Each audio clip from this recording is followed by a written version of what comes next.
Time for Tonberry. And time for Choco. That will be time. All right, and good luck GG's, to gentlemen. the FF12 runners. We have 0 starting for Tonberry and HabKeineName for Chocobo. Yeah, do our FF12 commentators want to introduce themselves? Kind of introduce the game? Oh boy, Yeah, that was sure. fun. I'm Madelon. Good luck, I Team run. Chocobo. Yeah, I'm Madelon. I run FF12 among some other Final Fantasies. Nicosar. FF12 is the only Final Fantasy I run. I love it very much. It's a good game, yeah. And indeed, our runners that started right now are HabKeineName and Zero Scar, and later will be joined by Roosta as well. Those are more experienced FF12 runners. And Zero Scar will be using a newer route that will use his guns in the late game, so we will refer to it as gun route, while HabKeineName is a bit of an older route on the sword route that uses more swords in the end of the run. Very nice Also, having that little shorthand for it. Yeah. Yeah, it's kind. There's more differences between them that we'll see soon enough. But that's kind of a big difference that it's kind of named after. The other thing. Oh, you go. Sure. As you can see, they are already walking quite fast. So this version of the game actually has a built-in speed up that makes everything ×4 go faster when you put that on. So that's also different between the original PS2 version. These are all on the Zodiac age, which has a couple of these quality of life differences. So the ×4 speed up makes a big difference. That makes the run also a lot shorter. It does take some learning to get used to navigating all of the closed spaces with it. Definitely, like, a lot of room for execution there. So in that weird way where even though it is this thing that actually just is an easy mode in terms of your overall speed, it does actually need a bit more skill to execute than the movement in PS2. Yeah, I think the movement gets like slightly more tricky with that, but otherwise this is an easier version than the run than the PS2 version because like fight strategies are not quite as involved. It's still not a super easy run, but it's definitely more doable than the PS2 version. Yeah. Also autosaves helps. That's another quality of life Yes. difference between this Yes. and PS2. If you ever die or are in trouble, like you can just load the lost autosave. It's between every screen transition, so that also really helps.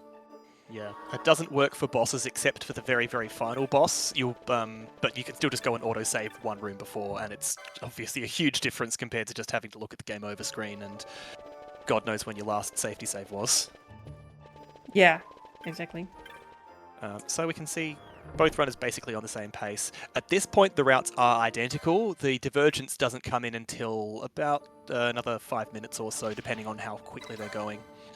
But it does meaningfully affect the early game. Hub is going to be taking a route that requires more leveling from your characters, and so is going to be doing a little bit more level grinding with Dustia, sort of an infamous rare game enemy. Beloved by power gamers as well as speedrunners, because you can just kill this high-level undead instantly with a Phoenix down. Zeroscar will also be doing that, but mostly just as a little bit of a boost, and like if you happen to get any money from its drops, and that doesn't hurt. But it's much more important for Hub because is going to be relying much more on leveled combat. I think sword route uses more levels and gun route uses more setup for specific strategies. Part of it is that, hence with the nickname of it as the gun route, is that guns in this game do actually just completely ignore the user stats and also ignore enemy stats when shooting. So literally the damage is entirely just based on how powerful the gun is and your ammunition. So very handy. Obviously in New Game Minus, where you can't level up at all, they're sort of semi-required, but as it's turned out, they're also very, very useful just for standard speedruns, even when you can gain levels, just because the way that they're tuned and the way that you can get them, they just happen to line up quite nicely for doing a lot of damage very quickly when you've got a low HP Berserk set up. Yes, which we'll see more of later. Right now, they're still in the early game, just did the Rogue Tomato Hunt, both of them. Zero is actually making, Zero and Tonberry are actually making a slight detour to become a member of the clan Centurio here. which is an optional thing to do, but the reason he does it is because that gives access to the clan shop, which is an exclusive members only shop. And there will be some spells that he will need for his strategies. So therefore, like, he's close now, so he will already like become a member now, so that he can buy the spells later. Hub doesn't need those spells, so he can immediately continue on through the story. Yeah, so we are going to see some interesting positions in terms of who's where. Due to the routing differences, it's going to be a bit deceptive. There will be some points when it looks like one player's ahead, but they just have not yet incurred some routing debt where the other player might not have. We are almost certainly going to see Zeroscar overtaking Hub briefly once they get down to fighting Dustier, because Zeroscar's going to do not that many, and Hub's going to do, I think, usually about 9 or so for, or maybe even more for standard sword route. But for now, they've both got to head out to Giza Plains, sort of the first mini-game of the run. There actually aren't that many of them in 12. And I think we are also going to see trial mode pretty soon. So that's another big difference that we see in Zodiac Age specifically. Trial mode was introduced in the PS2 International Zodiac Job System version, but it was sort of a little self-contained thing. Whereas in Zodiac Age, due to the way the autosave works, you can take an autosave from the start of a trial mode stage and then just load that back into a main file, which is handy for a bunch of reasons. You'll see some use of it for LP grinding, but easily the biggest impact it makes on the speedrun is it's a great way to get easy money, because on the very first level, there's a chest containing a diamond armlet, and you can sell that for 6,000 gil. So we'll be seeing a few little goes through stage 1 of trials over the course of these runs. Quickly, Deza is on the Iron Giant, which is, a pretty rough boss for the Strange Paradise one. See how this goes. Got the brutal tackle ready. Yeah, phase 1 goes down quick.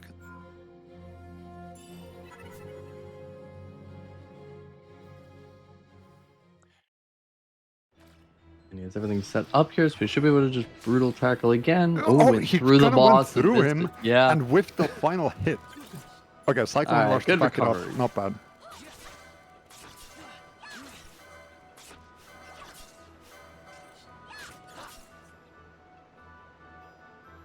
Okay, meanwhile in And FF12 down. we have like our first mini game where we have to gather enough energy from these crystals.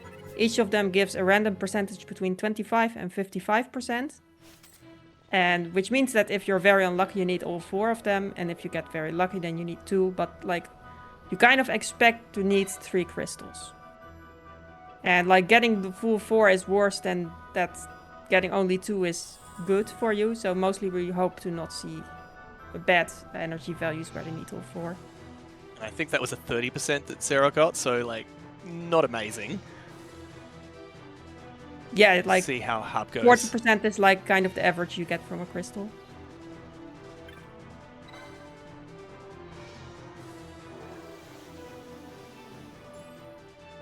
Oh, yep, so 35 there. We'll see how it goes. Obviously, it's still possible for both of them to get a 3 crystal or a 4 crystal at this point, and it's just going to come down to luck, unfortunately. Generally speaking, like, yeah, 3 is the most frequent thing you're going to get. And the other big routing difference we're going to see is that Hub is going to run away completely from the critical path. I'd forgotten about this. And head off to Nalbina Fortress. So Zeroscar will cash in on the diamond armlet he got a bit later, but Hub's going to do it right now because the merchant here sells Phoenix Down. And you start with a few Phoenix Down, but Hub needs more than the initial. So we're going to see, yep, that's 12 total Phoenix Down, which is, yeah, going to be 12 Dustiers. Meanwhile, was that that wasn't a 2 crystal for Zeroscar, right? That was a 3 crystal. I was looking at Hub's screen a bit more, but I think that's the third. Yeah. Anyway, not a 4 crystal, because definitely would still be going at it if it had been. So that's solid. That first 30% I mean, his was a little bit worrying. percentage was for the first one was too low to have a 2 crystal anyway, so it must be a 3 crystal. Yeah. Yeah. So Hub setup there was 71%. You're feeling all right there. I think it's a completely even split across all the possible numbers that you can get. I think so, yeah. Oh, Okay, good. So slightly less than 40% is kind of average. Yeah. So, free crystal there as well. No surprises. We're now going to see Xeroskar doing two very important purchases at the shop in the Nomad Village. Hub will be on it very shortly. So the first one was buying Onion Shot. You just need to make sure you have ammunition for your weapons. But the other one is the one that's just the key to basically every FF12 route that uses the Zodiac versions is Dark, which is an absolutely busted early game spell. We're going to be seeing a lot of characters get spec'd as Red Battle Mage, because Red Battle Mage is the only character that gets Dark in FF12, because it's just this ludicrously overtuned thing for the point in the game at which you get it. It's AoE, it's got way better firepower than the T1 Black Magic's, Fire, Ice, Thunder. It just lets you tear through enemies. Really, it feels like cheating. Yeah, like the Red Battle Mage even get it's a license point directly next to where you start your license port, so you can pretty much immediately get it, and it's very good. And now we see also Xeroskar setting up for the Dustia farming. The reason that he needs a Van in critical HP to even have the enemy spawn, and he makes sure that Penelo is dead just so that Van gets all the experience. And Also, once other characters start joining, their level will scale off of the members that you already have. And after this, Penelo will leave, and all of the other characters that will join later, and even when Penelo rejoins, they will all scale off of what you already have. So by leveling up only Van, I kind of end up leveling up everyone. And it's more expensive to go to one person than if you have to divide it over two people. A pretty clean execution by Xeroskar there. So Dustia is a little tricky. It'll only spawn if your character's below 10% of their max HP. And we've seen a few game mechanic exploits already to enable it by turning the game speed, so the battle speed, all the way down to the slowest, because it needs to charge up its attacks, but Phoenix Down and other items just fires off instantly. No charge time. So that lets you KO it before it can get you. And we're also seeing an interesting, it looks like Hub is playing Dustia in X4, but wait mode. So an interesting contrast, because I believe Xeroskar was doing X2 active. I like X2 active personally more as well. It's kind of preference what you like best, but it is possible in ×4 as well, especially on weight. So the reason why the speed is important as well, you don't just need to kill Dustia, and you need to leave the screen in time before the animation of him dying is fully over. Because otherwise you need to be 2 screens away in order to respawn the same enemy again. But if the death animation isn't fully complete, then the game doesn't really register that it isn't allowed to spawn again. So you do get the experience of it, but you can also immediately respawn it by just going back to the same screen again. That way. Yeah. And Hub here obviously taking a lot longer because you need to kill way more Dustias. It's just going to keep on going until there's no Phoenix Down left in the inventory. Just to get a smoother start to the next section. More levels on Varn, which means more levels on the rest of the party. Yeah. Hub will also try to pick up the drops because some of them are worth some good money. And obviously, if you're lucky, the Flame Staff just saves you having to buy it later on as well. Yes. But all the drops are at least 500 gil each. Yeah, so. Yeah, they're all worth it. But yeah, the X4, of course, it is a bit punishing because you've got very little time if you slip this. So we've also seen, I think, a few times retreating, not KOing Dustia because wasn't confident could make it. But it looks like we're all done there. That safety potion to stop getting bopped by a wolf on the way back. And yeah, we're both off to the races. So Xeroskar's just finished the first sewer section, which is pretty trivial, and now messing around the palace, picks up that elixir. I don't think it's strictly needed, but it's definitely gives you a lot of safety that you might otherwise not want. It's That's a good point, actually. 777 gil. I think that Gun Route just sells it because it needs the MP a lot less than Sword Route. I think Hub will take the elixir for just refilling MP.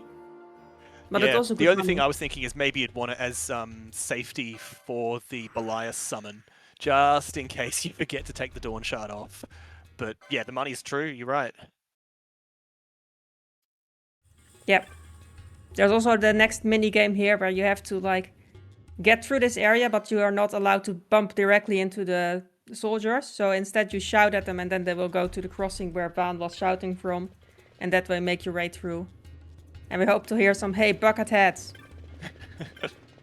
Oh, hello. I can't do Bobby Edna's voice. There we go. Hey, I think Buckethead. that's... Hey, Buckethead. One of these things where it's like... It's not hard in Zodiac Age, but it's a lot harder than it is in PS2, because you do have... You know, if you do just get caught on a corner or whatnot, then they'll catch you, and you got to do the whole thing again. So. Yeah. And the Hey Buckethead is just for fun that you want to have it. It doesn't matter for time, but it's just the nicest shout. I hadn't even thought about the implications of longer. Is there actually any difference between them time-wise? I don't think so. I think it's just that the Buckethead is the most fun. Yeah, it's funny. And you cannot have 2 in a row, so then, like, because we shout 4 times, the first one is just the tutorial of how it works. And then the 3 times you don't get 2 in a row, so the maximum you can get is 3 Hey Bucketheads. Unless you mess up and have to do more shouts.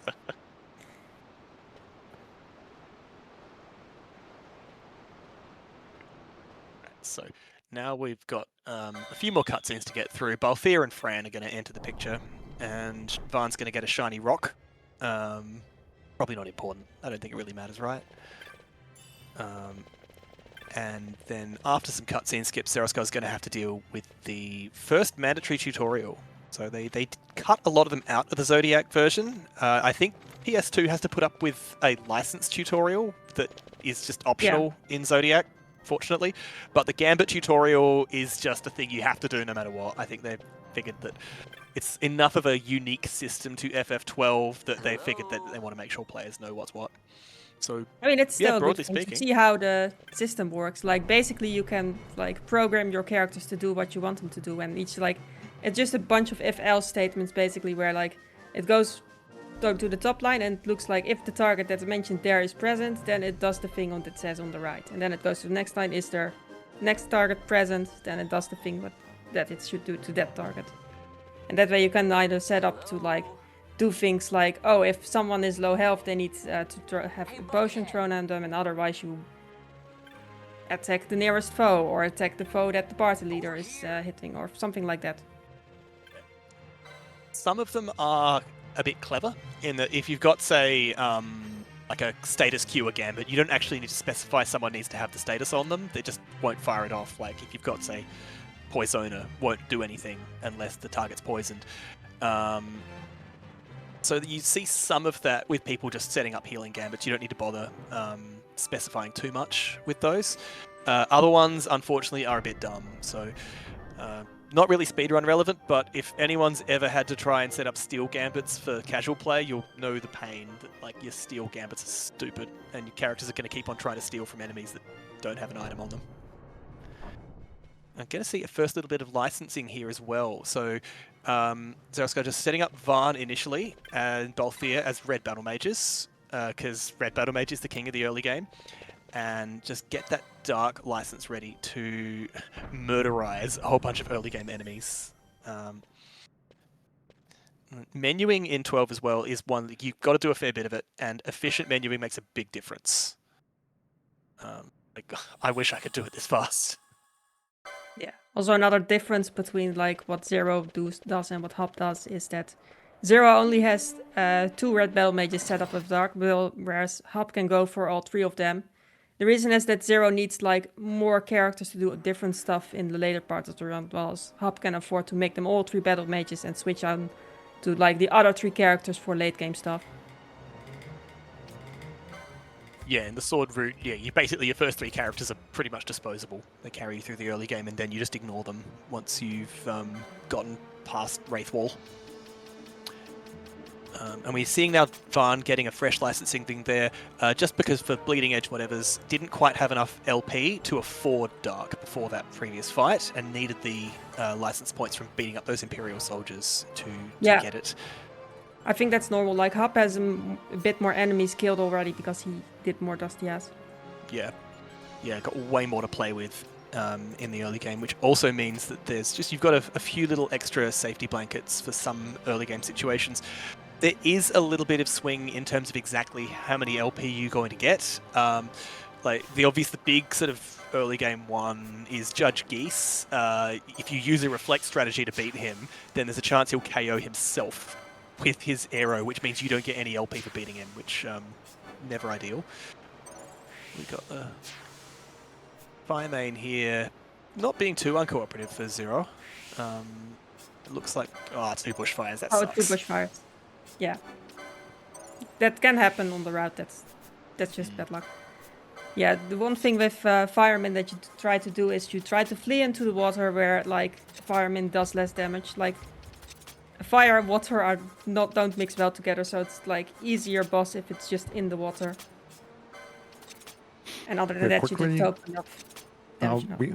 we have this tough fight, this Cornelia fight coming up for Dessa. Let's see how this goes for him.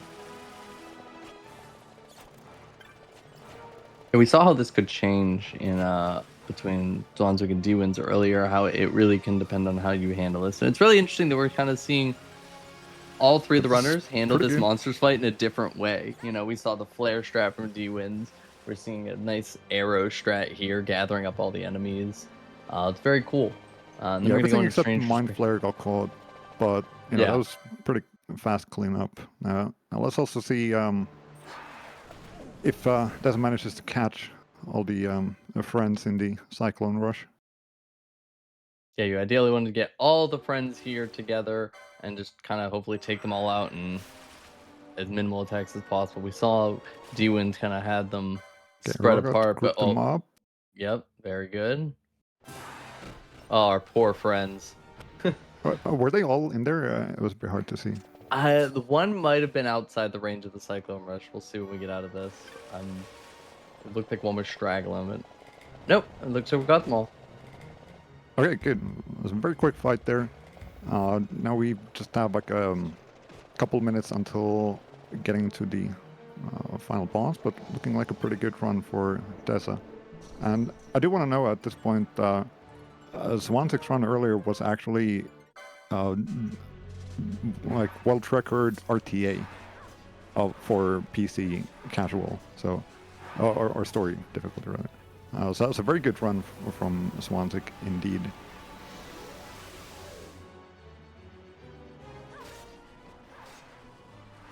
Okay, meanwhile in FF12, Zero for Team Tonberry has to escape from prison. There's this thing going on where they need enough charge to be able to open the gates. And this charge goes slowly down over time because these mimics are eating the charge. And if you kill a mimic, you get it up again. And basically what Zero will do is only kill like a very minimal amount of mimics to make sure there's enough to open the last gate that he needs, and otherwise he will just flee through. Yeah, I think it's possible to get through only killing one, but it's a fair bit safer to stop getting to the point where you've got ghosts and zombies spawning, because they're a pain in the neck to deal with. And yeah, we see a bit there. The switchboard took a while for him to push the button because your character keeps on facing away from it, and if you're in the middle of an animation, you can't interact with objects. So one of those frustrating little finesse things you can run into in this game. Yeah, I think HabKeineName probably also kills a little bit more on the way because he needs it for some extra license points as well. Which is less of a concern for the route that Team Tonberry is going for.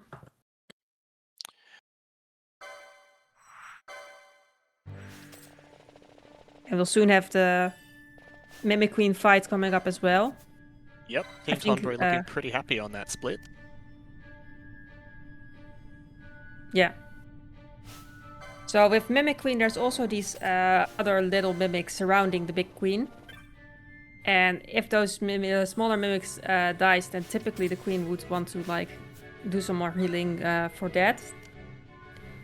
So the moves differ a bit between that, which especially HabKeineName's route can still make use of it to deliberately start with killing some smaller ones, and then he can finish off the fight before you get this big cinematic attacks. For Zero Scar's route for Team Tonberry, that will be slightly more tricky to do, so I expect to see a cinematic attack here. Yeah, it's quite difficult to avoid it, but oh, there we go, it was so close. The other big difference is that Hub's got a third Darkcaster. Yeah, that's as well. Like Hub just deals. Oh, that's terrible luck. Yeah, but Hub has two advantages in terms of like damage power right now. He has 3 Darkcasters, and also his Darkcasters are higher level right now. So like this is a point where Hub's characters are a bit stronger than Zero's right now. And Zero's now enjoying the one unskippable cutscene in the entire run. I still don't know why it's unskippable, but it is. Yeah, or at least the one like that feels significant. There's one, like yeah. there's some very Oh, the slight mid-boss short ones, yeah. ones. Yeah, but this was Just, definitely the most significant one. Just want to interject real quick and say that Dessa had a clean final boss here, and Team Mog should be getting ready to start FF12 here in just about 30 seconds to a minute. So we'll give the cue. Yeah, just the final walk into the door. So we'll just call it out, or maybe Dessa will call it out himself. Can do. Yeah. GG to all the Stranger of Paradise ones we saw today then. Wait, is this going to be a I think this real-time would have peppered, been- like PB for you as well? Well, I think this would have been a 114 load remove if I would have had my timer run, because I have like 9 minutes of loads, a few minutes extra compared to the other 2. I think maybe this beats 1/6 run from now by like a second or 2, but I don't know how long this walk takes. Yeah, very close, but at least RTA PB for you, and like also Swansea earlier. So, you know. No, okay, I think I missed an RTA like by a second or 2, but But yeah, very nice Time. showcases. Yeah, time. So, Team Mog, FF12, get started. go. GG's to our Stranger Paradise runners. All did very fantastic job. But I think that's Yeah. going to do it for us, though. Yeah, thanks for having us. Denho, anything to send off with, or Dessa? No, all good. Thank you. It was fun. Always, it's a great speed run. Very fast. A lot of fun. Great showcases today. So, thanks for having us. Appreciate it. Now, Where are we? enjoy FF12 to its fullest. Let's back to Rabanasta before we shrivel up. Good luck, Final Fantasy 12 runners in commentary. Yes. All right, good luck. We're out. Thank you very much. Yes, thank you. So now we've also been joined by Roosta. So he will also do the newer route, the gun route. So Team Mog and Team Tonberry will use fairly similar routes. There might be small differences between them, but those should be pretty much the same routes. And Team Choco is the one that is on a different route, the sword route. Yes, we're seeing Zeroska now also engage in some optional content. That hunt that is taken on, you don't need to... So you need to do exactly one hunt to beat the game, and it's the Rogue Tomato that everyone has to do. But taking on Thextera lets you get your clan rank higher, which gets you access to better spells. So Decoy you already get, just sort of for joining the clan, but Oil is also very useful for later in the run. So we're going to see him just shred this wolf into itty-bitty pieces. Like one-hit KO, trivial. And then spend a bit more time in Rabanasta going to the clan shop to take advantage of that. Yes. Oil is the spell that if you cast it on an enemy, then that enemy will take triple fire damage. Triple the amount of damage from fire spells, basically. So in combination with fire spells, Oil is very good. Which we'll see a bit of in the late game. Well, especially because all the different damage multipliers that you can get from weaknesses, from oil, and from equipment boosts, they all stack multiplicatively. So if you've got triple damage from one source and double damage from another source, and then the 50% damage you get from a flame staff, that gets ludicrous numbers. So very, very handy for what I'd say is probably the toughest boss in the game. Certainly Sid gives me more trouble than anything else. Yeah, I think especially for learning, the Sid 2 fight is probably the difficult. That's one that I had the most difficulty learning as well when I did it on like the new game designers category. So there it's quite crucial to have Oil indeed. But we'll get to that much later. But yeah. I guess Team Choco a chance to like catch up a little bit because he doesn't need Oil. So he doesn't So, need yeah. to do that extra hand. So And we'll be meanwhile, seeing Roosta is that- doing this first, getting ready for the first obligatory hunt of the rogue tomato. I think at this point, there's probably not that much room for swing moments to look out for on Rooster's side. Like, everything's gone pretty smoothly for Zerosky and for Hub so far. So unless there are some real disasters, I'd expect at this point, pace is going to be pretty similar until we get a bit later on and there's more variance from later things you have to deal with. Because, yeah, we do see now, I think Hub is just arriving in Bujurba once the cutscenes are done. And we've just seen Zerosky start the Bagamnon escape sequence. So, this one always frustrates me. Cutscenes at the start of every room you run into, just showing Larsa running away. And it's like, you can't do anything to stop them. Yes. It's like it's an optional fight, kind of. So, like, we just run away. Well, hilariously enough, if you actually do the optional fight and you win, then you still have Larsa running away at the start of every one of the remaining scenes. That's true. It's just the game just doesn't know what to do with your time, so it's just going to waste it a bit. Yeah, there's as you'll see a lot of fleeing in this game because there's no random encounters. You do have pretty much complete control over what enemies you do and don't have to fight. And between turning the battle speed down when you don't plan on fighting enemies, and then later on taking advantage of some PS2 jank mechanics that are beautifully preserved in the remaster, you can despawn enemies in some other areas to basically just take advantage of the game thinking that it doesn't have enough memory. Which...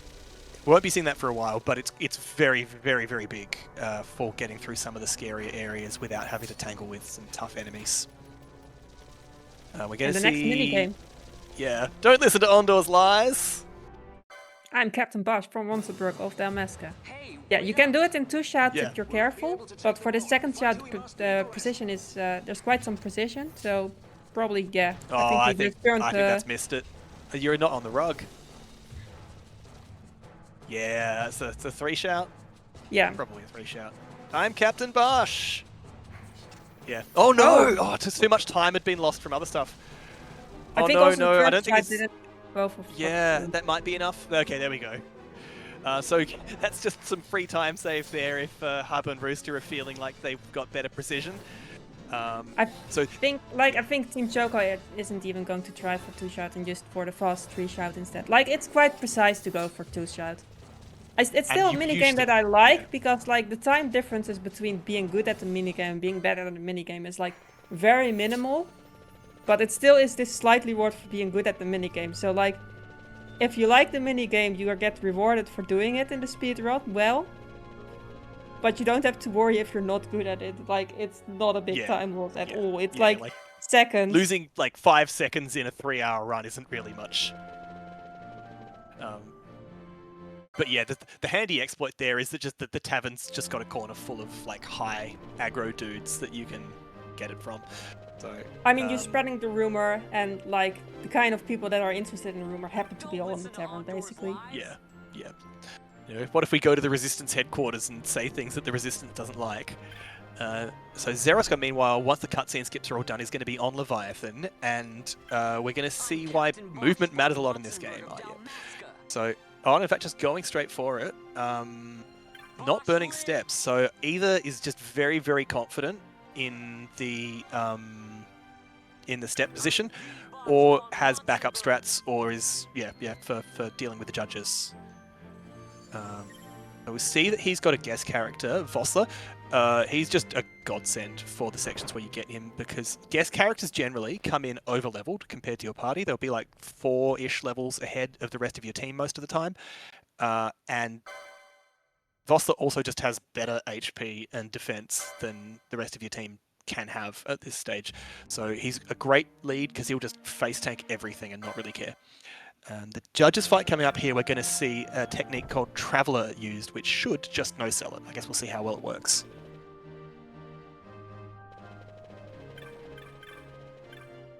Yeah, Traveller deals damage based on the steps you've taken since the start of the game.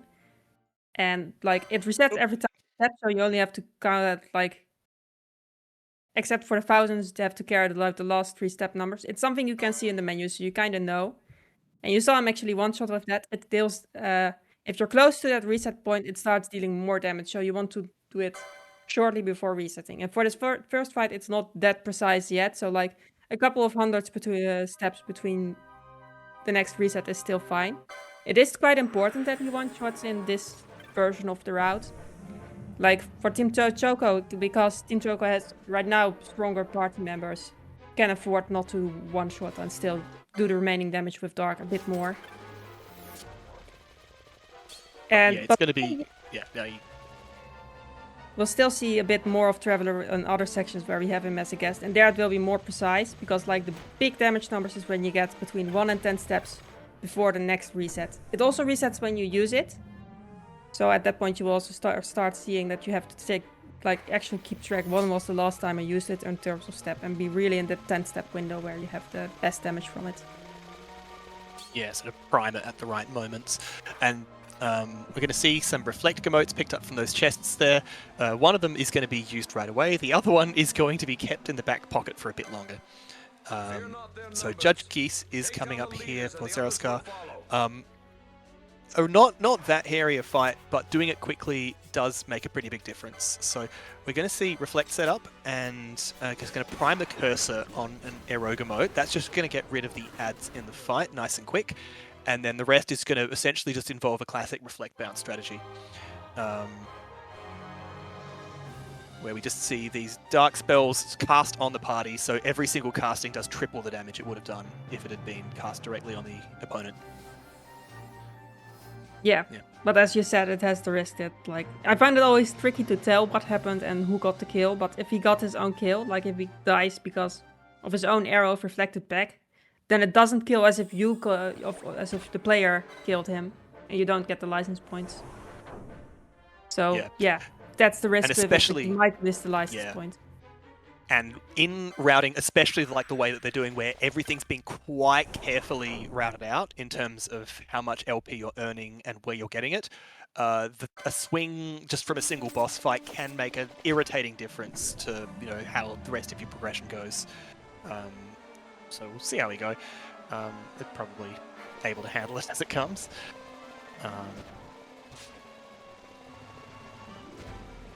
I actually can't remember what the standard sword route approach is to Geese. I think the reflect bounce is kind of like you can do it if you want to, but it's not necessary. Yeah, I think also just cast the Dark directly, but I think Team Choco will still throw a Reflector mode to just keep the extra damage from the reflected arrow back, and then you also take less damage and have to throw less potions. Yeah. Meanwhile, we can see Rooster's just getting rid of Dustier here, so there's 1, 2, 3, and interesting that, it's going for the X4 wait mode. Okay, so we do see that Reflect mode set up, so it should be another Reflect fight for Geese, should be nice and easy. And that Phoenix down takes care of Dustier nicely. So Rooster's done with that early game pre-grind, and is just going to zip back to Rabanasta and get ready for the sewer section. But we can see there, Geese did take a bit longer for Hub to deal with. Looks like the Reflect was mostly just defensive, because you don't do any Reflect bounce gambits later on in the run. It probably wasn't worth changing the party gambits to use it for the Geese fight. So we're still doing single target dark casting. I think he didn't use the Eroga mode because I think his route saves it for Vostler, while like the Vostler strategy that's coming up later is quite different between these routes, and I think Hub will leave the Eroga mode for that, whereas the Roosta and Zero will not need it there. Meanwhile, we've seen Zero do another pretty meaningful routing divergence between the two. So going through the Sand Sea, you lead to Wraithwall's Tomb without too much fuss, but Zoroskar has taken a detour to pick up Reflect. Because we've seen the Reflect mode enabled the Reflect bounce strategy. We're going to want to be using it more often in the run than you have easy Reflect modes. So the gun route does have to take the time to go and collect it, whereas sword route just doesn't bother. We should be seeing a prime for Traveler pretty soon in the next area, just to get ready for not the next boss, but for the boss after. Yeah. Yeah, so again, that's just to know which step number you need to be, and also that you're like close to this 1,000 step window when you meet the boss where you need to use it, so you're already close on being on the correct step count. And So indeed, yeah, it we looks just see like that he's setting little it up. menu check, just making sure that we know exactly where we're at. It's clever to combine it with the menu as well. So the Yeah. reason he's doing a menu here is we just also, all three of them will pick it up because it's a very good item. I think, Team Choco is picking it up right now. That chest contains the golden amulet, which is an accessory that doubles the license point of the character that's wearing it. So that really helps with the grinding of having to do less grinding because you get double this license point type thing. So Zero just did a menu to already equip it on one of his characters. Did you see which one? It needs to be either Pinello or Ash, I think. Ash, I think those believe, are is the primary caster. Yeah, and then I think we were Yeah, like, I mean, they're I usually fairly- put it on yeah. Pinello later on, but I think Zero was saying that it goes on Balthier later on, and Pinello doesn't actually get it. So that's an interesting difference between sort of the baby steps version of the gun route that I play and the bleeding edge. So we see now Hub is also in the Sand Sea and taking a slightly different route to get to Wraithwall's tomb. So Garuda, we just see, look, we've got people who can cast Dark, and Voss that acts as a decoy, because he's tanky enough he can just take the beating from the bird, and look, the wholly aligned enemy that's weak to Dark just gets shredded. Hub will have a similarly easy time with it. In fact, probably even easier for Garuda because he's got more I mean, levels it's and he's got actually an not extra that Dark easy caster. on gun route because of the No, only two yeah, Dark yeah. casters. Like, you actually right. have to pay attention that Voss doesn't die there and need to, like, use a high potion in time. Like, he did it well, but it can definitely go wrong. Like, version on Team Joker will be a fair. bit easier because of better casters right now. Yeah. Like, But they you're all right, use actually. Dark, which is Garuda's weakness.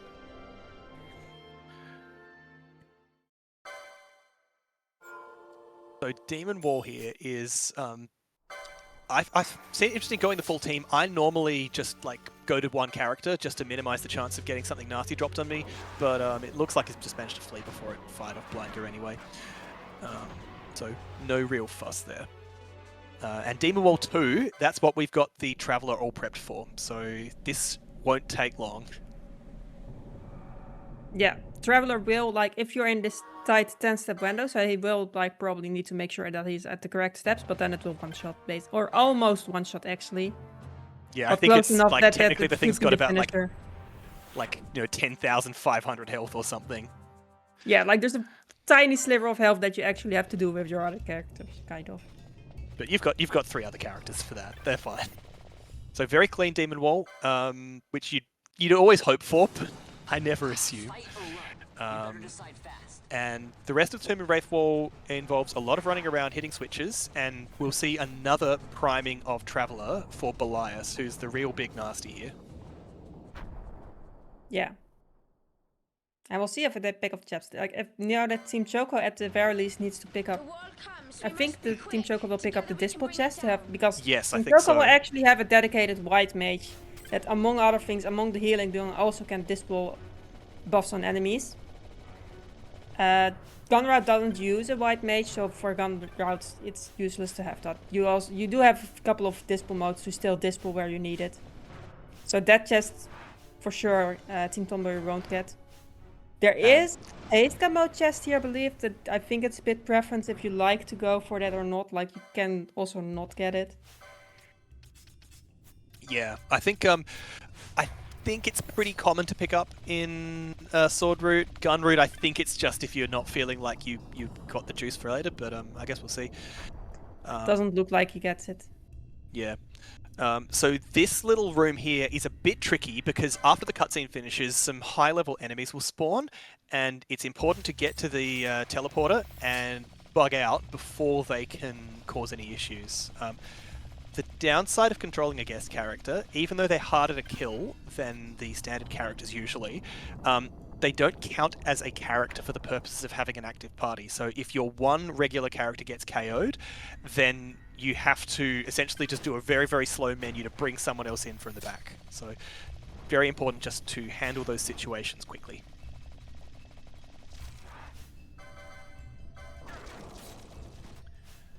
Yeah.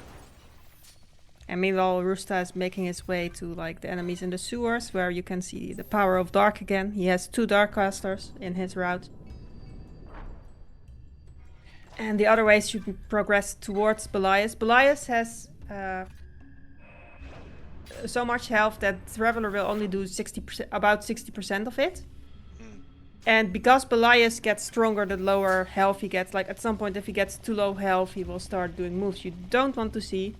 So you want to use Traveler as the finisher. So you will first want to do like the first 40% of damage regular, and then use Traveler to immediately finish Belias off before you see any of his scary stuff that he can do. That We will see be the cursor kind of distracted. Yeah. getting primed on that shock mode as well, so that's also important to draw some aggro on Bossler. We're already seeing that Traveler primed. Possibly just not quite enough steps. So the tricky thing with Belias is if you don't burn enough steps, then you're stuck sort of with him punching you until you can get Traveler done. There we go, nice. Very well. Very, very good for Team Tonberry there. But if you overstep, then Traveler circles round and it is useless, and you basically just have to forfeit the fight and load an autosave. So, like, it didn't look like much, but that actually was a pretty tight strategy that Zeroscar executed. Yeah, it's definitely not easy fight to learn. Like you have to be like on the correct steps and like checking that you have in that 10-step window. So Which at least you can see the menu. Meanwhile, Roosta is on the fire main fight. Let's see how many bushfires we see for him. That's 1. That's quite early though. One's pretty standard. One's pretty standard, but I like on lucky fights you can get 2, and it's Oh yeah, that's a lot like of health an early left. one. Yeah, he he did got, the he got stupid unlucky. teleport thing. Yeah, yeah. The intangible enemies, when they teleport, you can't touch them. Very irritating. So, Hub, meanwhile, getting very close to getting rid of Belias, and boom, there we go. Team Choco also pretty happy. Didn't get many details there, but like that's a pretty clean fight by the look of things. Zeroscar already done with menuing inside the Tomb of Wraithwall, basically just doing some housekeeping, setting the team up for later success. The interesting thing about the Zodiac Age in particular is there's just blatant power creep, and you can have 2 jobs. And any licenses which are present on both job boards, so say like a battle law or an HP law, if you unlock it on one board, then it's automatically unlocked on the other board, and it means that you can access areas adjacent to it that you couldn't in a single job environment, so you can skip spending a lot of licenses to get certain places. Quite relevant for particularly, you get some really good board synergies with the Shikari. I think it plays very, very nicely with the Machinist, and I think Sword Root usually goes Shikari plus Knight for similar reasons, just because they've got some very desirable things. Right, and now, yeah, Belias is working for Zeroscar, just clowning on Vossler here. I love this part of it.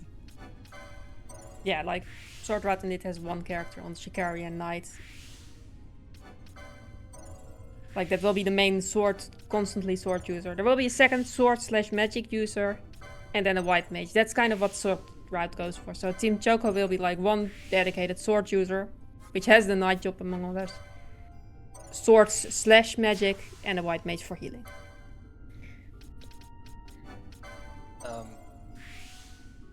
Yeah, so similarly, like Hub now, we're going to see the first, another big divergence in the routes. We've seen Ash is committed to Black Mage and Bushy, which hilariously enough is the same job pair that you use for the gun route as well. But unlike the gun route, where the Black Mage Bushy is pretty much just Black Mage and the Bushy's just there to get access to some easy swiftness licenses and some board skips, we'll be using katanas later in the game, because with only 3 characters, you kind of need all the juice that you can get for your fights. Oh yes, we got Lightspeed Chocobos here from Zeroscar. Yeah, that's clean. the area that's in terms of movement. Yeah, he's doing 12, but in terms of movement, this is the tricky part to learn, because like you also go like if you use the Chocobo sprints here, which you ideally want if you want to be at the fastest, then you are going to like through this maze of an area at times speed at a sprinted chocobo. And you want to use the sprints because, like, it's faster and there's... Otherwise you have unused sprints and you could have gone faster and you're a speedrunner. But yeah, it's very easy to just sort of waste it running into a wall if you're not good with your movement there. So that's really, really clean chocobo run there. Meanwhile, Rooster's just finished with the switch in Barheim, so we'll be on Mimic Queen pretty soon. Yeah. Looking like and it's been Team pretty Choco clean so is far. going to for Vossler. I think we missed Team Tormir's Vossler, but we'll see it again on Team Mog anyway. Yeah. For Team Choco, that one will be actually different than what you see on the other two. There, I think he will use the Aeroga mode to get rid of the other soldiers surrounding Vossler. And then he mostly wants to use Bash as a tank. Like, he's the sword dealer / tank. To deal the remaining damage. Oh, no, we are going to see... Yeah, there we go. So the Aeroga mode. And Reflect, I'm assuming just for a bit of safety if Vossler starts getting mean with things. Ah, yeah. It looks like he is casting spells himself as well. Let me see that a little bit there. Yeah. So, actually, Ash was set up to cast Aeroga and the arrow on the party. So there you also see the trick of, like, casting on your own party. So, like, you reflect back 3 times from the 3 party members that you would have hit. But because they all 3 have reflect, they go all reflected back to the same enemy. So you get 3 hits for the price of 1 spell.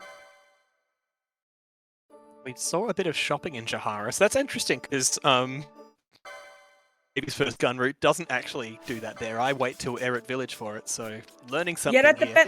that's an improvement. Like, it used to be that you get the ones from Eret Village, and you can actually save a license and save some money by buying, like, slightly worse equipment already in Jahara. So it's the equipment for the mages that he bought.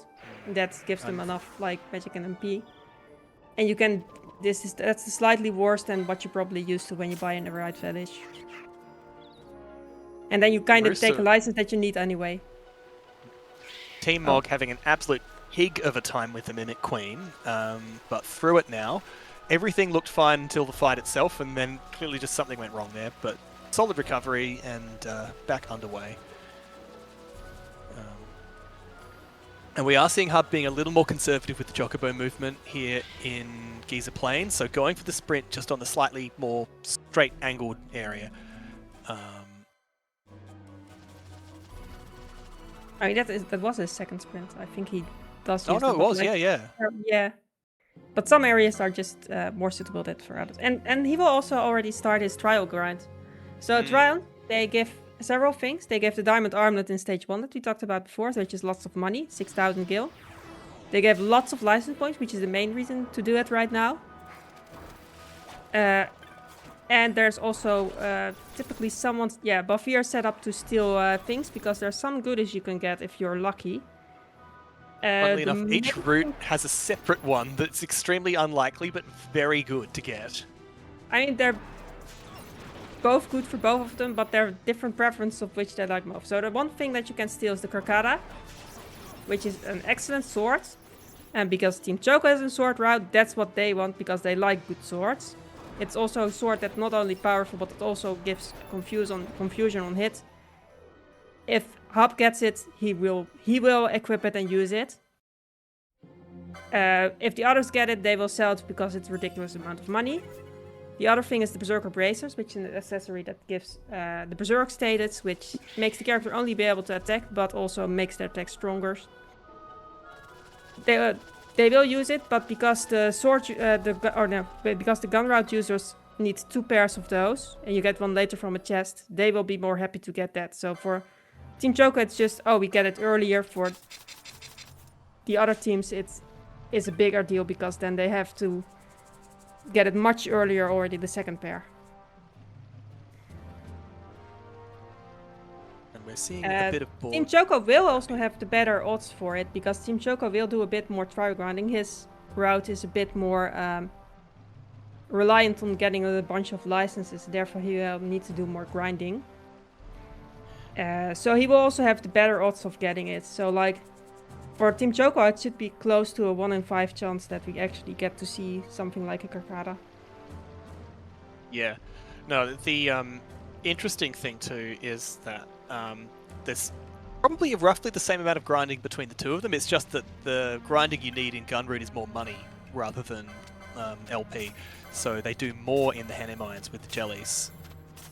I think it doesn't even differ that much. I think mostly Gunroute does more other things of setting up. Like, for example, taking the extra hunt, then getting out of your way to get, like, both decoy and oil. Things like that. So they have, like, or making the detour to get the reflect spell. So that's, like, more strategy-wise setups that they need to do that Team Choco doesn't. And then Team Choco needs more raw grinding.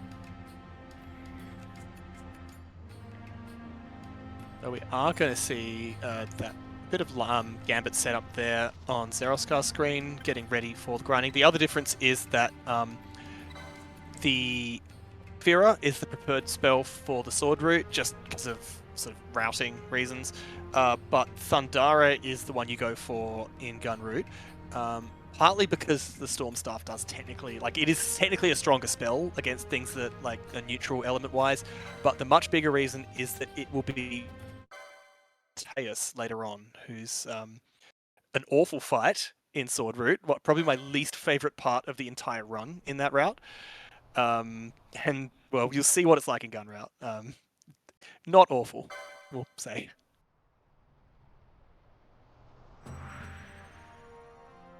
Yeah, like Team Choco needs less magic overall, so he only invests ever in being able to do some fire magic, and like the others will tactically switch at some point between right now on Tundara and later on they also switch to fire.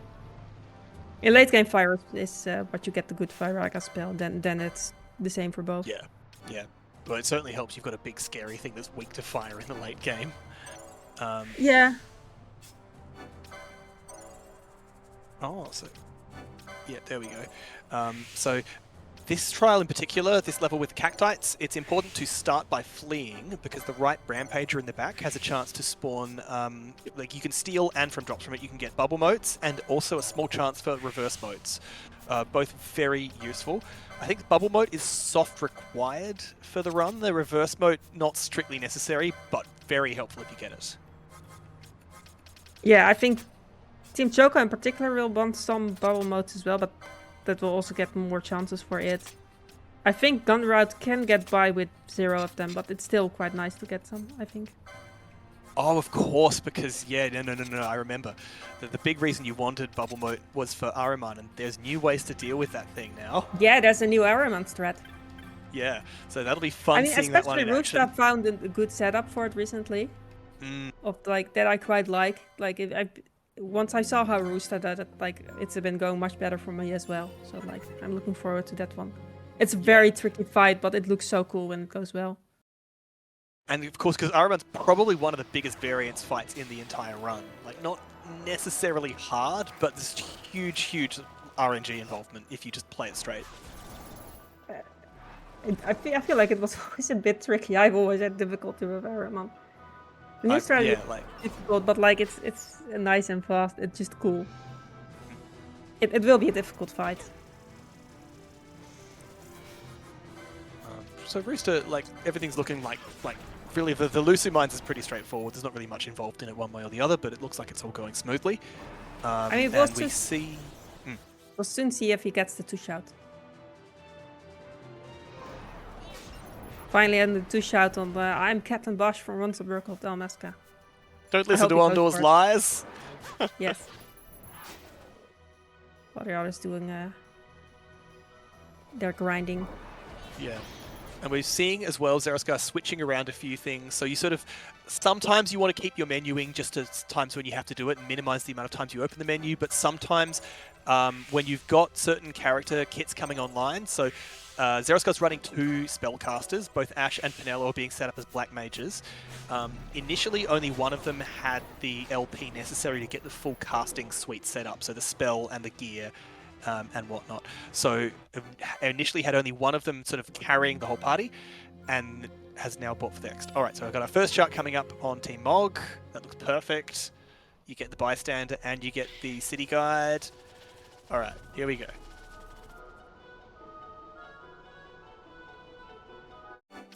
Oh, nah, I don't reckon. I It wonder should if be that. pretty easy 3 I shot. feel like with how fast he did, it might just also be a deliberate like Yeah. shout, Yeah, but quite fast. possibly. rather than- Perfectly respectable at any rate. Yeah, like it makes some sense to just go for like at least you know for certain you get 3 shout, rather than spend a lot of time and have the risk of missing. I just like the 2 shout. Oh, the 2 shout's so good when it works. It just feel like $1 million. Yeah. So yeah, I think this is... I've not been tracking too carefully, but I think this is the second last trial mode for Zeroscar. I think I think he's they're still only in- going for twice, so this should be the last one. Oh, like, he's already only back 2 in now. Johara. Yeah. I think it's 2 on gun route and like. Oh, it is total, Jahari. No, including- yeah, that's got to be the last. Yeah, you're right. And then 6 Hub, I on think, has at least route, one yeah. more after this to go. Yeah, his last one should be somewhere in the right village. Like it differs slightly where they actually do them. You're going to see a lot of And high also potions Zero. getting bought. Yes, and Nukai stands to heal confusion. So that's also like a difference in the healing between the routes. So Team Choco's healing depends a lot on using a white mage, which is Penelo, whereas Zero's route uses just high potions. So he will use what his tank is also to just keep himself and sometimes others alive with high potions, and later even X potions. And it looks like, yeah, looks like he's going for Van as his tank. That's also been something Yeah. that's been shifting around. Like Van and Bakvorm are somewhat interchangeable in the sense that you have some choice of which one is the tank and which one is the support reflect caster. He has And I know Van as tank. Right now the girls, so Ash and Penelo, as mages, and Bakvorm will be support by casting reflect. So like if you want to do the stretch of casting spells back and having those reflected back to the enemy, you need someone to cast reflect, and that will be Bakvorm's job. And the other thing, of course, is that because you're running low HP strategies, you have to be a little more selective in how you heal. So the sword route, you usually just run a white mage, just chuck heals around the party as you need. Whereas the gun route, usually the approach is to put decoy on a dedicated tank character and have them only heal themselves with potions. Yeah. Did see Hub take a little bit of a detour there to grab a chest for an extra bubble moat, so yeah, just needing to stock up a bit more. He needs more for his route, yeah. And Roosta dealt with the judges with Traveler. For Very now. straightforward there. Also, because we mentioned decoy, maybe an explanation of what it actually is. It's a thing. It makes a duck symbol appear next, like the symbol of a green duck appear next to the character's name. It's basically a kind of lure. It puts the lure status on the character, so bosses tend, if they see multiple characters and one of them has decoy, that's the one they want to go for with their attacks. So that's the way to make sure attacks are on the tank, and especially it can even help with area of effect attacks if you make sure the tank is not too close to the other members, that he's the one taking the damage, and then your mages that are more squishy, they can stay out of it. And later for the gunners, it will be even more important that they don't take any hits. There are other ways to manipulate aggro in 12, but they're much, much less reliable. And eventually, like if you do enough damage or do enough healing from the character, sooner or later they are just going to get attacked without decoy. Whereas decoy is just 100%. Anyone who's got the status, they're the only thing that the enemy can hit. Yeah, with the caveat that they do need to see it. So if you do something wrong and like stay exactly at the back, it can sometimes go wrong. Yes, no, that's a good point, and it's relevant for some of the fights coming up. So we can see another trial mode here for Hub, while meanwhile Zeroscar's all finished with the menuing and is ready to go into the Henne Mines. Gonna see. I think, We'll start doing Judge Keys right now. He's also set up with Reflect. So that should be an error mode to get rid of the other soldiers. Yeah. And then we mostly hope that he gets the license points for it. He's manually casting Dark on his own party member to have it reflected back.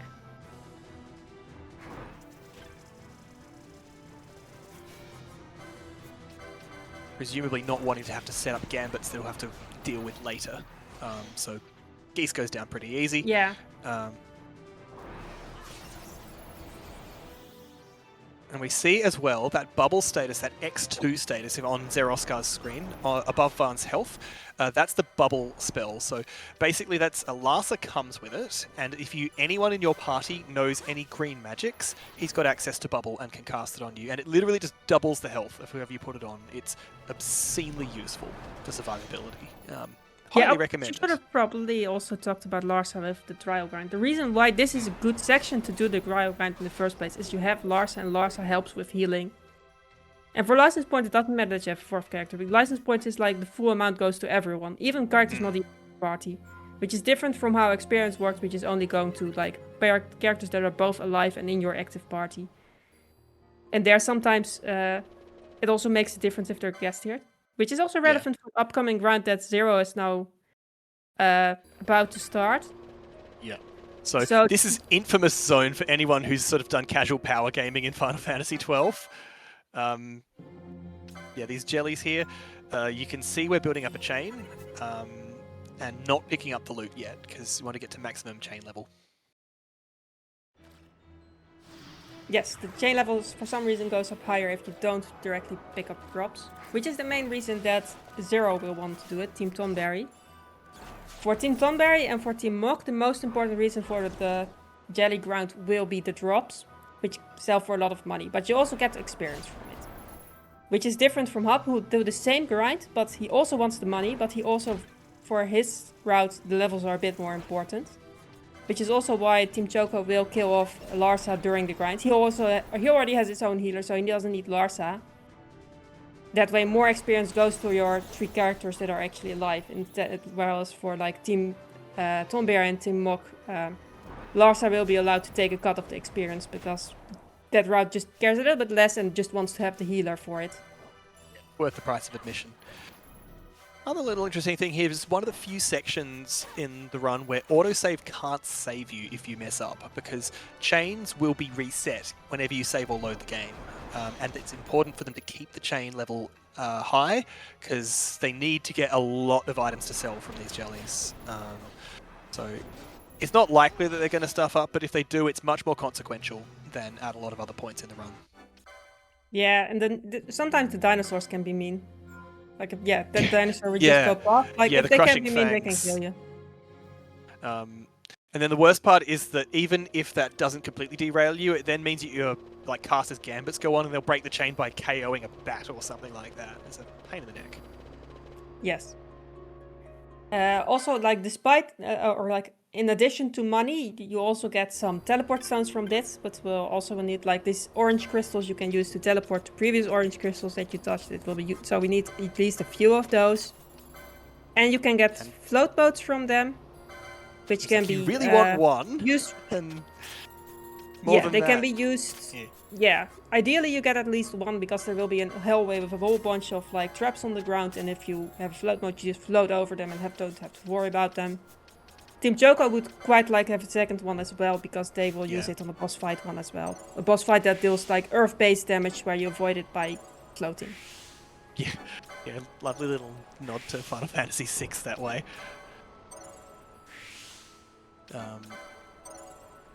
And we see, meanwhile, Rooster's setting up Traveller for the Tomb of Wraithfall.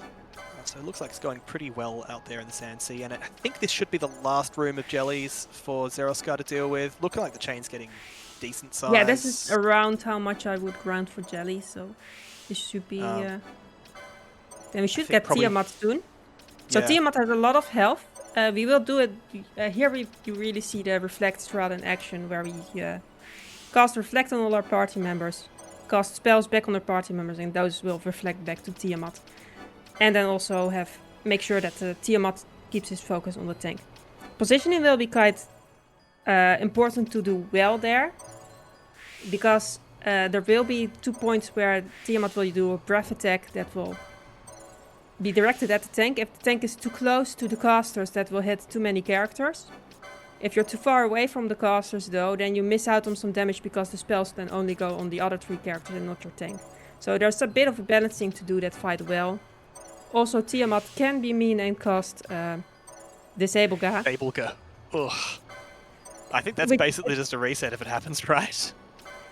Yeah, probably. The last time it happened to me, it did not go well. The odds are Uh, low. And we're Yeah, going to see... yeah. because Reflect at some point will run out, and then you have a problem. Because also Tiamat has Reflect itself. So Yeah, you cannot you just can't cast stun directly on her. Yes, so you need the fight to end soon enough. And if your characters are just disabled for a while and just don't do anything, then that won't go well. No disable so far though, and the positioning looks fairly good. Yeah. Probably manual gold needle needed before your Van gets Yeah. petrified. And that's just bad luck there.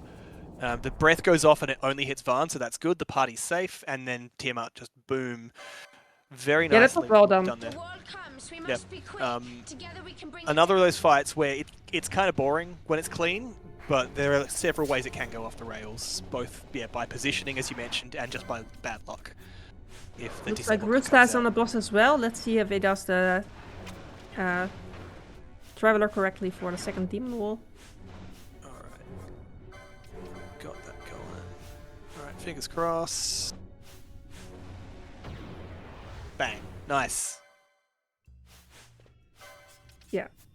And Very Team Choco is nice. on menuing to set up his main tree. Team Choco will just have one party of 3 characters that will be used throughout the rest of the run, which will be Penelo as the healer, Bosch as a tank / damage dealer that uses swords, Ash that is a damage dealer that switches between sometimes swords, sometimes magic. There will be a bit more switching for what the others will use. Like right now, the other team Tonberry is on using a tank +2 damage dealers that use magic with the reflect strats. And now, in the meantime, we're seeing Zeriskar just run through the high-level Feyward zone. There are 2 different ways to get to Mount Boormisace after you've dealt with Tiamat. One of them is sort of like the more telegraphed route, where you have to fight the Elder Worm. Pretty irritating boss with a bunch of status effects and some ads. But you can just choose to go through a high-level zone and just flee past everything. Seems to have had a pretty good run of it. Not too many issues with the enemies and the traps. So, pretty clean arrival here. It's not yet. Sometimes a few things can go wrong there.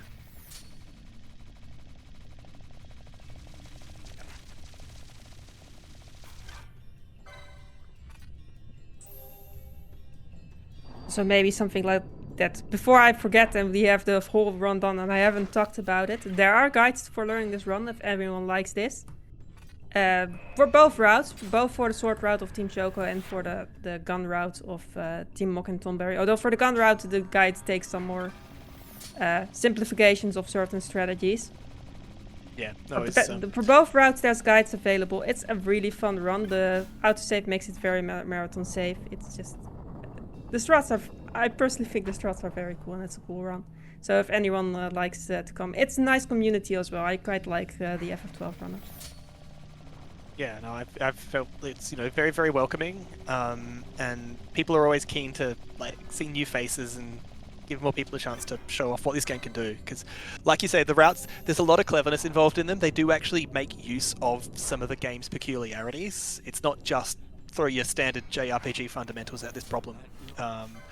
So it's cool just getting to show things off. Particularly the gun route, I really like the fact that you use all 6 party members, and they pretty much all stay at least a little bit relevant from start to finish. Yeah, they do stay relevant until quite late game, so that's quite nice. And just the fact that they use a mix of different strategies, there's points where you use magic, there's points where you just hack at things or shoot at things depending on the route that you use. There's points where you summon an Esper. Yeah, there's points where you use this strange technique of Traveler. Which is something that casually you probably never use, because why would you even care about this? But such a peculiar technique still makes it into the run. Team Mog, we are facing off against Belias. Just looking at those step counts. And it seems like it's going pretty well. I guess just... okay, priming... Fingers crossed. Oh no. Oh no. Okay, good. Yeah, there we go. Yep. He didn't do it yet. I thought it whiffed. whiffed. No. Okay. No. He did it well. That was a good Belias fight. Also, I think because we haven't really like talked about Gunrod Vossler fight that's coming up, so Yeah. this is our last chance to still see it. So we used Vossler to help us beat Belias. Now Timok gets to do the reverse, where we can use Belias to help beat Vossler. So for some reason, if you summon Vossler, it depends a bit on the character, because Vossler is apparently upset at certain characters. But the way we do it is we have a character that he isn't upset with, summons Belias, and then Vossler will be very adamant in wanting to fight Belias, but won't be very good at it. So he will just attack Belias and deal 0 damage every hit.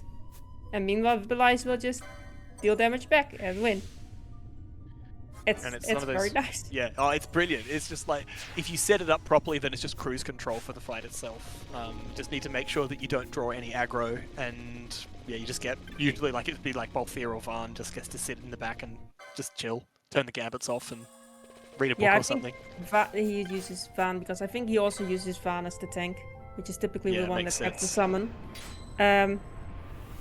The start of the fight is still tricky because then Vossler isn't the only one there. There's also the other soldiers, so you need to be careful that the other soldiers die enough before they kill your tank. And you like to also spam fire rather than the standard spell that Belias uses. But it's quite nice that this run actually uses Belias rather than just the point where you have to open the door. Like there's a point much later in the run where it's obligatory to summon Belias to get through a gate. But here we actually get to properly make use of a summon. Well, it is one of those interesting things where, like, the summons, like, the curve they have, even just in casual play, they're hilariously overtuned for about 5 minutes, and then, you know, then you run into issues. And so the way that you can just take advantage of it for that Vossler fight is really, really cool. Just take all the risk out of it. So here we go. We're just going to see Varn peace out, switches, like, you know, sort of, like, get a few particular, like, KOs, and then, like, Belias is just going to take care of everything. And active mode used here because you're going to be constantly issuing commands from Belias, and it's faster to take the menu time to go into active than it is to put up with a whole bunch of waits or to go with the standard gambit of Pain Flare because it's just a worse move.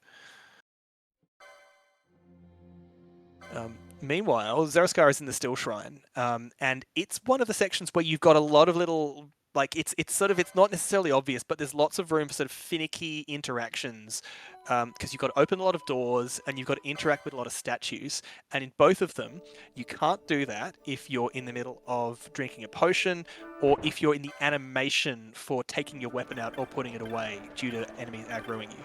So actually, it does depend on some pretty precise movement and timing to get this done efficiently. His luck with the statues as well, I think so far we're 2 for 2 on them being a single turn. Yeah, I think so. Yeah, it's like a 1 in 3 chance that they're in the wrong direction. They're never already in the right direction. So like, they're either like that you only have to make them turn once. That is 2 chances, and then 1 option where they're completely the wrong and you have to turn it twice. So like each of the 3 statues has a 1 in 3 chance of like being the bad position where you have to like kind of run away a bit and get back because like for some reason it doesn't let you immediately do the next turn if you just stay close as fast. Yeah. And now Viniscar here is going to be a complete joke of a fight for Zaraskar due to the reflect bounce strategy, which is just flee up, 1 volley, and then 2 volleys, and we can just oh, golden amulet, cool, boom. Look, like total nothing burger when you've got the Storm Stuff Thundara strategy.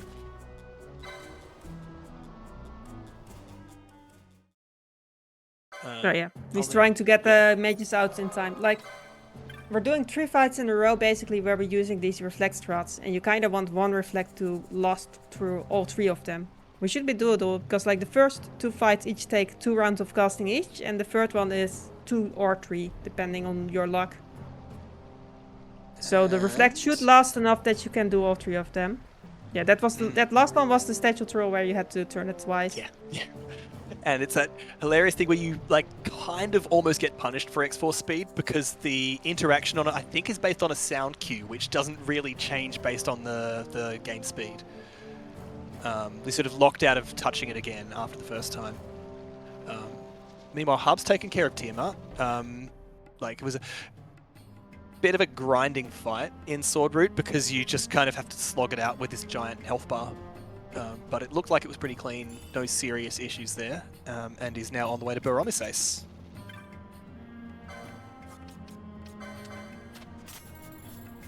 Yeah. Like Team Choco's, at least there. I mean, you can still have issues that it's still not nice to get disabled, but overall it's a safer version of the Tiamat fight. And I think Zeroskar's now ready for Mateus. Yeah, I really like this one too in Gun Route. Just like it's so cheeky how it handles. So we've got a bunch of saved buffs on Ash and Penelo. They've got Reflect sort of banked from earlier. Yeah, the tank just needs Decoy and Reflect, like, recast, because like those have run out while like Van has been running around. And handily, you spawn some distance from the boss in this fight, so you can just rebuff here and just completely disrespect him while he sort of sits around with his summons. And boom, boom, goodbye Mateus. Yes, classical textbook Mateus. Yeah, absolutely textbook Mateus. So Hub is going to have a much harder time with that fight. It's just the way that the Sword Route works is that it doesn't have as good tools for dealing with it. So look forward to that one when we get there. It will be, yeah, a very different approach to it. Yeah, like Mateus is surrounded by these Ice Acers, and in the Magic route we kind of ignore them by... So the positionings there are actually tricky, so it's not as easy of a fight to learn necessarily, because you need to have the correct position that the spells bounce back to the nearest enemy. So you need Mateus himself to be the nearest enemy, rather than one of these Ice Acers that surround him. Which is different from how Hub will do it, who has to basically work his way through the Ice Acers and then the boss. Yeah. No, the yeah, I've lost it.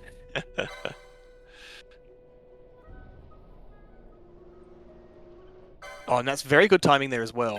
Or possibly just as like turn gambits off or something, but because the touching that waystone there, I guess we'll see once we're finished with the teleport.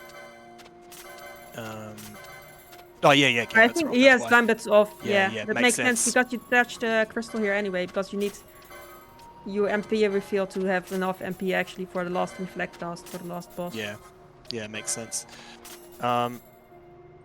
So gonna see a little diversion here at the crystal, possibly. Yeah, we needed that little bit of MP restore on Balthier. And just teleport back to Baromisace. So taking advantage as well of the fact that some areas with the gate crystals are sort of like an active area where you can use spells and interact and set your buffs up, and some are town areas where you just immediately get taken, like all your buff timers just go get paused. So you can just sort of walk up through the temple here without any worry about running out of buff duration. Bergen, in my experience, not usually much of an issue in standard gun routing, provided that you just remember to do the things that you have to do. We'll see how it goes. Probably shouldn't jinx our runners.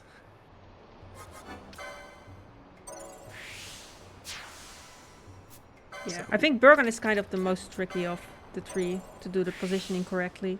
Like, you get punished very hard if you do it wrong.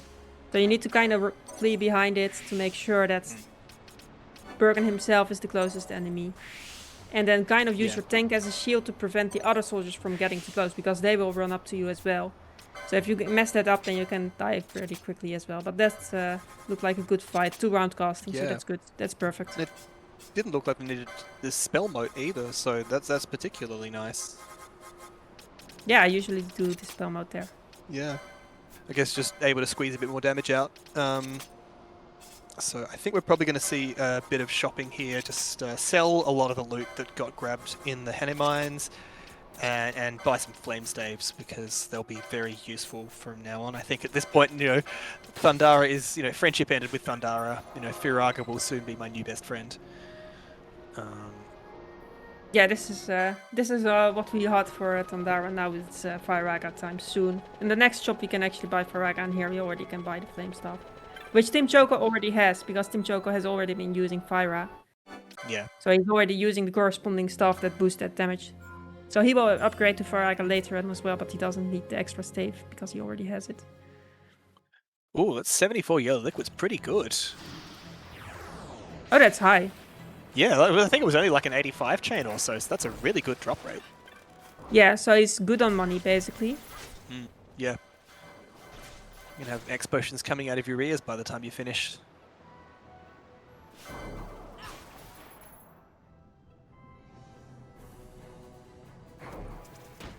And frustratingly, this section here, I think people have done the numbers on it, and it's just a bit not worth hiring a Chocobo to get to the Berserker braces. that Oh, you're yeah, after. I think it's it's something like very it's like a close 1 second speed-wise, time yeah. loss or something.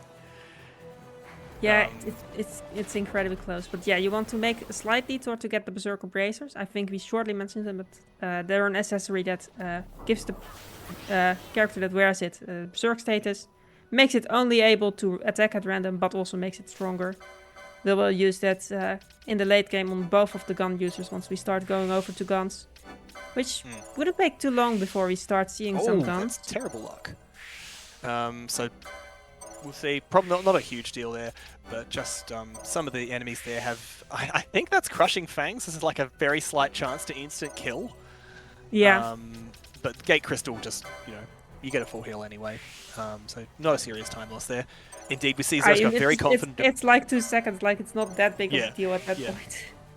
Very confident about the money situation. Doesn't bother picking up the Thief's Cuffs from the chest there, which would be good sell fodder, but clearly just figures it's not necessary. I mean, it's 1300 gale, so like from the chest pickups, it's kind of like the least money. It's like more of a thing you go for when like on the lower end. If you're really struggling. You don't want to think about it and just always picks it up. But yeah, I think Zero is used to thinking about his money. He's a PS2 runner. He has to keep track of his money. Because like in the original route, in the original FF12 version on PS2, like your starting money is so tight that you kind of have to keep track of it if you're like a top runner like Zero. So he's used to keeping track of these things, I think.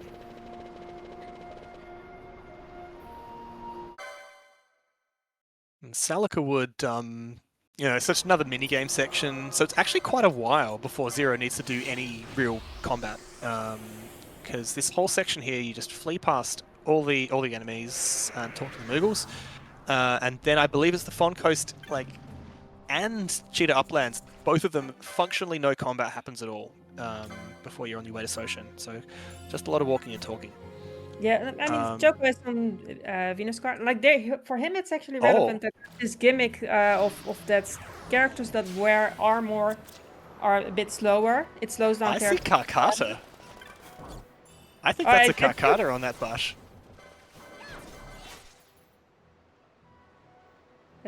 I probably see it better there. Yeah, that looks like a Karkata. So good. Well lucked there He's for actually Hub. turning the camera to make it look at us, so he knows it. Yeah. I didn't pay enough attention to the trial drops. You have a Karkata. Oh yeah, I definitely wasn't looking at the time. But yeah, enjoy your 3% steal. I mean, you get it's relevant here as well. 6 or so tries at it. Yeah, but still, that less than 1 in 5 chance, I think, slightly less than that. But it's still pretty cool to do that in a marathon. Yeah, no, it's awesome. Get that. So we'll the see whether Karkata, it's a very good sword for this stage of the run. It will be like only in the very late game he will upgrade to a better run. Whereas otherwise he would have already been picking up swords here and there to upgrade, which you could now skip a chest, I think, already then. Yeah, definitely. And on Venus Star, he probably unequipped some armor to make sure that he didn't have the slowdown effect as much. Because normally you get the ninja sword, I think, and totally worthless when Karkata's already in your inventory. Because it's not just powerful. I think there's a sword to pick up in this dungeon specifically that you would now go for, but he doesn't need it. Because the other big advantage is the confusion on hit means that some enemy, if an enemy's vulnerable to confusion, you basically just stun lock them, because every time they go in and out of confusion, it resets their ATB charge. So a whole bunch of dangerous enemies just get completely trivialized by it. So yeah, pretty awesome. But, Mateus, I mean, free runners are just tricky to during trials keep track of whatever. Oh God, so I didn't see it then. Luckily we see it now. Yeah, and we see that the sleep casts, the slow, we've finally dealt with the ads, and only now can we start working on his health bar. And it's just taken a while, isn't it? So pretty much just got to deal with it. Blizzardja, I don't think you can stop it from coming out in this routing, so it's just kind of like a whatever, not a fail state or anything. Yeah. It's not that bad, I think. But yeah, it's a bit more annoying because indeed they tend to still want to sleep your caster and things like that. Yeah, no, just extremely rude. So that's done. And yeah, we'll just be able to make our way, get the Sword of Kings. So we've got Zeroska going to have a lot of important shopping and menuing to do now that we get to the Hunter's Camp. So several like load-bearing things. Firaga, necessary for the mages. Also going to be, I think it's Aldebaran guns worth buying. And so finally, Barsh and Fran are going to get a chance to do anything at all. They've had about, an hour of sitting around being on the bench. And yeah, the Adamant Vest for Varn and the Bacchus Wine and Remedies. Both, I mean, technically the Remedies, you might never need them, but realistically, you assume you will.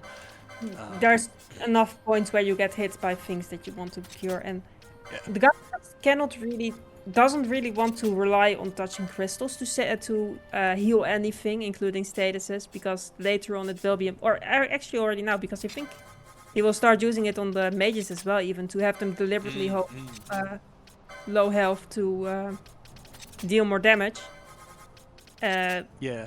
So like you don't I missed the shopping for that too. Low health, so therefore you need to be able to cure anything with items, basically, so then remedies are nice. Yeah, so in terms of shopping, he will probably also, he should have bought 2 leather gorgets for the mages, which is an accessory that gives them the property that if they're in critical health, they will deal double damage. And there will be like a free heal that's not necessarily wanted coming up soon. And after that he will have to set like whenever you get a saving prompt you get healed, whether you want to or not.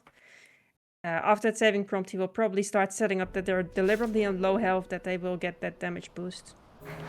And that will be for upcoming fights. The Mandragoras is an enemy there's multiple smaller enemies rolling around, and with that damage boost I think it should be able to just one-shot them with 2 mages with that extra damage boost. Because they've got some really vicious status that they can throw around. So yeah, we're going to see a lovely trick here where we chuck a Phoenix down on them and they come back just above their critical HP threshold. And then if we put that Traveler's Vestment on them, I believe that does give them also a tiny little bit of extra max HP. So like literally just any extra max HP means that they're now at critical HP. So a really, really clever bit of tech there. We'll see similar... Phoenix Downs really goes to the edge, so that any extra boost to max HP above that gives you then critical health. It's really cool. We'll see that in the Gunners as well, once we start to want to have them in crit HP. So yeah, he's waiting until they're all in the same corner, and then he brings out the mages, so once they're all in the same corner, they can hit all of them with their Firaga casts. One big volley. Looks like we're just going to go with 4 with one and 5 with the other, and we'll see how it goes.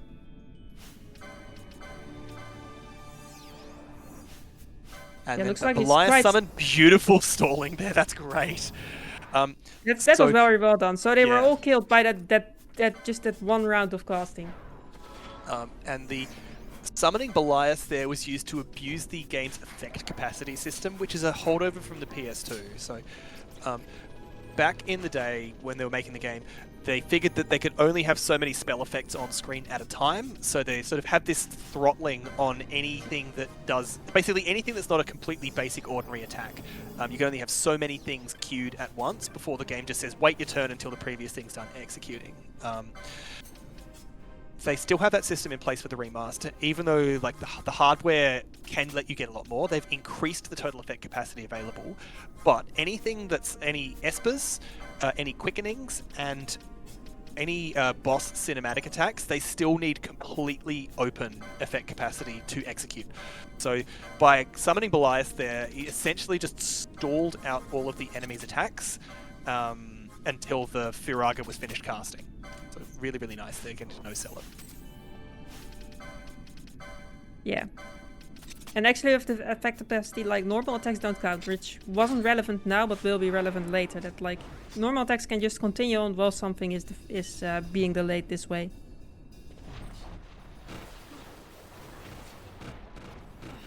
They don't use the effect queue basically. Yeah. Frustratingly enough, techniques do. Even though, you know, like visually there's nothing to them. Yeah. I mean, much oh later. yeah, we're seeing the despawn. The despawn.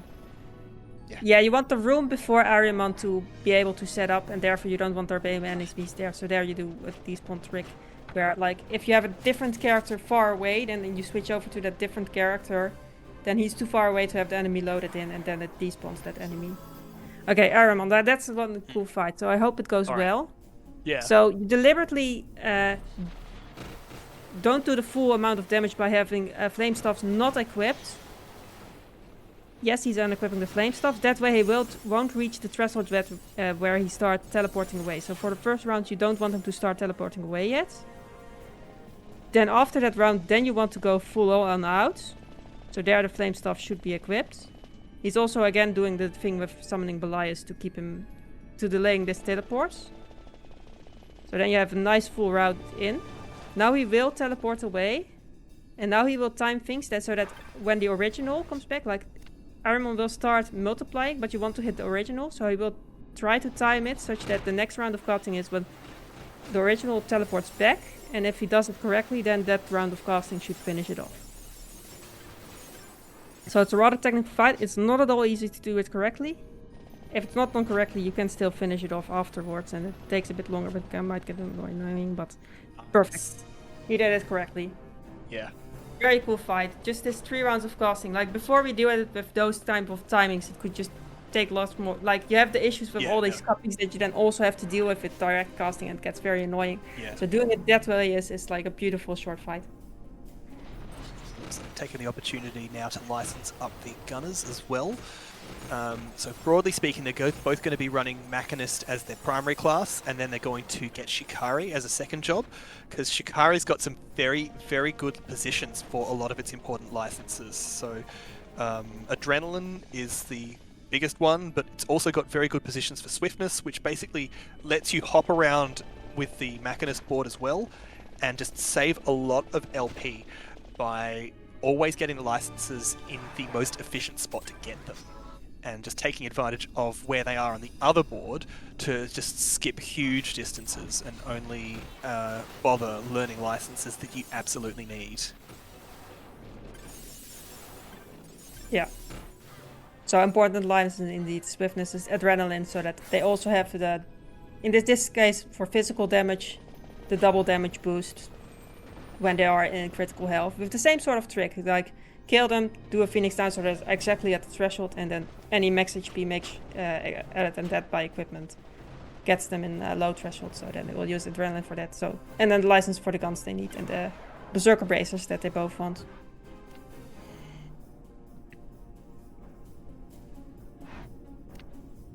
Now we've got, I think Roosta's probably on a last set of jellies here. We'll see what the chain number is. Oh yeah, definitely done by now. I wonder if did an extra set. That's a lot. Maybe he saw that these drops were poor and figured, or just for marathon save an extra room, which makes sense. I've done that in marathons before. That makes perfect sense. But that should be enough. But then we should see it's Tiamat soon. So let's see if he gets trolled over by Disable. Hopefully not. Hopefully not. No, you never want to see it.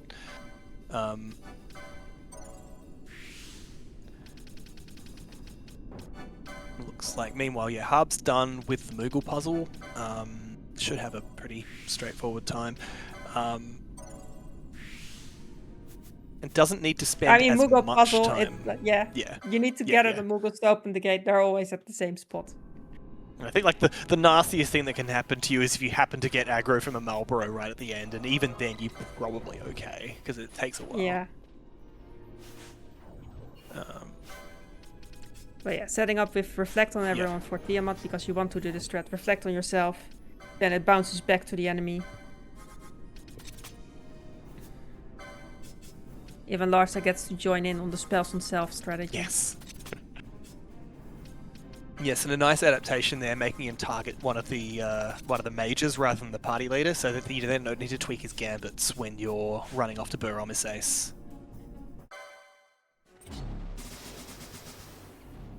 Looks like we had a little bit of bad luck getting through the whole way.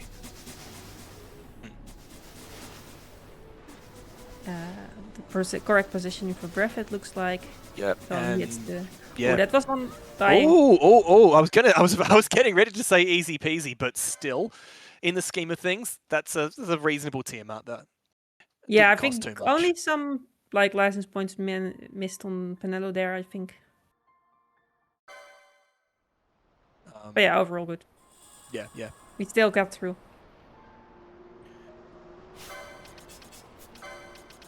And now we've got Zeroskar's about to deal with the sort of the back half of the game, having way less, budget than the front half, where a bunch of cutscenes that would have been probably voiced and whatnot just aren't. So instead, it's all text, which unfortunately means that they're unskippable. You've got to sort of mash through the dialogue and all of the character animations and whatnot. So like Arcades is a bit artificially long relative to equivalent bits elsewhere in the run. Yeah, it's kind of on the edge whether you would have voiced them or not, I think. Like, there are some where it's text boxes when you talk to NPCs, but it's a bit much here. And you get a bit of that too later on in Balfenheim with the pirates. Yeah.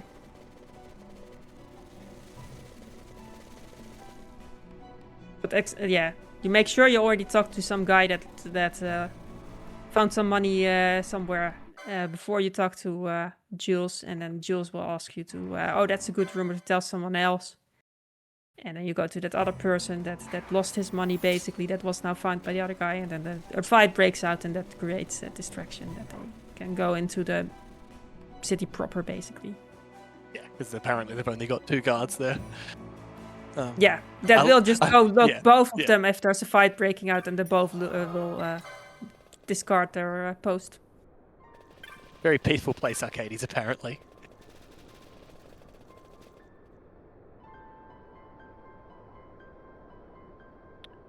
So the chop collecting minigame coming up here. In Zodiac Age, it's basically nothing, because between the Zodiac version changes where you only need 3, and X4 speed, it's over pretty much before it starts. So it's just, yeah, I mean, you spend more time talking to Jules than you do collecting chops. Yeah, Choco is now coming up on the Mandragoras, this time with Sword Route. He does have 1 spellcaster, but 1 spellcaster means he does a lot less. Like, spells are just more efficient against this fight, so he will use them here with the 1 spellcaster he has. It won't be quite as 1 casty as this one, but that's still looking still fun. Pretty solid. Obviously, between the White Mage letting you handle some things and Karkata, not as scary as it might have been, but still, I would not have felt comfortable going into that fight.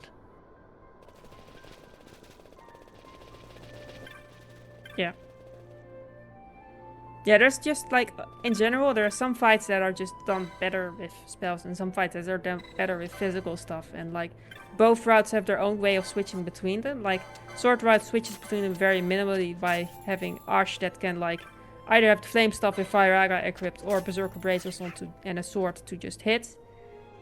And that's, like, the slight way that can differentiate between, like, what's needed for the current fight, and, like, the other 2 will more drastically just use a different party, where either you bring in 2 mages or you will bring in 2 gun users. I do like that part of the sword routing where, because the Berserker Braces essentially just override you with Berserk, you don't need to change Ash's gambits. So she can still have the full set of spellcasting gambits, but as long as you give her the Berserker Braces, then she's just going to swing her sword. Just a bit of, like, quality of life. Yeah. And ook coming up an Ahriman as well. All right, so we'll see probably like a little bit more of a standard approach here, just whack it until it falls over. See, the start of the fight's fine, and now we're past that HP threshold, it starts cloning itself, and it's just a pain in the neck, because your gambits aren't necessarily going to target the real Ahriman, and the clones are basically just decoys. I mean, at least you have the Viraga that kind of, because it's an area of effect, it kind of can rip any copies nearby as well.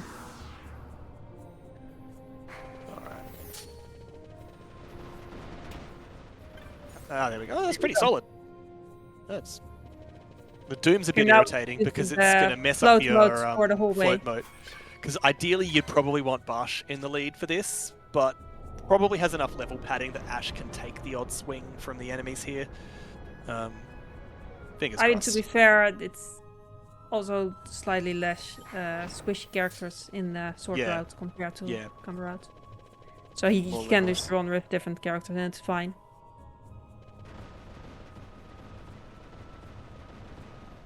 Meanwhile, Zero is already in Dracula Laboratory.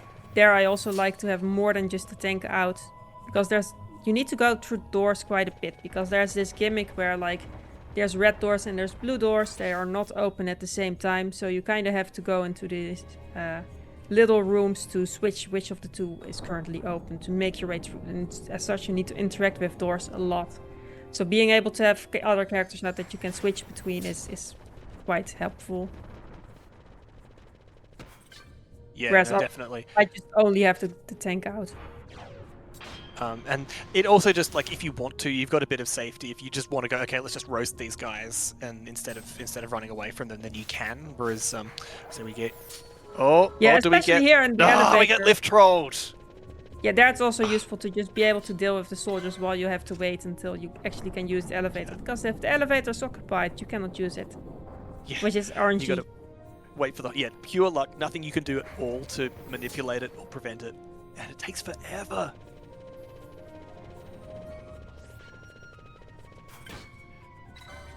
Meanwhile, let's see. So we still haven't gotten out of the bloody lift yet. There we go. No statue troll on that first statue, at least.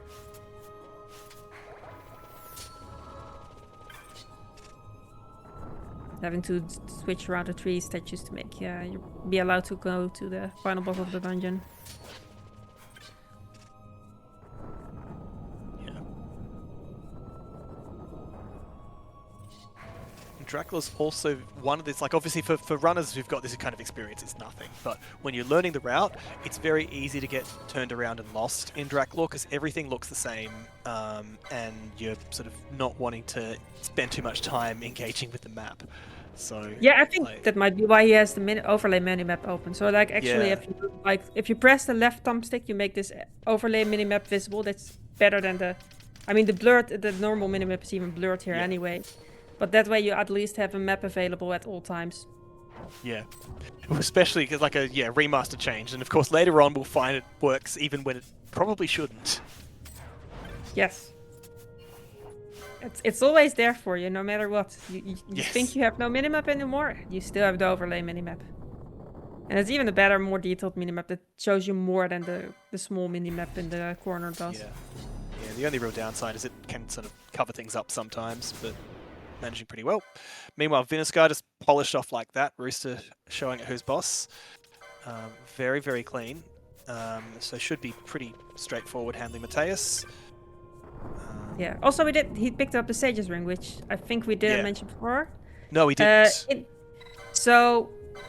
For him, it's just 10k gil. It's like worth lots of money. So for both Team Mock and Team Tonberry, that's lots of gil.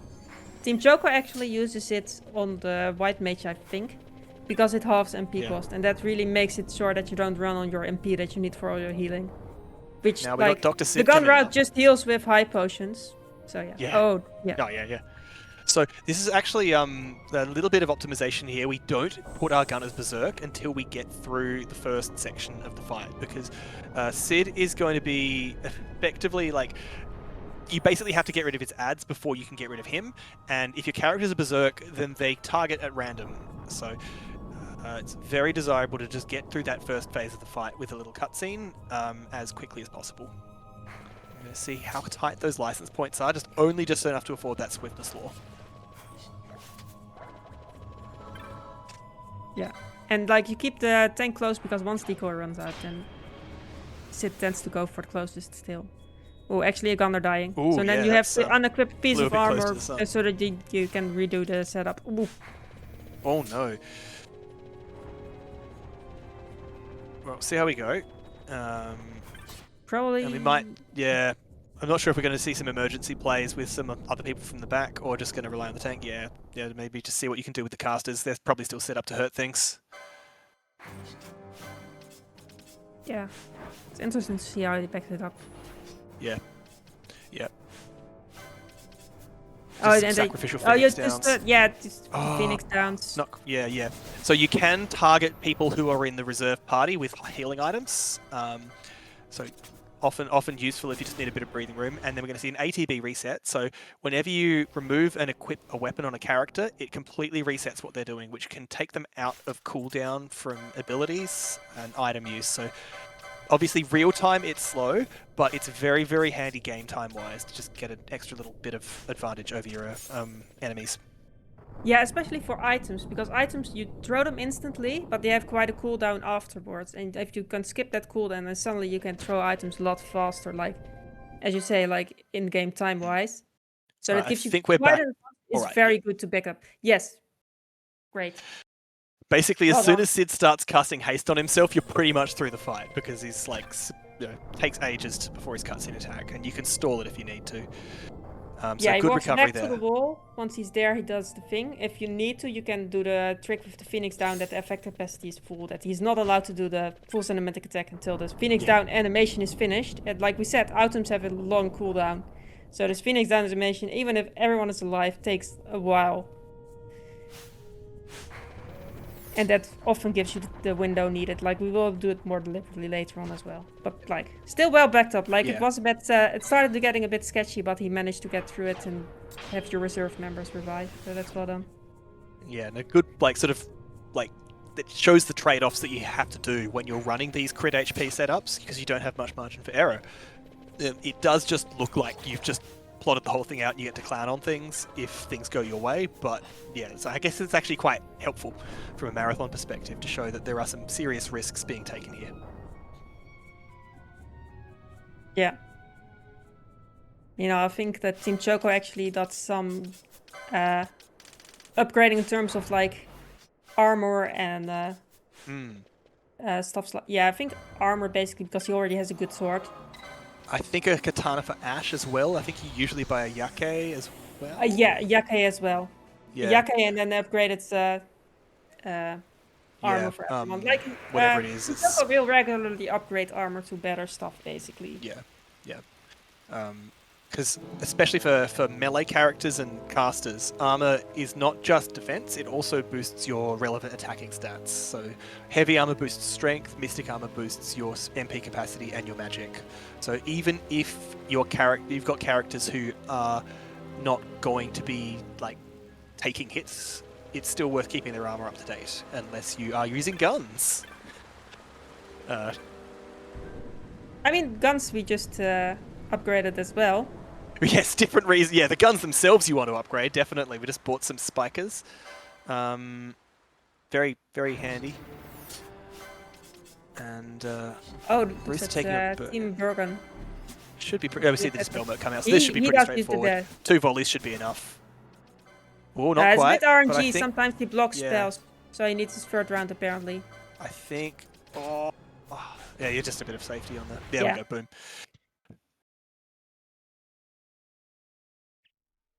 Sometimes you just need 3. Yeah. It's just what happens. And that little bit of... So the Gate Crystal coming in handy now, meanwhile, because Zeroskar, next stage, you've got to go all the way down through the Feywood. And strictly speaking, if you wanted to, you could walk there. But fortunately, the teleport network lets you get to the Feywood much quicker going from Mount Baromeses.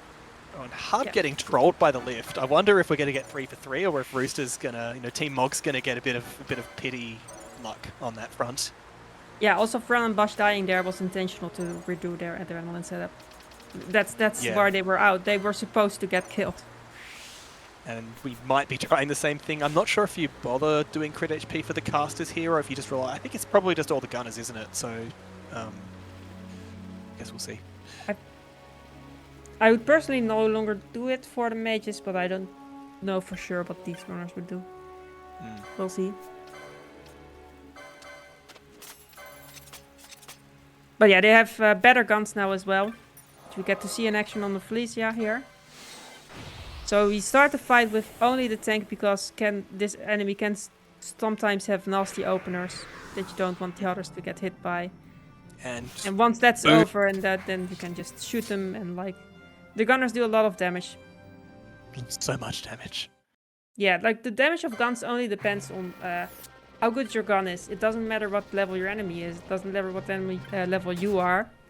Just better guns, more damage. And they just bought new guns just now in the last time we were. So we have quite good guns now. And the Berserk also helps. We always have Berserk affects your gun damage. So I found it a bit weird that your gun doesn't care how strong you are, but it does care how angry you are. Yes. So Berserk does affect that. Adrenaline as well. Like the adrenaline boost comes on top of this as well. So you also on top of the gun have these 2 damage multipliers. And even later once we have Bravery as well with the Domain Cavados. But for now it's Berserk either with Bach's Swine or with the Berserker Bracers. We've just got a bubble belt now, and it's just essentially just so much quality of life here. Like the healing on the high potions has been getting a little bit shy of what you want, so now Zeroscar can upgrade to X potions, and you just get so much health on demand. Yeah. Take advantage Meanwhile, as well. Choco is on Sit now. He used spells to be able to hit all the ads, the toys that are surrounding him at once. And after that switches over to swords, or the Yake for her. But that initial spellcasting helps to deal with these surrounding things a bit at the start. And we're going to see... Oh, that's a bit unlucky. So Vaughn goes down. We're just going to have to get someone to res him with a Phoenix down.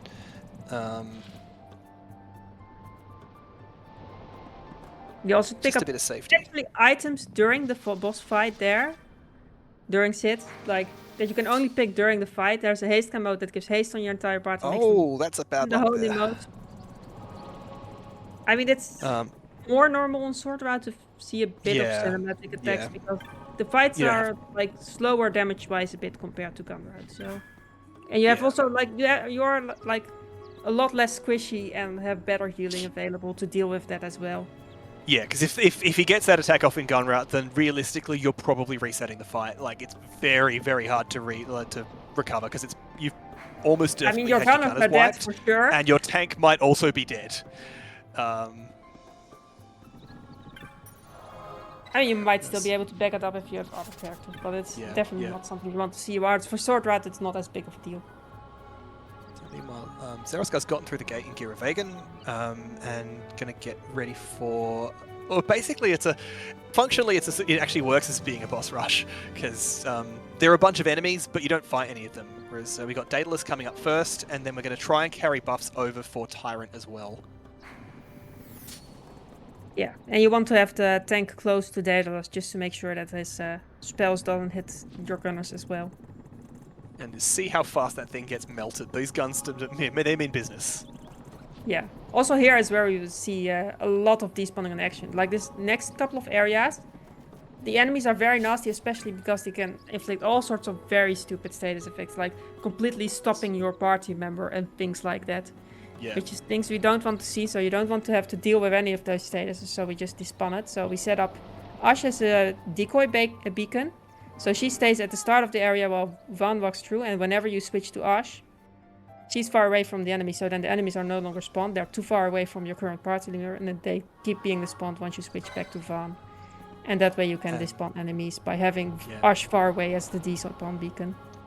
And because Ash's target is so far away from her, she can't actually cast.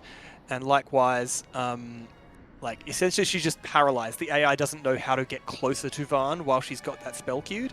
So you've got a decent while, I think it's about 30 seconds or so, where she'll just be there stuck as a convenient beacon until the action expires. Yeah, and even if it expires, it takes a bit for her to catch up to Vaan. So you have some time until she's too close for despawning to work. But yeah, you do it deliberately, that you queue a spell when she's not already too far to actually hit Vaan. And it's important because previously we've been fleeing, but you can't afford to flee here because if you do that, it will cancel Ash's queued command, and it will mean that she's not going to be valid as a despawn beacon for anywhere near as long. We do see that deliberate flee there to just try and time her arrival at the gate, because she was going to time out anyway. And this is essentially just going to line it up so that once we hit the next switch with Vaan, Ash is going to be in just the right spot that we can just switch control permanently to her and have her flee through the rest. Yeah. Meanwhile, Team Choco and Rafflesia hacking with all the buffs on these two swordcasters. Well, Penelo is there as a healer. And that's the pain in the neck that you have with Rafflesia, because its gimmick is that your MP gets drained down to 0 almost immediately. So yeah, the healing really doesn't work properly as you'd like it to. Yeah, but yeah, he goes back to the safe crossel. That's what I would do on sword route as well, because there you can. It doesn't like there being healed up is always good. Yeah.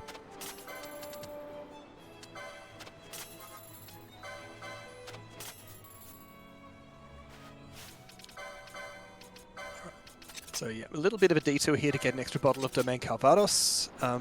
Right now, you've only got, like, literally you've found 2 of them through the whole game. We're going to get more, but at the moment you're quite bottlenecked. And it's very, very useful to have this source of extra damage. Oh, the Tyrant. That's one that can be quite tricky as well. You really need all your buffs there to make it in time, because once Decoy starts running out, then it starts attacking other characters as well. That would be bad. Yeah. So you really need to have those buffs on these other characters to kill in time. And meanwhile, also it hits very hard, so you sometimes need to make sure that like really your extra high potions go off fast enough that you can get enough healing in before you get killed. A reverse mode, if you had been lucky to have a reverse mode, that's where I would use it. Yeah, because it means that you can just sit there face tanking it, and it's free to just buff your gunners if you need to. It went pretty well.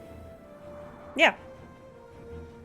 And then there's this more maze-like area. Like, I mean, once you know where to go, it's not that hard, but like, you really need to map at first to realize where you are going through this thing where, like, which path you need to take, which switch to hit.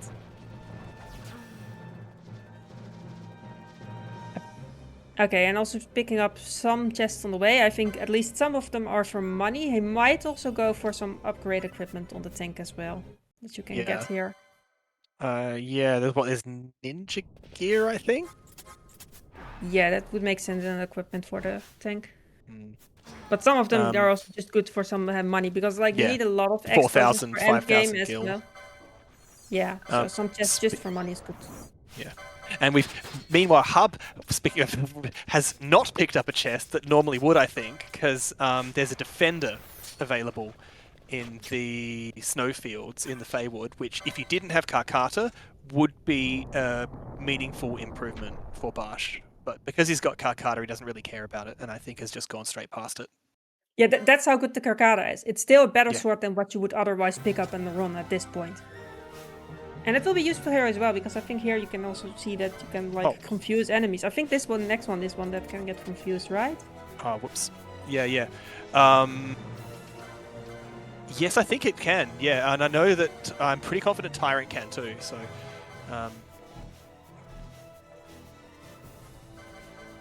yeah, it's hitting confused. So like this is now very easy for Team Choco because of the Karkata. Yeah.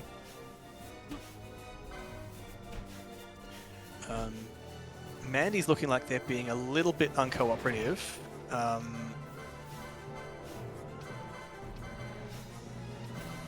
14 Mog. We didn't get them all in one group good together. Oh. No. Oh, that's very unfortunate. And yeah, the tricky part is that they are really punishing. I mean, they also don't always go to the same corner, so depending on where they go, it can be trickier or less tricky to set up as well. It's not doing it in new route is also not the. Your mages are also so squishy that it's not necessarily easy to do it well. It's a tricky fight. Yeah. And the unfortunate thing is because you've you don't get an autosave at a convenient spot there because you've just gotten a heal from the chance to save, and so everyone's going to be at max HP. It really looks like that was a irritating. manual save that he loaded, right? Because it was immediately Maybe it back in was. prison. Yeah, that's a good point. Didn't have the cutscene. See how we go.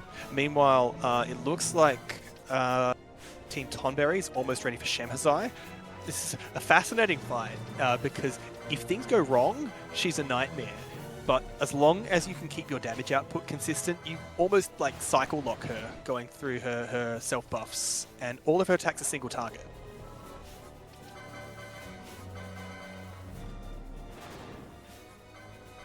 See how well we manage here. Just do that. Yeah, Berserk now the rebuff. Mandragoras won't go through. Okay, that's Mandragoras this time done well. And yeah, we see that like, oh, I didn't even get the flare off. Look at that.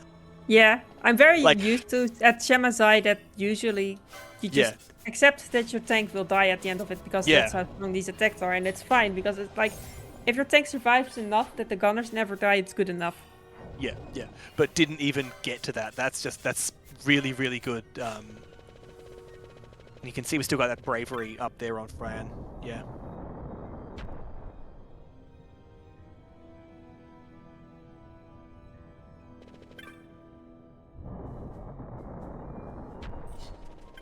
Let's see, I think the next boss we'll see is probably for Team Choco that also goes to his Tyrant fight, which again will have the confusion come in handy there as well. Because like Tyrant is on Sword Ride also like without Karkara can also be quite tricky because Tyrant just does a lot of damage. And being able to keep up with healing can get tricky there actually. But being able to confuse will make that so much easier.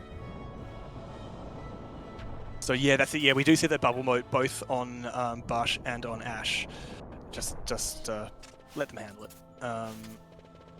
Tyrant does just have some meanness there. Like, so you've got obviously there's the room for the black magics there. And I think there's also Sonic Fangs has that chance to instant kill. You can see it's just taking a while for that health bar to go down. Yeah, but the confused, like, Penelo is just doing nothing. Yeah, Normally yeah. she's full-time healing and having trouble to keep up, and here's just Penelo is just there. And that's so much difference that Karkata makes there.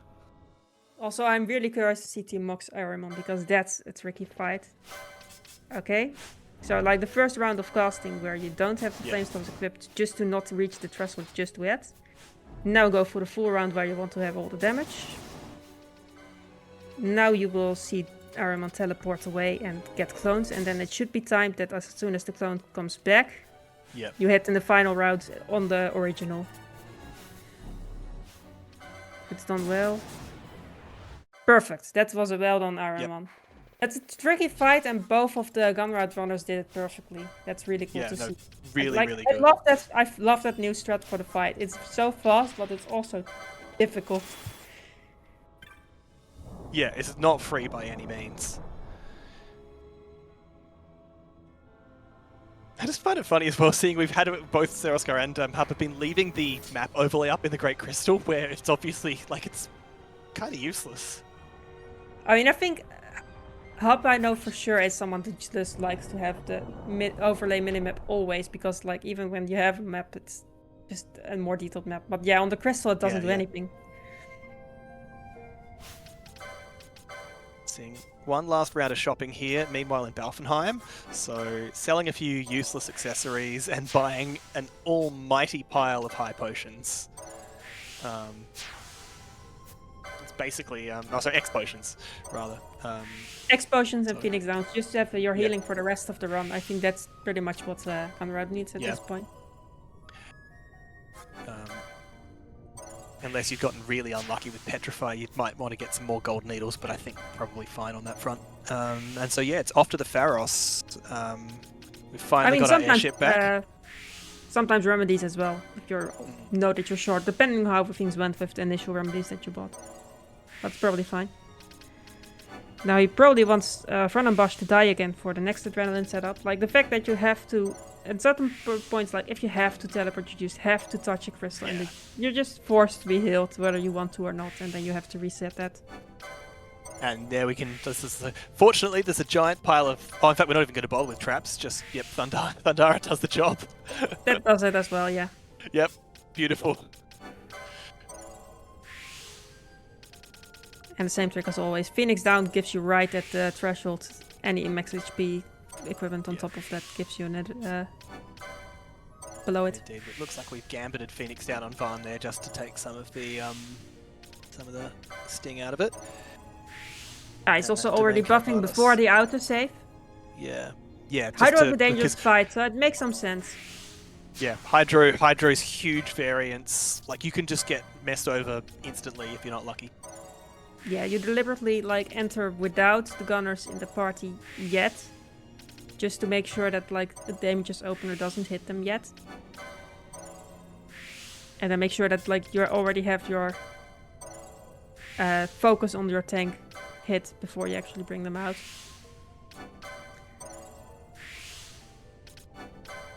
And then if it's possible, and if he starts doing physical attacks, there might be this thing where you can run in circles and have him follow you around, trying to hit you, but not catching up with you. We'll see if we can get that. Oh, but he needs to do like a oh, there we go. Yeah. Gun is out of the party. Yep.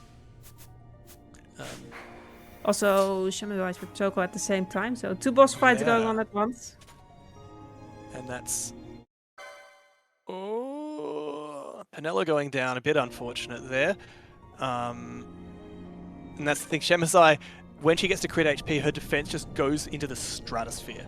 So a really, really awkward, grinding battle in Sword Root. But we got it. Nice.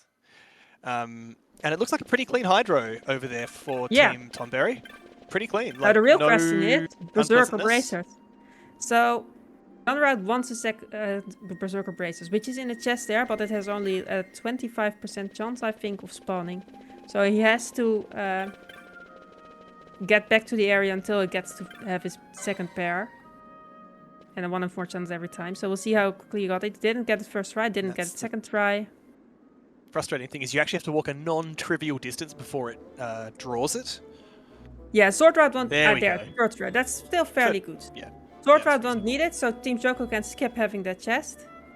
It's also the reason why for Gun Route it's nicest if you already got it in trials. But also, like, does so little trials that you don't have good odds for it. Now in this... 3 black orbs here if they want. Bad and luck at that there. runner. But yeah, all these levels in this lighthouse have a separate gimmick. The lower level has the gimmick that you have to collect these orbs that you get when enemies die to offer these altars. And if you have 3 orbs for the 3 altars, then you can do the boss of this first gimmick level.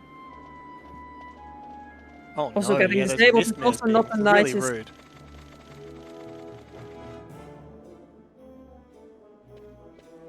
I think Team Choco will still do some slight last shopping as well.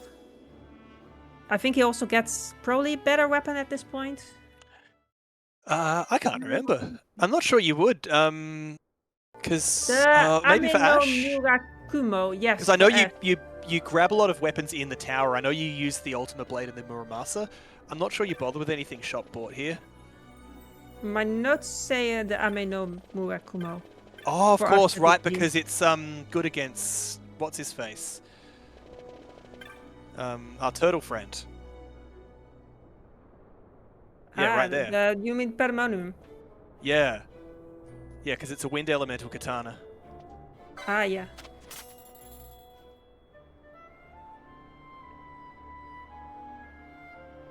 He's going to see that. I think that's the 3rd black orb going in. Maybe it's the 2nd. No, it's the 2nd. But shouldn't be too much fuss anyway. Yeah, meanwhile, Team Walk. I think we never talked about this minigame where you have to match these people to be allowed through. Yeah, trade. You have gossip to make from pairs town. of people where you have to transfer the correct message from one person to the other. You need to do these pairs one at a time.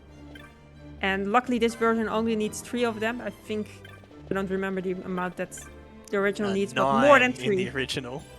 9 in the original. Here we only need 3, so you've- which are like 3 and no that you speed have in up. the close area. Yeah.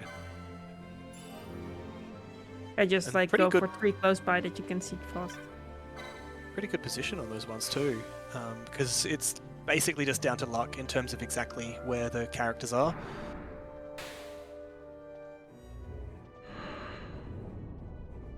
Yeah.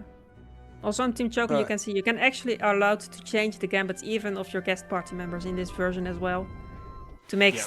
sure that Redis does what you want him to do. Like in Gunround, you will just disable his gambit because otherwise he will do stuff you don't want. Guest party members bring their own items that you can use, and Redis brings the main Cavados, and he will throw them themselves if you don't do something with his gambits and you don't want to waste them. Because they're good, Yeah. they give bravery, that's good. Contrast with the original game, where even though you couldn't edit their gambits, if they used items for any reason, they had their own separate stock, so at least they weren't going to burn your own stuff out. We're going to see a also trick here Panda. to take away perfect defense from Pandemonium. So Redis here is actually going to do something for the first time in this route, and going to cast Arise, because it's a huge effect capacity spell. And Decoy, just a manual refresh with that as well. It's going to trick Pandemonium, possibly with a second one, no, there we go, into dropping its perfect defense. So now we can just go back to shooting it. If you don't do this trick, I believe it's like 2 minutes of sitting there waiting for that invulnerability to stop. Yeah, I think it's not fully understood why casting Arise on it works. Some have posited that it says something to have the threat thing going on, that like... Yeah. That like, if you cast healing spells, the panda dislikes that and goes aggro to that. Well, like, I want you to more. heal me, but it's the thing is, because Arise isn't even a spell would actually help it. It's not like it's been KO'd, so who knows? Yeah, it's strange how it works, but for some reason Arise casting won't work. I think even throwing Phoenix Downs and stuff can cause a similar effect to happen if you do it enough or something. For some reason, Perfect Defense gets rid of that much earlier than, which is great. Yeah. You Meanwhile, don't want to wait Hydra's it up out. here for Team Choco, and it's not looking too bad actually. The Immobilize just handled pretty well, and we see that like that Berserk double melee setup just chops it up pretty well. Yeah, that's quite...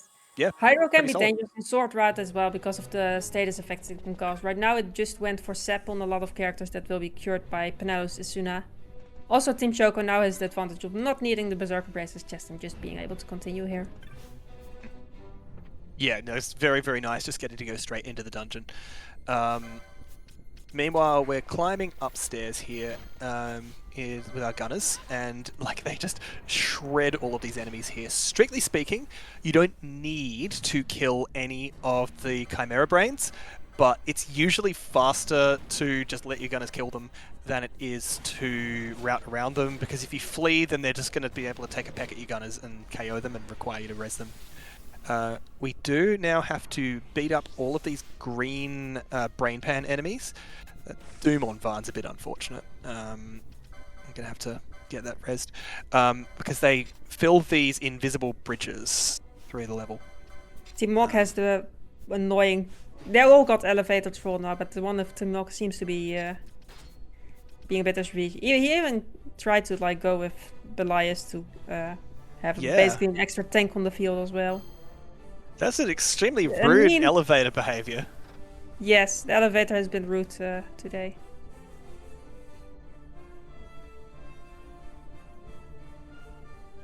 But yeah, Zero going to these pain pens that you need to build the bridges. Position is important there, like how you position yourself according to these green flame enemies.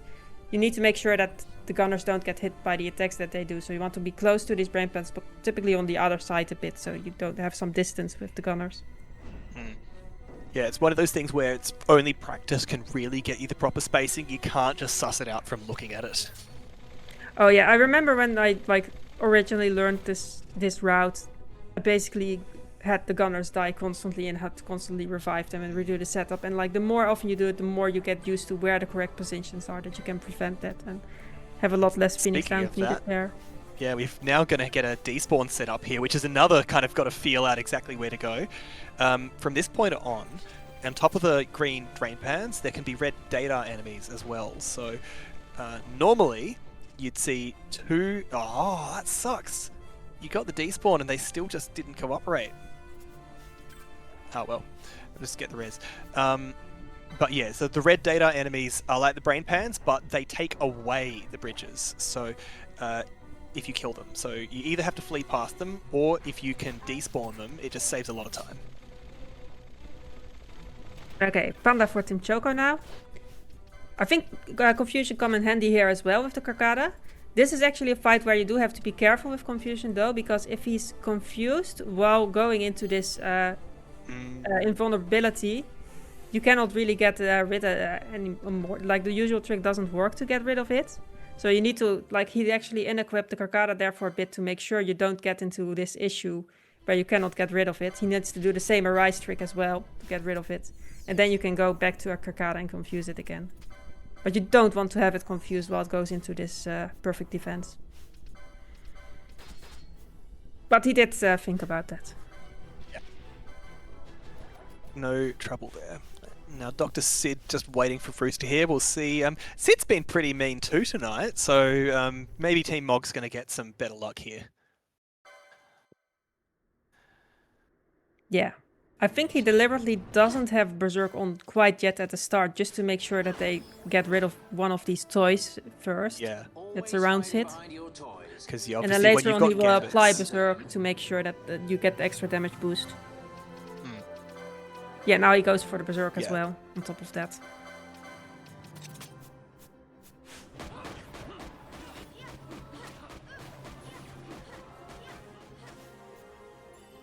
Pick up the haste mode. And the holy mode, looks like this should be easy now. Yeah. Yep. Very that was clean. A clean fight. Very clean. Good Sid. Well done. And we got Slit coming up at the end of the first ascent here for Zoroaster. So not a particularly tricky fight. It's just a convenient milestone in terms of climbing up the tower to have. And it's going to be the first time we see some mileage from Oil. So that's the one that we did the extra hunt for. We beat up the wolf to get the extra level at the clan. Finally, it's paying off. Yes, we will grill the fish. Put oil on the fish, then fire on the fish. And it will go very fast.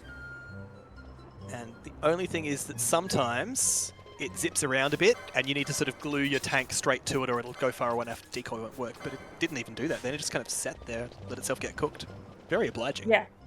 But indeed, like if you're not careful, it will still attack one of them. Oh, not an Undernentine! Come on! Sometimes there's rare enemies that are not always there and they can troll you. It's like a 20% chance for them to spawn. And they don't always spawn there either. They can just be on the opposite side of the room. So really, really rude.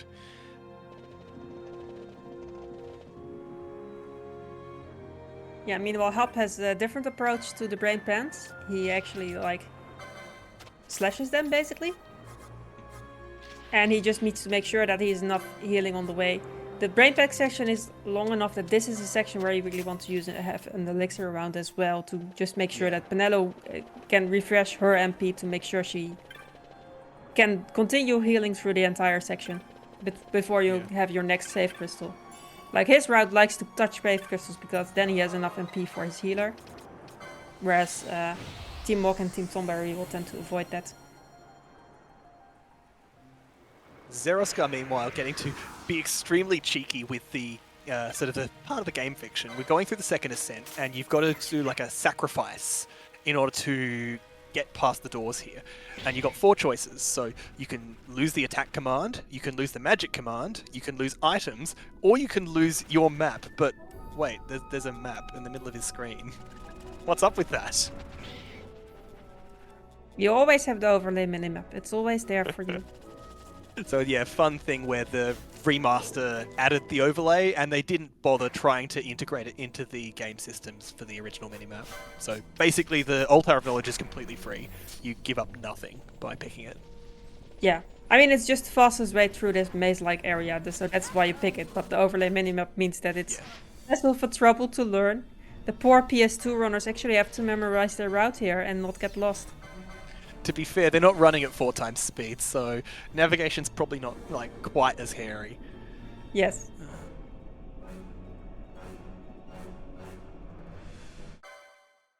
And Fenrir coming up.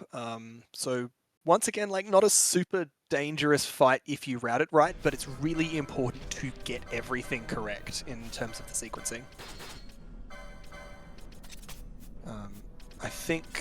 I mean, certainly I'm used in Gunroot to carrying over quite a lot of buffs from this one to the Hushmal fight. I'm not sure if we'll see the same here, but generally you want to be sure that you can get maximum value out of these limited use buffs. So we're probably going to see a Haste Emote and Domain Calvados used here. Yep, because you really, really want to get through this quick. Yeah, like with a lot of fights, the where you time your extra buff is kind of like you want your decoy to never run out. So that, because recasting decoy in the middle of a fight is a pain. So you want to avoid that, and a lot of the buffs are aimed at that. And like this is actually a pair of fights where you have the buffs in both fights, indeed this and Hushmal, where it works really well together. That then you can end both fights without recasting decoy in either of one, and also being able to avoid the cinematic attack on Hushmal later. You want to start the fight with just the tank out, just because this first area of attack fight thing to do, the first wheel, you don't want that to hit the gunners. After that you can create enough distance for the second wheel, and then it goes down like a textbook fight.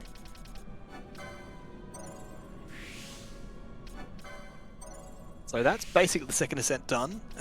You've still got to do some cutscenes and whatnot, but all the like actual difficulties finished now. And Zeroskar will be on the way to the third ascent with a bit of a puzzle section, which like fortunately doesn't ever change itself over the course of different runs, so you just know which altars to pick every time. Yeah. I guess a bit more background where the gun route comes from. It's inspired by the New Game Minus speedrun that was in the relay like 2 years ago, I think. And it's a speedrun where all your characters are forced to stay low level. And the route got so good, despite the extra requirement of being low level, that it got faster than the any percent world record. So since then people thought like, if it's that good, maybe we should do it in any percent as well. And that's how this route came to be. Plus some extra optimizations that are only possible in any percent now. So it now even got better, and like there have been quite some improvements in the world record as well because of that. So it's pretty cool. Yeah, well, and I think, the relay's inspired, I think, a lot of people to take a closer look at it and find a few more optimizations and engage with it. So it's been really, really cool just seeing, like, leaderboards, moving again, seeing some really, really good times. And just sort of having more people take a fresh look at a game that they, the fresh route gives them a chance to sort of have a fresh go at it. Yeah. So important here to pick up, there we go, that Antares, stronger gun, just going to be useful for the remaining fights in the game. Yep, nice. Yeah, it's like this little puzzle where you have to know the correct color of pedestals to touch, but it's sort of always the same. The one thing that can depend on what you did before is the one where you had to give up the minimap is color-coded, like pink. But yeah, here in the speedrun it's always the same. Yeah. And even if you chose different routing, you'd know which of the other ones to take anyway, so... Yeah. And then, of course, the final puzzle where it's don't pick any of them and then just run off to this hidden wall at the back of the building. Yeah. Also, Daedalus went smooth for Team Mok. Yep, very nice. And Team Choco is now grilling the fish. Team Choco only has the one spellcaster. So it's slightly slower, but still, and again confusing the fish as well. Kakada is still doing work this late in the run. Yep. And we're getting ready for Hushmal here, over for Team Tonberry.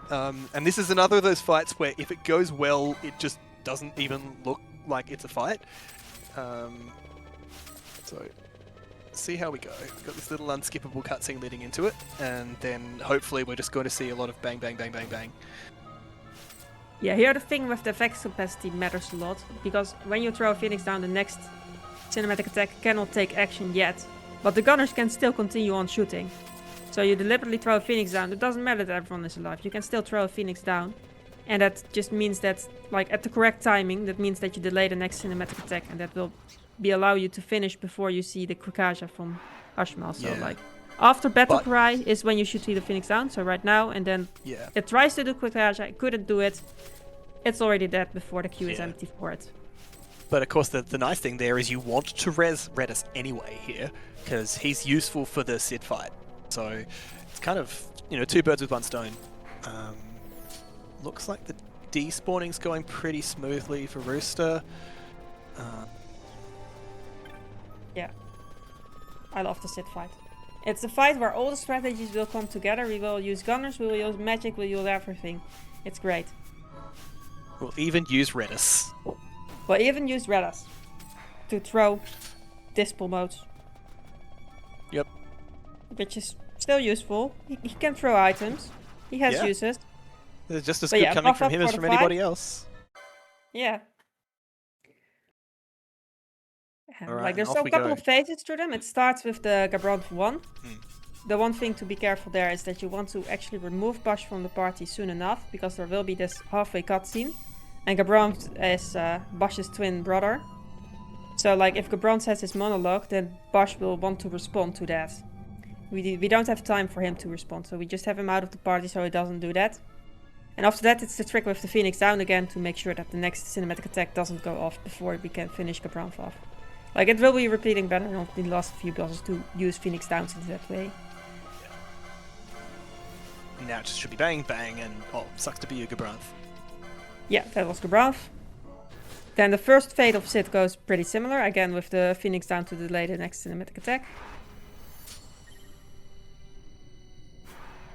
But after this, like, it's with the summon and with Famfried and the next phase of Sid, it's actually a lot more resistant against these gunners, so that will not be a good strategy anymore. So we go back to spellcasting. With a Reflect mode, we can immediately go back to these Reflect strats. We don't have time to manually separately do Reflect on each party member, so Reflector mode goes in handy. We cast spells on self, oil on Famfried as well. So again, those triple damage from fire spells that way. And that way do Reflect shots to deal with magic. Yeah. The Dispel mode's also very important because Dr. Sid does a lot of damage, but his gambits prioritize keeping buffs up. So very, very useful just to make sure that you get rid of that protect on him. Yeah, and now the important thing is for this second phase, you again want to do spellcasting, but it's also important to have your tank away from the rest.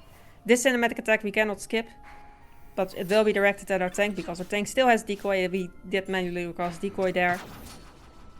So this will only hurt Vaan, and after that we like flee to get the party back together so we can finish it off with some reflecting again. And should be pretty straightforward from here on out. And goodbye, Sid. Yeah.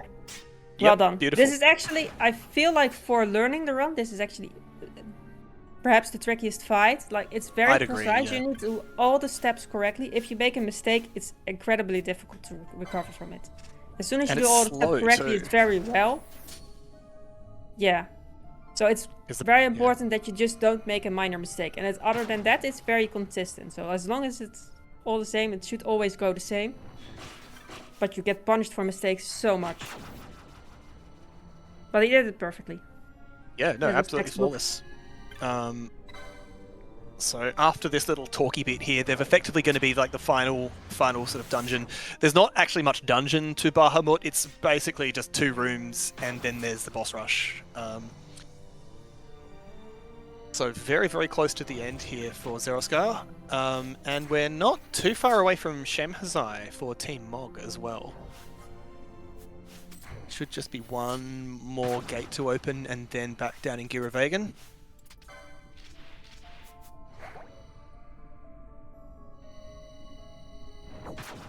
Yeah, these girls on the wake or whatever they call this variant is called can also be quite annoying. They can sometimes blast and put a bunch of status ailments on. Like, I personally kind of like to just kill them with gunners, but like it's obviously faster to just run through, which is what these runners are.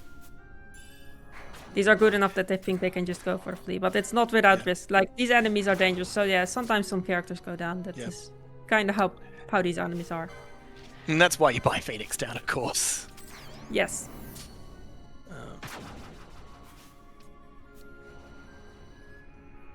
So we're going to see on Team Choco's side, I think pretty soon.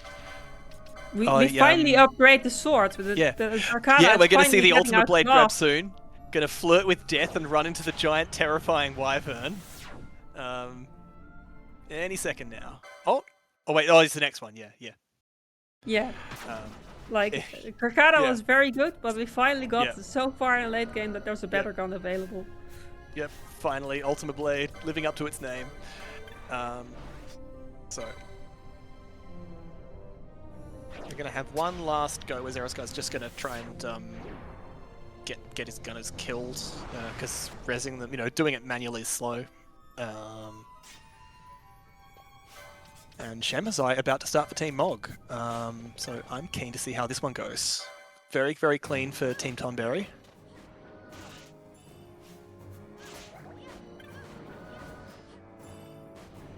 And yet the Mana Spring's very encouraging. Boom! Just like that. Easiest thing in the world. Yeah, also the final few final things, like the next to final the final boss rush basically for Team Tonberry starting.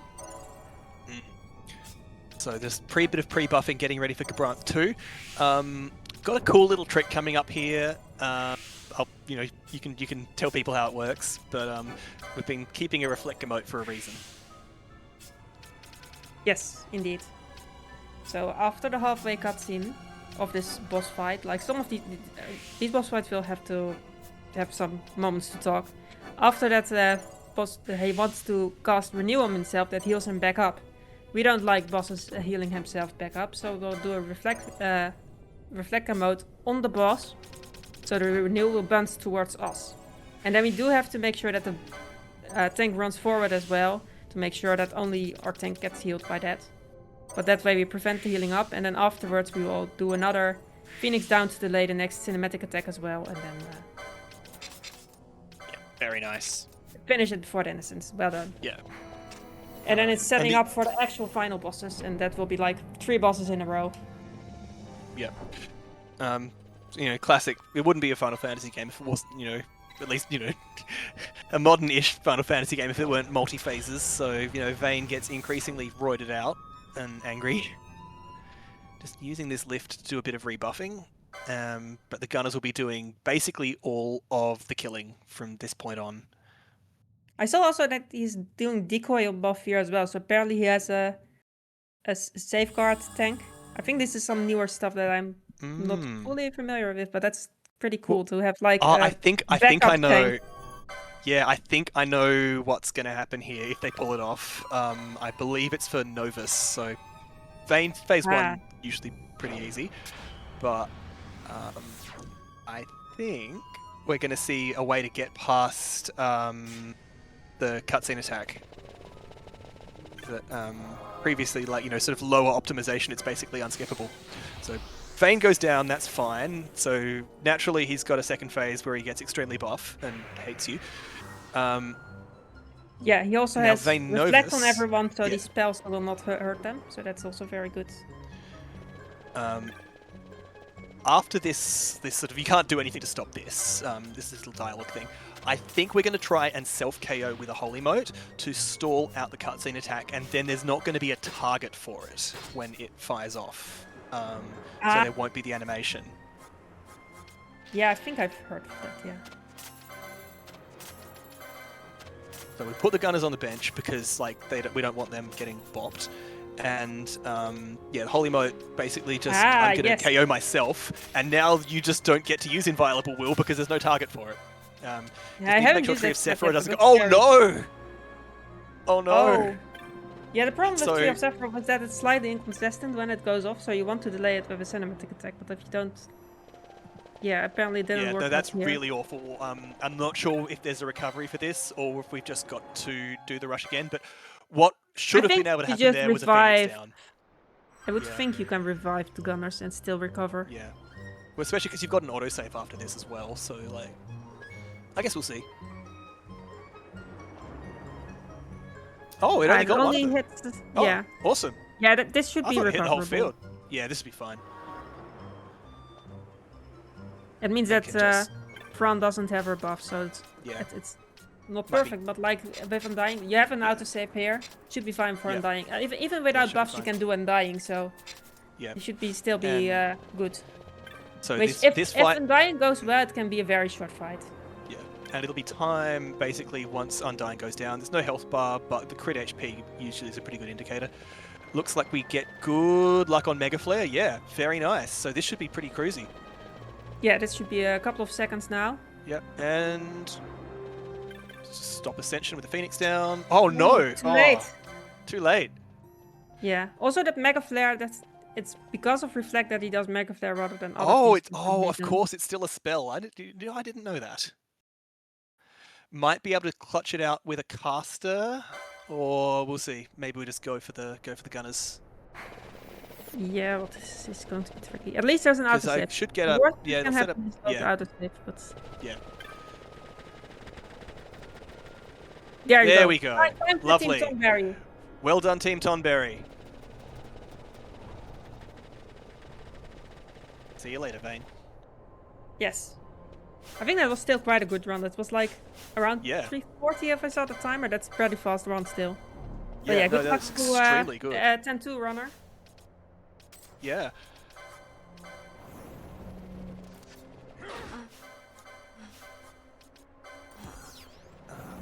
And it looks like, I'll confess I didn't actually see enough of it, but Dr. Sid looks like he went down without too much fuss for Hub, so I'm going to have another Bahamut run coming up pretty soon. And it'll be interesting to see that contrast between how the gun route handles it and how the sword route does.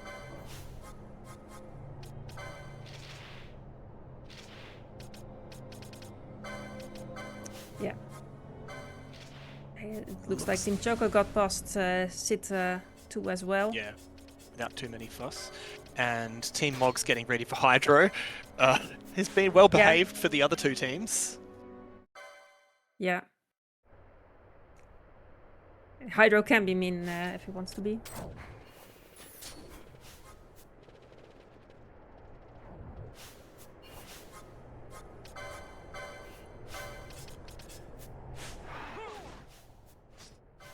Alright.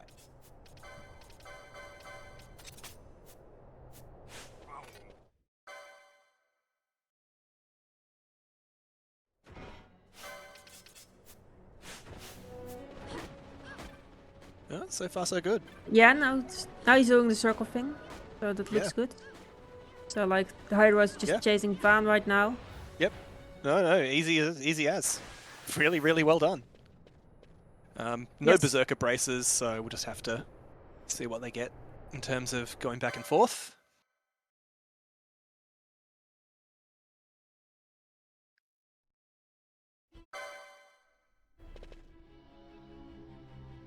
I think it was it third try for Yeah, Team it was Tonberry? first try for Team Tonberry.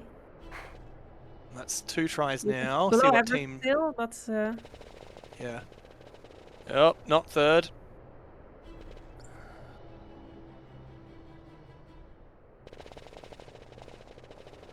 no luck for Team Mog so far. No, not so good there. We just have to keep on going for it. Very unlucky. Yeah. Team Choco, I think, ready for Gabranth. So, yeah, just running through the superstructure.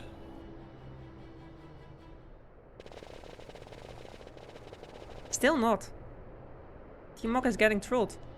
Yeah, really not having a great It's time just of it there. RNG here as well. Yeah, pure luck. There's not really anything you can do to influence it. I think there's been, like, exactly this kind of scenario is why I think some people have been talking about, like, how feasible it is to route out just sticking with Bacchus Wine for the tower. Yeah, I it can can't be remember what annoying. the consensus There was. it is, finally. There we go. I've lost count. But too Way many. too many times. Way too many times. Yeah. On Team Choco, we now see the same trick with the Reflector mode because, like, he also doesn't want Brocc to heal back up. So In fact, Reflector it's mode even on worse Brocc to for- reflect yeah. off the renewal. In my experience for gun mode, if you do stuff up the reflect, you can usually clutch a win in the fight, but I think for sword route you don't have enough damage, and if Gabranth gets back to full health, you just lose. He'll shred you.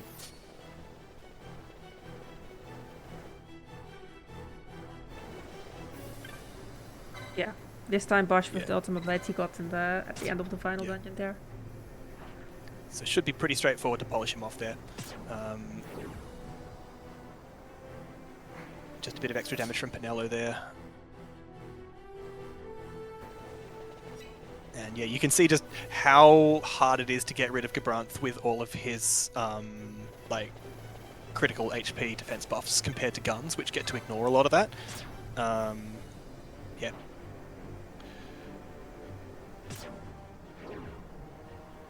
Okay, and then yeah, so I guess we'll get see a fresh approach to Vayne and Novus. As far as I remember, Vayne and Novus themselves are both relatively straightforward fights, but the Undying, you have to sort of do a bit of a mode switch between physical and casting.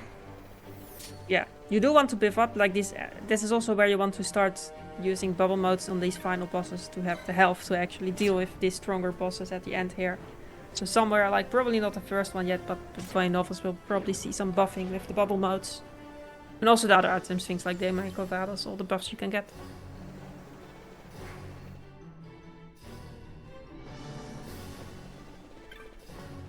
Yeah, this one sees a little bit more of the cinematic attacks. Here it's a bit more normal, but we still don't want to see Trio of Sephira. Yeah. I think So standard this one is there will usually still you'll be- see Force of Will. Which is a bit less than ideal.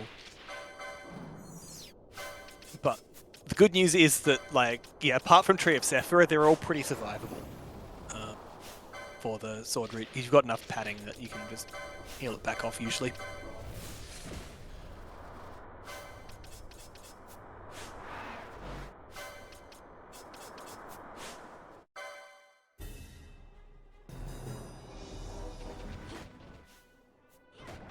Go, that's Vayne Okay. taken care of.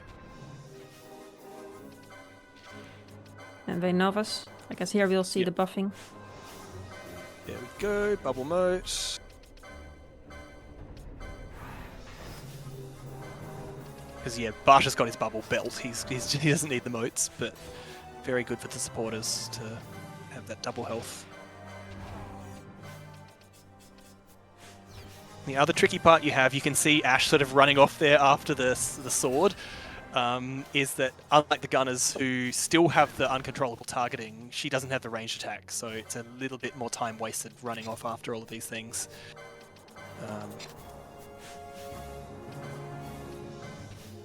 Looks like Pandemonium's not going amazing, meanwhile, for Team Mog. Gunner looks like they've caught a stray. Maybe there was an AoE attack they were a bit too close to. But looks like Gunner we're can past the be perfect tricky. defense, so it should be alright. But Panda can be tricky to do correctly, yeah. Yeah. Yeah. Alright, so yeah, this is the one that certainly I was used to just having to face tank, and so that the whole emote getting to skip that in the new gun route is really, really cool, because obviously I even guess it's just yeah. getting this attack, but Yeah. that it's now skippable is very cool. because even if you don't care about the damage coming in, it just takes forever to animate. Alright, so Undying, we'll see how it goes. I remember it being a little bit edge of the seat. Because you essentially have to get to a phase change where he's completely immune to physical attacks and you have to rely on spellcasting and you only have one spellcaster. So, see how we go.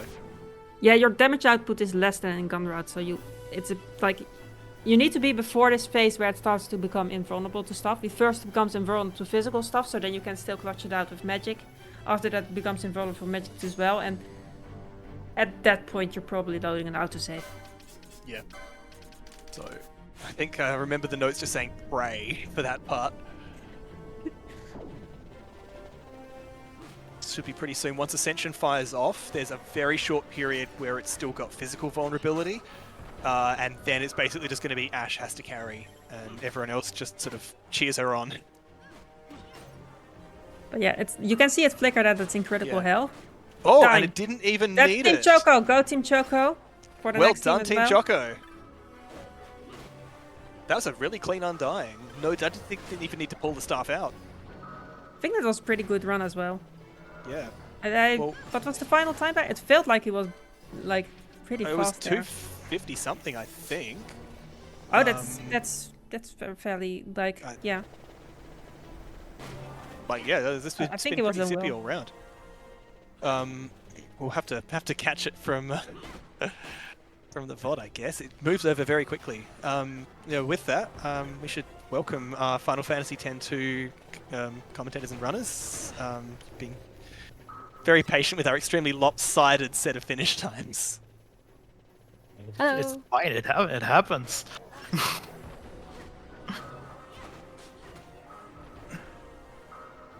One PS2 game to the other. You But both basically not played on PS2 gladly. yeah, you don't want to really run N2 on PS2, believe me. 10-2 is a very volatile run, and we appreciate all the autosaves that PC gives us. I guess we'll introduce ourselves, just like interrupt us if there's anything important going on. Yeah. I'm Earinor. 10-2 has actually been my first ever speedrun. I've ran it for a while, but not so much lately. There's a lot of exciting new strategies. We will see 3 different kind of routes, like one OG Bakvorm, then a newer route, and Brocc is like, I think, somewhere in the middle with Team Tonberry, where he utilizes some new strategies but also some old ones. Yeah, I think Brocc is mainly running the same thing as Bramhall is, but there's probably a few differences, but shouldn't be that much. The only route that's really different is what Brocc is running, and basically what I've been running all these years, because I don't adapt well to new routes, but that's just how it is. Maybe I'll learn them someday. But yeah, I'm Misa. I mainly run 10. Sometimes I run 10-2, sometimes I get world records and then keep them for a day and lose them again. Which is fun. It's fine. I think we both got tired of grinding out boosters at this point, so no one does it. But yeah, 10-2, any percent, no CC is a fun run, even though I sometimes like to crap on it, but it's still fun, otherwise I wouldn't do it. I think every 10-2 runner has like a love-hate relationship with that game. Yeah. Maybe to start off, explaining the difference between any percent and no creature creator runs. Today we have no creature creator runs. That means we are not allowed to use the creature creator, and the creature creator allows you to catch monsters and use them in battle instead of Earinor, Rico, and Pain, and they are just very broken and overpowered. And in no creature creator, it's much more difficult to not die. Yeah, we're basically running the harder version of this run today. Well, you can still die in any percent with creature creator, but that's Yep, but less less likely to likely. have that this run, because sometimes this game just decides RNG exists and it will kill run. So we are happy about all the saves in the PC version. Very happy. Yeah, on Team Choco you also just saw a dress field change. The first time we always have to watch it, so we saw Earinor change from Gunner to Songstress. We will see a few of those. Once you've seen them once, you can skip them if you set that in the settings. Dress spheres are like jobs, so they can do different things, have different abilities, and also have different stats, and probably also very importantly have different ATB size. So for example, Thief has a very short ATB. Later we're gonna see Dark Knight, which has a very long ATB. You have to wait out to do attacks, for example. So we're using a few different classes, a few different abilities. For Team Tonberry and Team Mog, that means they have a bit of a tighter AP route than Team Choco has. They want to get first strike on everyone, and they also want to utilize a bit of Gunner. This makes it a bit safer later in the run. It's not very different for now. We also just saw Team Tonberry defeat the first real boss, Spider Crab. Who knows? Yep, it's probably one of my favorite bosses in the game because it's just a huge spider crab called Boris. Yep. Whoever named that deserves an award for that because it's hilarious. There is also Boris' sister Aranea, but we won't see that in any percent. Yeah, well, you only see that one in 100%, which is also a fun run, just a bit long. But you're not as likely to die in that run. Yeah, 100% runs are very dear to the 10-2 community, I think. Because after you've struggled so much, and so many bosses just killed your runs over and over and over and over again, in 100% you're just overpowered and you just slap them. And you're like, nice, finally, revenge.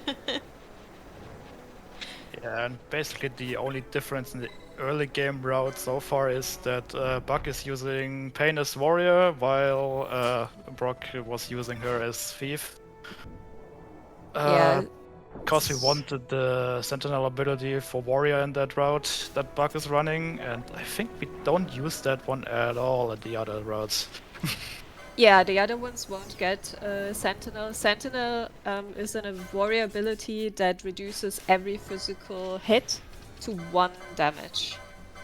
It can save you a lot later on for 3 bosses mainly. Salamander, just for safety. Anima, if something goes wrong. Or when something goes wrong, who knows. And then also on Shuyin it can help to survive depending. Shuyin is very, very ATB dependent. Very RNG heavy if you have enough time to deal with him before he can do anything nasty. Also in the beginning of the run you see Team Choco pick up a chest. There's also some steals. That's important because we want to get us some gil. And on Team Tonberry you will very, very, very soon see why. Misa, do you want to explain why we do need gil? Really, what was it? 8,100 gil get to the Comlands, because there we can buy our most important accessory, the Charm Bangle, which eliminates all wild encounters. Which makes us a really not very encounter heavy run, which is good for the RNG in this game, because if we would deal with encounter RNG as well, oh boy. Exactly, so we have Team Choco is currently on Mount Gagaset. You can get a few encounters there. I'd say 1, 2, 3 encounters. And then in Comlands, where Team Tonberry is right now, also like 1, 2, 3 encounters, something around that. You can get 4 to 5 encounters on Gagaset if you're unlucky. If you're very unlucky. Let's say 3 average each. Yeah, it's not even a problem with steps, because the game just decides, yep, RNG, we give you an encounter now. Yeah. I had one run where I had like 2 encounters before the first cutscene in this one, which we're gonna see after this fight, so yeah, it's just how it is sometimes. Yep, exactly. So now Team Tonberry just bought the Charm Bangle, which no random encounters anymore. There's some non-boss encounters that are forced, but otherwise no random encounters anymore at all. So for the rest of the gil we just spent on some wristbands, just for some attack boost for the next boss that's coming up, and probably the one next after it as well. You also saw Team Tonberry just equip a few things on like a grid thing. That's the garment grid. You can put your jobs on the garment grid, and then the garment grid usually has an active buff that just gives you, for example, more attack, more defense, more speed, something like that. And it also has like little colorful spots, and if you change your job over these spots, you get the buff or ability that is associated with it. This will come into effect much later. Right now, we just want to have a little bit more attack, to be a bit stronger, Yeah, and so- deal yeah. with the first few bosses. The Garmin Grid is basically the mechanic of 10-2. Together Power with, grid and with changing, the yeah. Spheres, yep. I see Brocc is not going for a Sauron 1 skip, which is hard to execute. I've never done it. Yeah. So there's a few new skips.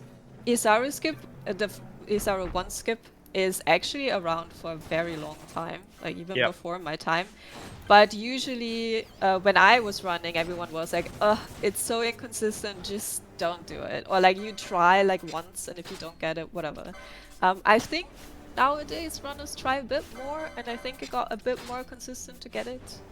We're gonna see Isaru's 2 skip later, I'm pretty sure of that. I'm 'cause pretty that sure one, all of them will do that, yeah, yeah. that one is more consistent. I just haven't really found a line for it yet, but it's way easier to do than Isaru 1 skip. I also think Team Tonberry didn't get Kindergarten skip. No, That's but that also... but that one you just hope it triggers because you're just Yeah. spamming your confirm button and hope you talk to the lady on the left and that skips the dialogue there. But if it doesn't happen, it loses you like what 20-30 seconds. Yeah, not much. If you don't get a Sauron skip 2, it loses you like 1.5 to whatever. Yeah, that one is 2.5 pretty long. minutes. It's pretty long. So There if is you're a... going Sorry. for time, you basically need to get that at this point. Otherwise, no chance. Yeah, there is a lot of cutscenes we can just skip, and a lot of cutscenes we can just mash. And for some reason, in Seitengrat, you can't mash or skip most of the cutscenes. So Yeah. most of the Tonberry- skips, like all of the cutscene skips, are in this chapter and in this Yeah. specific space. Yeah. That one is basically a 1.5 minute unmeasurable cutscenes. So if you really need to go to the toilet, you can go while this is playing because you can't do anything anyway. So yeah, just wait for this cutscene to be over, or you do something else. Team Choco is also coming up to Boris now. The first strategy this run uses to defeat bosses is chaining. When you hit an enemy or you are hit by an enemy, your A to B stops for a moment. A to B basically works the same for enemies and us. We just don't see the enemy A to B. And what's happening here is Bakvorm is spacing his attacks in a way that will always have the boss locked. So his A to B will not move, he will not be able to attack. And if you space this correctly, especially with Thief that has the shortest A to B, it's an easy boss to defeat. Also additionally, the more chains you have, the longer your chain, the more damage you do. This will be used later on, but I think we'll just explain it when we get to that. Yeah, we get to that soon once Team Tonberry is at the next boss, because their stun locking, basically chaining, is important. Also a few new strategies on Team Tonberry's side. Throwing grenades in these fights, that wasn't done during my time. Yeah, they throw the grenades to get some extra AP on Yuda, Yeah. because they want her first strike ability real Same early. with the potions, yeah. Yep. Well, early, and because they have to switch her off fairly soon.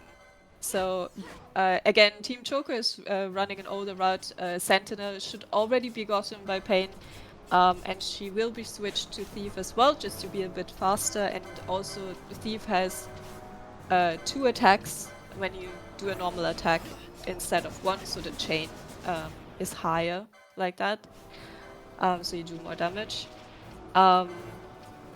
So for now, Team Choco is kind of set with AP. First strike will just happen naturally. The other runners will use Earinor as their main damage dealer later on. But they want first strike on all 3 characters. Earinor will be the first one who switches off of Thief, so they have to get this before You gain AP from defeating enemies and bosses, and you also get it for each non-attack action. So if you use an ability or if you use an item. So they use steel, they throw the grenades, and they also throw potions to just get extra AP on Yuna as much as they can in these fights.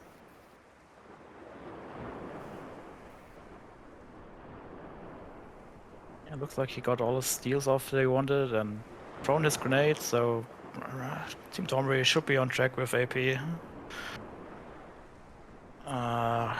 Yes, Buck is now entering Comlands, trying to get his charm bangle so he doesn't have to worry about encounters anymore. Exactly. Team Tonberry is coming up to very soon to the next boss. The next boss, again, we basically use the same strategy as with the first boss, with Boris. We chain, but this time the chain has to be a little bit tighter. Different bosses have different animations when they get hit. So for Boris, he has like very long animations, so he gets stunned for a longer time. This one is a bit tighter. But I think it should be a problem for our runners today. No, they should have that down like very consistently. People have been doing this. If they run this game, they have been doing this fight lots of times. At some point, you just know how it goes, when to press confirm. Yeah, and you there's get it down very, very quickly. Yeah, there's also, I think different runners have different things they look out for. Also, quick note, Tonberry just picked up an elixir. Bakvorm might probably skip it. I think if he runs really old strats, he doesn't pick it up. If it's a little bit newer strats, he will pick it up. I honestly don't think he's gonna do new anima. Alright, Tonberry just set up his R2 skip by going back into the area because then Riku is further up where you need her to be to trigger this cutscene. Look, yep. Got it after 3 tries, which is pretty fast. Yep, and just leave. Yep. So this can basically work a little bit like in 10, I think, but on a 10 runner. So. Yeah, otherwise you just have to watch this cutscene, and it's not measurable, so it takes I think it takes a while. Then you have to make a choice, and then you get more unmeasurable cutscene, and then you can go, and you skip all that if you get that skip. So it saves you like what 3 minutes almost. But skipping Hypello is a crime. But it's yeah, it is.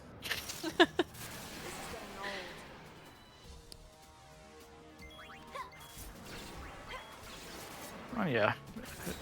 Now it just comes down how good he is at chaining basically. So if he doesn't lose the chain, this boss is free.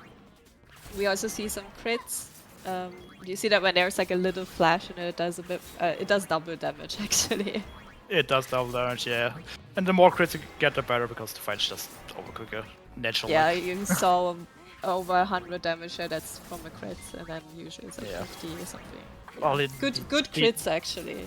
I'd say the average is about 51 to 53 hits. Yeah. If you need more than that, you have been really unlucky. That was like 49. 49, yeah. Yeah, that was pretty good. I'm not sure how close Team Mog is to finishing. If you want to take over or anything, just let us know. Yeah, of course. Yeah, we're this pretty is close about a in good the final time boss for rush. it because we're about to get to the final bosses. Alright, So then that's we'll actually pretty just good give time over to you for a bit. Yeah, we just did Gabron 2, so we are about to do the final buffing and going to beat the 3 phases of Vayne, basically. For nothing. So again, he's also doing all his characters that have reflected helps both that with the spells that the final boss was casting and that the Undying will use Mega Flare rather than other stuff. Yeah, it'll be interesting to see if we can get a clean Novus this time round, because we saw the swag strat with the Holy Moat, but it didn't quite work for Tree of Sephira when Team Tonberry were taking a swing at it. Yeah. But this is still the first Vayne fight, so it should be fairly straightforward, using a Phoenix down to delay the next cinematic attack.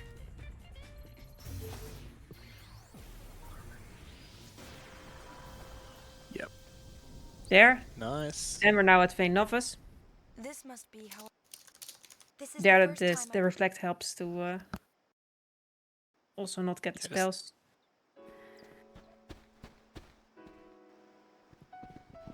Okay. Ooh, So bit of after bad this, luck we'll there. see if he also goes for the Holy Mode trick and if he pulls it off. Fran went down, so we're going to have to do a revive as well, but in principle you can do that to someone in the bench. Yes. Kimari said he found it on Mount Gagazet.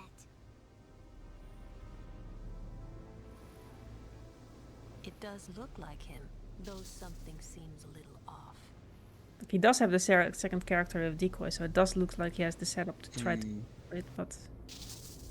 And then, yeah, take Varn out and you can just bring Balthier in. Since you've come all this... Alright, here we go.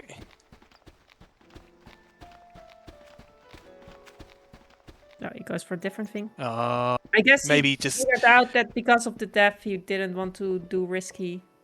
Yeah, maybe. So it looks like he's just sacrificing Penelo here. We don't need. Yeah. Well, you know, a bit of the classic, less optimized gun route thrown in just for flavor. Fond memories I mean, of with face Gunner down, I tanking. imagine it makes things more tricky. Yeah, especially because, yeah, no bravery set up or reflect on Fran. Good morning. Looks like we're actually going to try it. Oh, I see. That's why he wasn't wanting to give up Balthier. Yeah, makes sense. But doesn't quite Oh, have he the wants to MP for it replay anyway. the decoy. Yeah.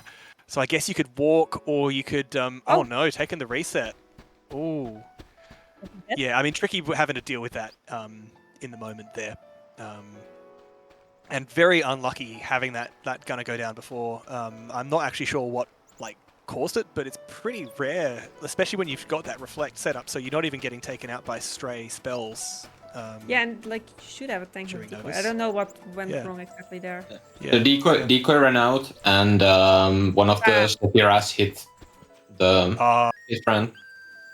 I see. Unfortunate. Well, should be able to get it this time round. So I guess we see again Gabramf though, right? Yeah. I imagine there's no save in between because it doesn't go wrong that often. No, unfortunately, it's very it's the one thing that makes you glad for the autosave you get for the Undying, because everything else you just have to do it all again. I've always wondered, if you don't even have Bush in the party, does he still turn up here, smack talking? I think No, you there's do then different. get the... There's a different cutscene. I'm assuming it's slower or just... I mean, it's not so much faster that it's worth to take him out, basically, as far as I understand. So we just take this cutscene, it's not as big of a difference as at Sit 2. Yeah.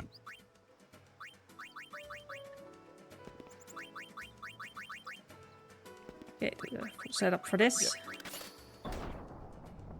Yep. So both those gunners nice and protected. If I can, I just want to quickly interject. Tonberry just had a very, very nice cipher. It's like an RNG point. Maybe we talk later about it, but he had 2 zeros in it. That was very, very good. Okay, go on. 0240. That's yeah. Okay, sorry. Go on. Yeah, you're fine. Yeah. I mean, we're lucky that we have to do final bosses. Yeah. Unfortunate. That's because it was actually looking pretty solid for that tail end there. So we'll see. Gabranth here should be pretty straightforward. Looks like we've got the reflector mode up fine, so no renew, and you're just going to get shot to pieces. Innocence does get stopped. I was worried that Phoenix down looked like it was almost finished.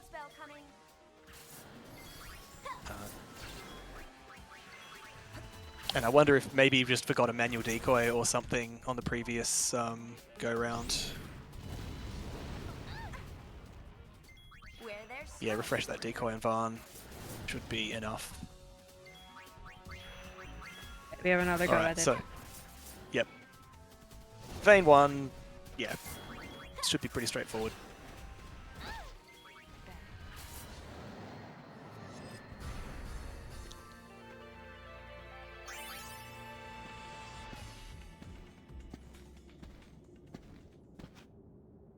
And we just need the Phoenix down after this little cutscene's done.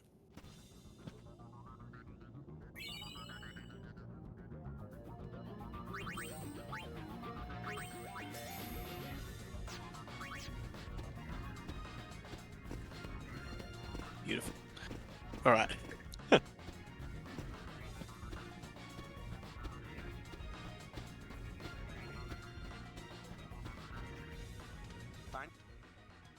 This looks better.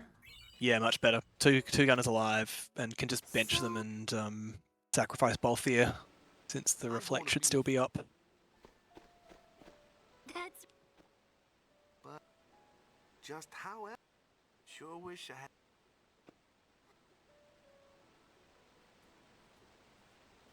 You read me? You guys about Varn being targeted. There we go, that's better. Now it goes for it, I think. Yeah. Holy modes. Yep, self-targeting holy mode and then just no cutscene attack, total no sell. And that Firaga handily blocked by the reflects. Alright. And correctly blocking. And cutscene stops Tree of Sephira. There we go. Alright, so That's Undying coming up. Yep, so I mean, the good news is that we now saw the threat fully working out with also skipping Tree of Sephira. That's nice. yeah, that's really, really good. So we should be about 60 seconds or so before Team Mog's finished. We'll call it on the split.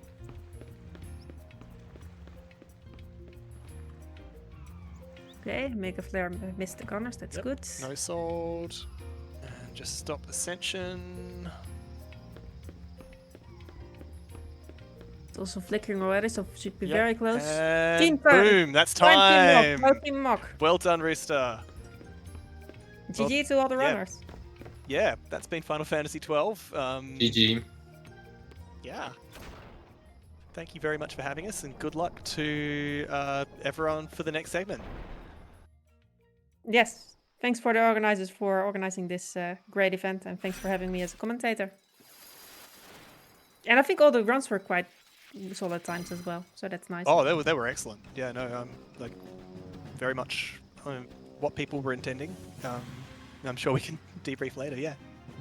And I think 2 of the FF12 runners wanted to say something as well with some parting words.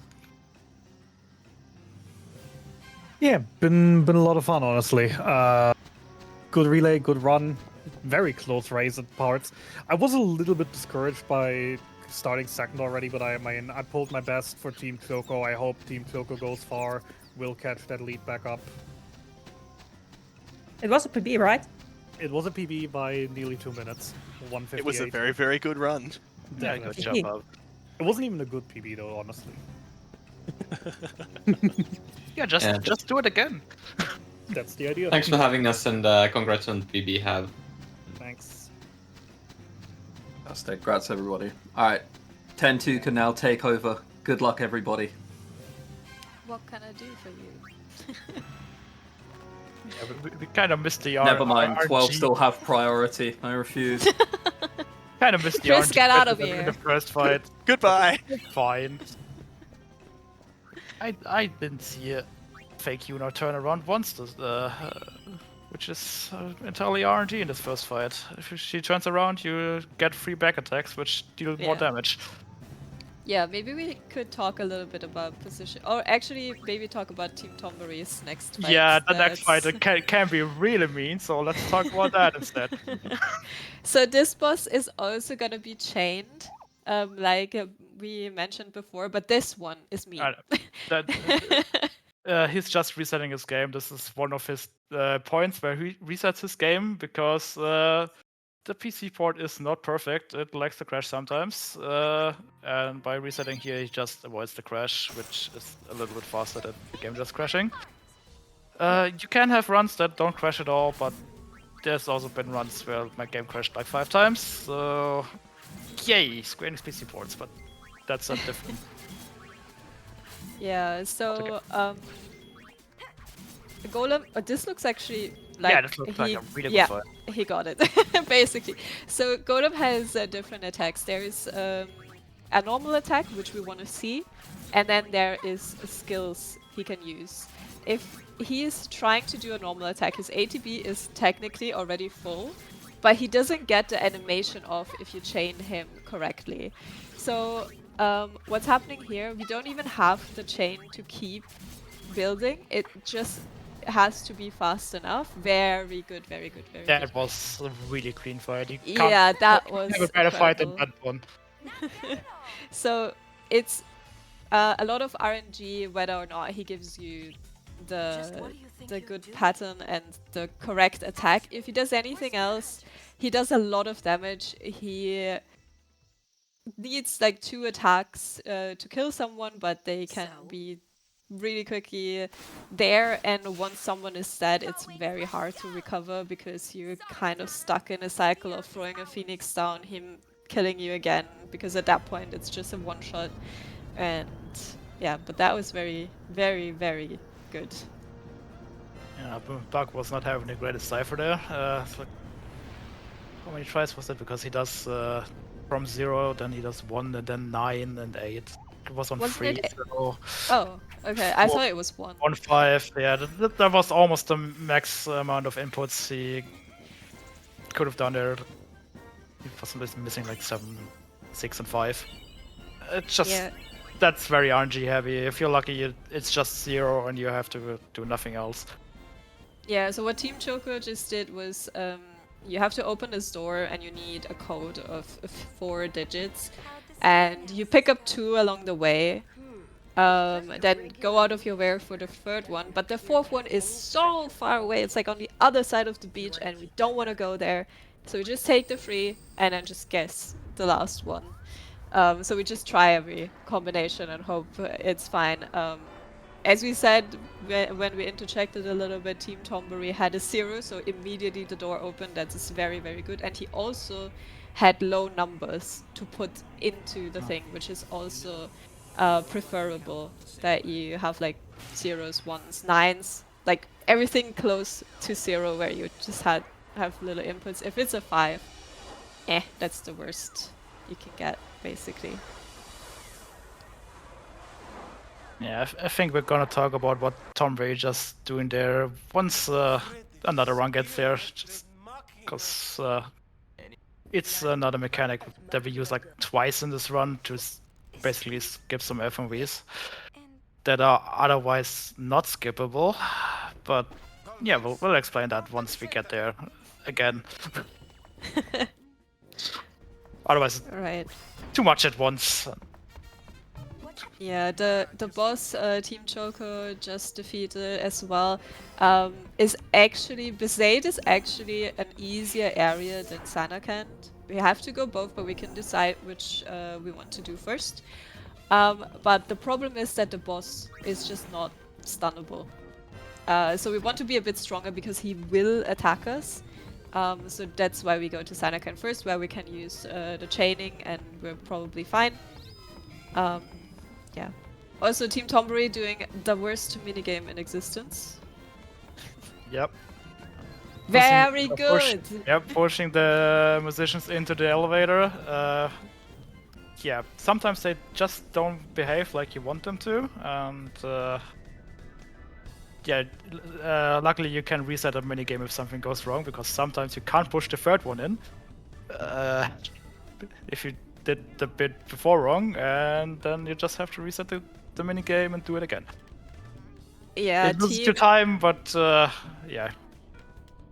Team Tonberry very good on RNG so far, and also obviously on skill, but yeah, very good. The push was also perfect. Yeah, well, if Maddie would be here, we would say yeah, he pushes in Torbly as well, because he can do it. You don't have to push Torbly in. It's just he does it because he can. It's just swag points. Exactly. Yeah, the musicians minigame is a bit mean because you can't push them one by one. You have to at least push 2 in together, or there's just not enough room, and they will just block the door for the last one.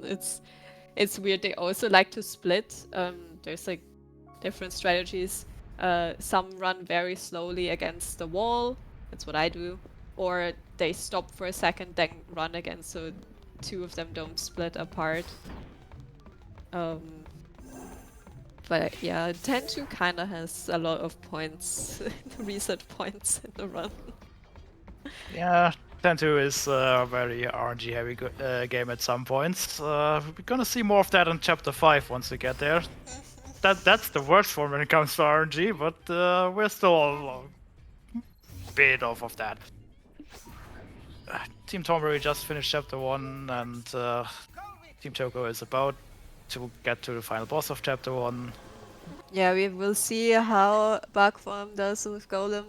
Again, it's luck, depending on which attacks he gives you. Hopefully, he's also lucky, and we just get the normal attack. There's also a little mini-game thing. Team a bit unlucky with the steal so far. Yeah. There are some backups if you don't get the steals. There is backups, yeah. But you really don't want to take backups, they just cost you time. But if he has to take one, it's not the end of the world. Especially since that one is not that far of the way. Maybe you get one more encounter than you would have if it didn't need a backup. But that's fine. Okay, let's see on Team Choco how Golem behaves. Yeah. That's not an attack we want to see, so Team Choco is waiting this out to be able to react and start the chain nicer, because this attack also halves. Haymaker, yep, that's really Haymaker good. right after. Yep. Would have wanted this on a different character if possible. And he's blast another punching attack. again. And Yeah, I she'll think die. I think that's going on Riku again. Yeah. Yeah. So you can kind of see what person is targeted. Oh, that's another on blast punch. Yep, that's a blast punch on Yuna. That's fine though, if he doesn't immediately attack again. I mean, if he... Oh, that's a normal attack, and now we're good. Yep, now we're there good. we go. So it's basically managing until we see that, and now pretty sure that nothing goes wrong anymore. Good job from Brocc playing that patiently, waiting it out. Yeah.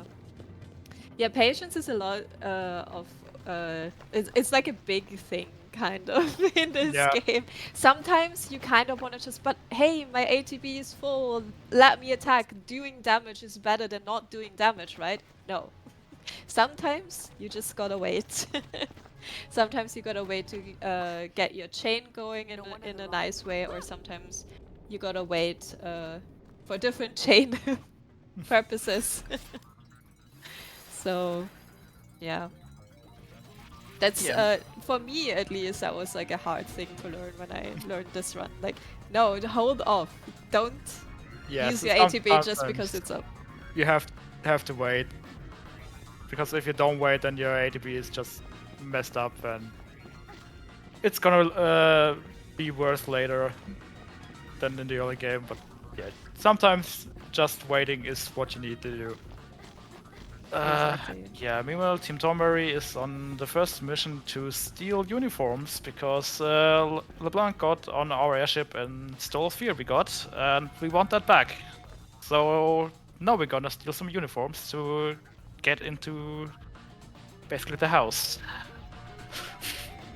Yeah, so this for Team Tonberry will be the last boss that is chained. Can you believe there's a so using the same strategy again. Ormi can also be a bit mean. Oh yeah, one of the practice runs he did, he crit me with his first attack, and the round was just over. Yeah, so he is very fast. He will almost always get the first hit here. And then if it's a crit, someone is dead, and then again you have to manage the boss while also someone's dead, and we have no HP. So hopefully no crit, but Perfect. Rico dodged. Easy. Okay. And now again, it's just chaining until he's dead. Yeah, there is a visual cue for that. I basically have the timing down, so I don't watch that, but it has to do with his shield. When he starts to down that shield, that's when he usually attack. Yeah, that's what I look for. And he lowers his shield again. I go.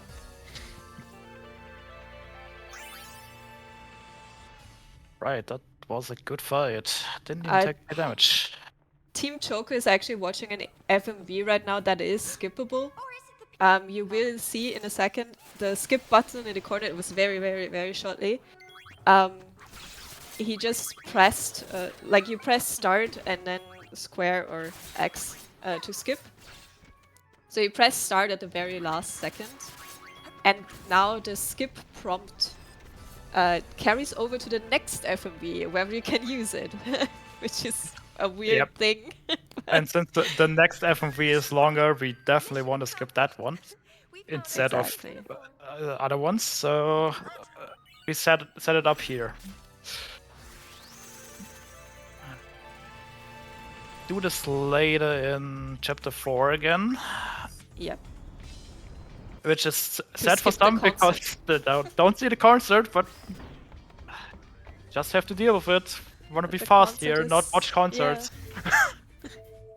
Yeah. Team Choco also doing the push. Okay, that looks good, and from that point onward, it should be fine actually. Yeah. So also very once you have clean. those first two in there like that, the third one is no problem. Yeah. So very clean as well. Team Tonberry is now switching to a different strategy. So there is a menu. Also, there is queuing. I don't know. Some runners that are not 10-2 runners find that very funny. I've heard. But you have to actually stand in line here to advance the queue faster. You can, like, if you play casually, you can run around. Also, if you speak to certain people, the queue will advance. But it's fastest to just stand in line at the correct spot, and then the queue will just go on. There's a difference in Hundo where you have to talk to people for it to go faster, because you have to talk to these people anyway to do some optional stuff that you need for the percentage. So you speak to them so you don't have to queue. But in any percent, we queue. Yeah. Quick thing on Team Choco, maybe you see the flash of the FMV in a second, like after this scene. Right, we skip that one manually and then... And then now it's like the FMV, but he's probably gonna mesh, yeah, so if you mesh that, it doesn't even show up. It was there for very shortly. And the next is a regular cutscene, you just skip again and then you're free to go again. Yeah, so Team Tonberry just did a bigger menu where they switched Yuna to Black Mage. It gave her the Gamma Grim Menace of the Deep. Menace of the Deep is great for early game. If you switch along the whole grid, you get access to Water Gar, which is a Gar spell, so a very high level spell that does a lot of damage in this stage of the game. And we will also, at least Team Choco will also be using this until the end. The other two runners will move over to a different strategy though.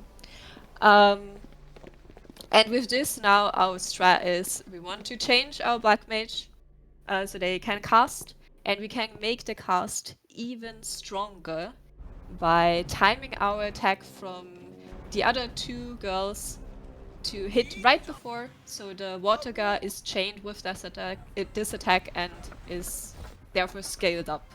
So this will be the strategy for quite a while now. And this is the first boss in a bit where this is utilized. Yeah, also Team Choco is using Pain as Black Mage, while the other two are gonna be using Yuna as Black Mage.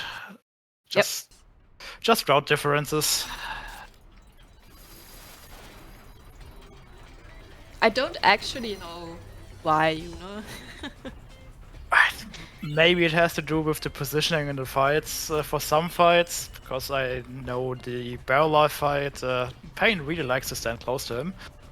Well, you could switch her over, I guess, could because they do do that for later, like because the other runners have to switch Yuna and Pain for core. So. Yeah, that's true actually. Yeah. Oh, did you mention it? That's just extra inputs. Yeah, I don't. Maybe her stats are a bit higher, but or it's. So Yuna will always be slightly behind on experience because in the beginning, we haven't talked about it a lot, but at the very start of the game, you only start out with Riku and Pain, and they get the experience, and Yuna only joins later, so she has a little bit less. Was Team Mork setting up Isaru skip? Ah, he tried. Nope. It's very hard. He definitely tried it. But you barely use any time setting that one up, so it's fine. Yeah, I always tried. I never got it. Yeah. But he gets an A for effort. We also see on Team Tonberry, we had a few sphere grid changes right now, and we will actually see less on Team Choco later on. Because I don't think that the new route uses Songstress on any sphere grid anymore. Whereas Team Choco will have Songstress on Yuna's sphere grid to skip the cutscene, sphere change cutscene that we have already seen. Yeah. At the very beginning of the game. Pretty sure the other two routes switch out Songstress for Gunner. Yeah, so they need. Well, Gunner and Warrior have the most HP. I think they actually switched to Dark Knight for the later grid as well. For more health, I think.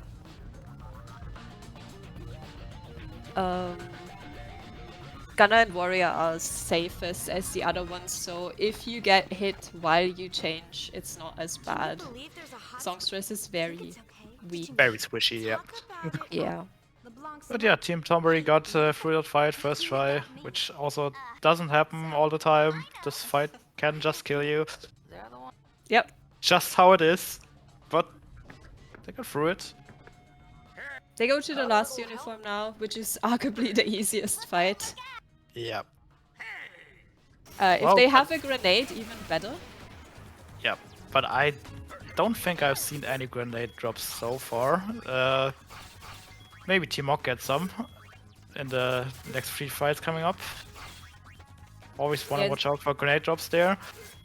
Yeah, in Sanakan you can have grenades drop. And if you have them, they are good for the fights.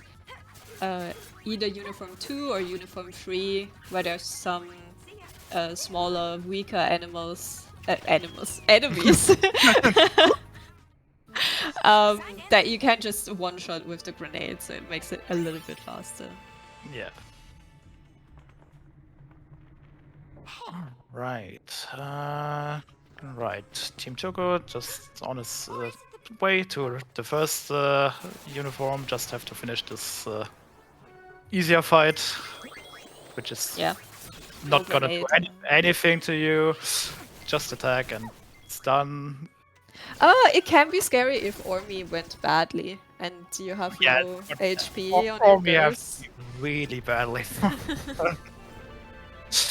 But yeah, Tonberry coming up to the easiest fight of the uniform fights.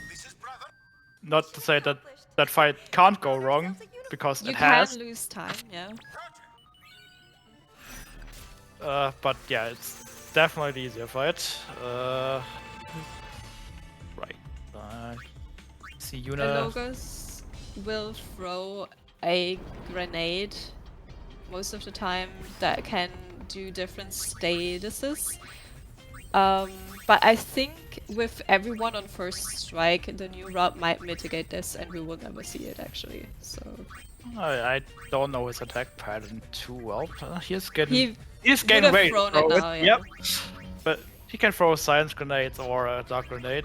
What you don't want to see is the dark grenade, because then you can't chain anymore, because your attack is so blind. Yep. If you're lucky, they can hit, but it's very unlikely. Yeah, and your caster is protected from silence, so we don't care about the silence. We have grenade. an accessory for that.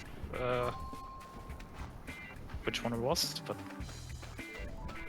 the beat it I think it might be the brooch. Yeah. or amulet. You equip both. I forgot which one is One what. of those.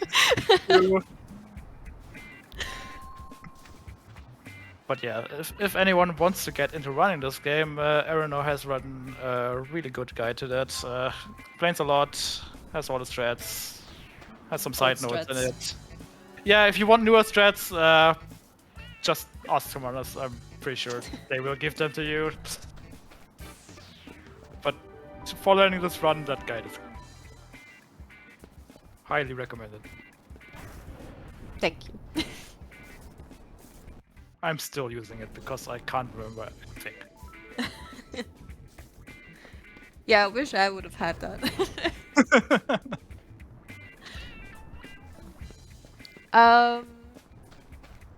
So All right. Team Tonberry actually think snuck we in. We need audio on Team Tonberry very soon. Yeah, for Team Tonberry, there's another mini game coming up. Yep, definitely the best mini game ever.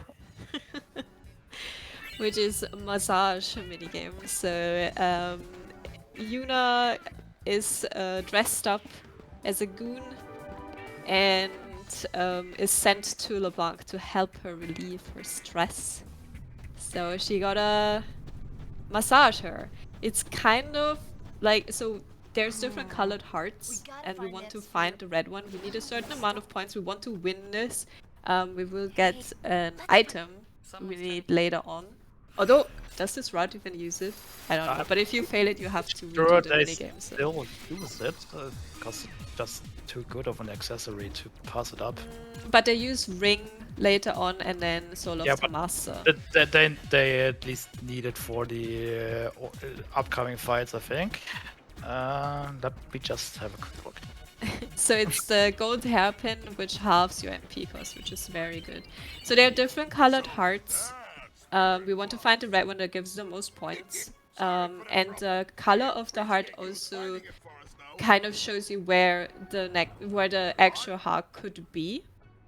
So yellow means it's like left, right, up, or bottom. Then blue means not near. Oh. Team Tonberry lost the minigame, so they have to reset. He's resetting it. Yep. It rarely happens that you lose the minigame, but sometimes RNG just doesn't like you. Yeah, if you just start off with a blue heart every time, so the first guess is just random, right? So if it just starts off with blue a lot, there's nothing you can do. So that is, they still pick up the gold hairpin. So they need to win it on the first try. You have to kind of win it anyway, because if you fail, you have to do it again. You have to win it on the first try, because if you fail, you just have to do it again, but you don't get the accessory you need. So we need to win this minigame on the first try. Yeah, that's just how it goes. If you don't win it, reset before the autosave kicks in. We also see on Team Choco that instead of Yuna, Pain is the Black Mage. So we'll see some different sphere change now.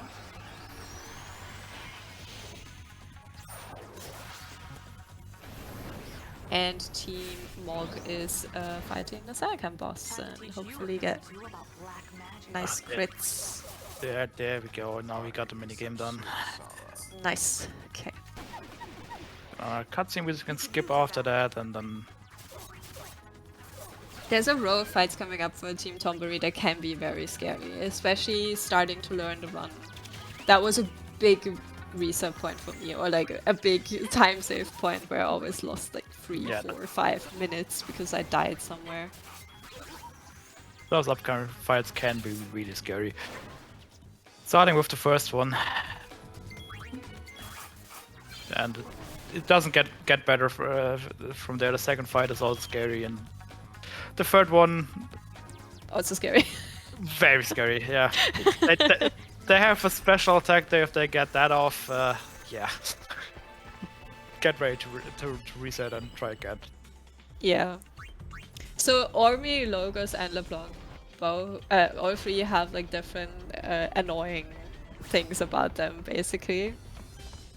Team Mog finished Seitengrat in the meantime. So first one is Ormi with a Shigun and a Doctor Goon. Ormi, when he's alone in a fight, he has an attack that's called Huggles. And Huggles is an unconsentful hug that just kills you. Yep. Also, it does a on lot of first damage. there, so she's already very low. Yeah. Targeting can be mean in this game. They really like your Black Mage for some reason. Yeah. So the strategy here is that you kind of want to kill both of them at the same time. There we go. Yeah, I mostly kill Ormi first and then deal with the rest of the goon, but you just don't want to have Ormi alone in this fight. Yeah. You don't want to get huggled by him. Logos is specifically annoying because he has very fast ATB, and as I mentioned before, when you're hit, your ATB stops for a moment. And he attacks so fast that he can really slow you down, which is very, very annoying. Also quickly picked up the gold hairpin now. Gonna do some more menuing. The Lure Bracer normally like gives you more encounters, but since you have the Charm Banger equipped, the encounters are still gone. But the Lure Bracer also has the side effect that it gives you more attack. So you equip it here to deal more damage.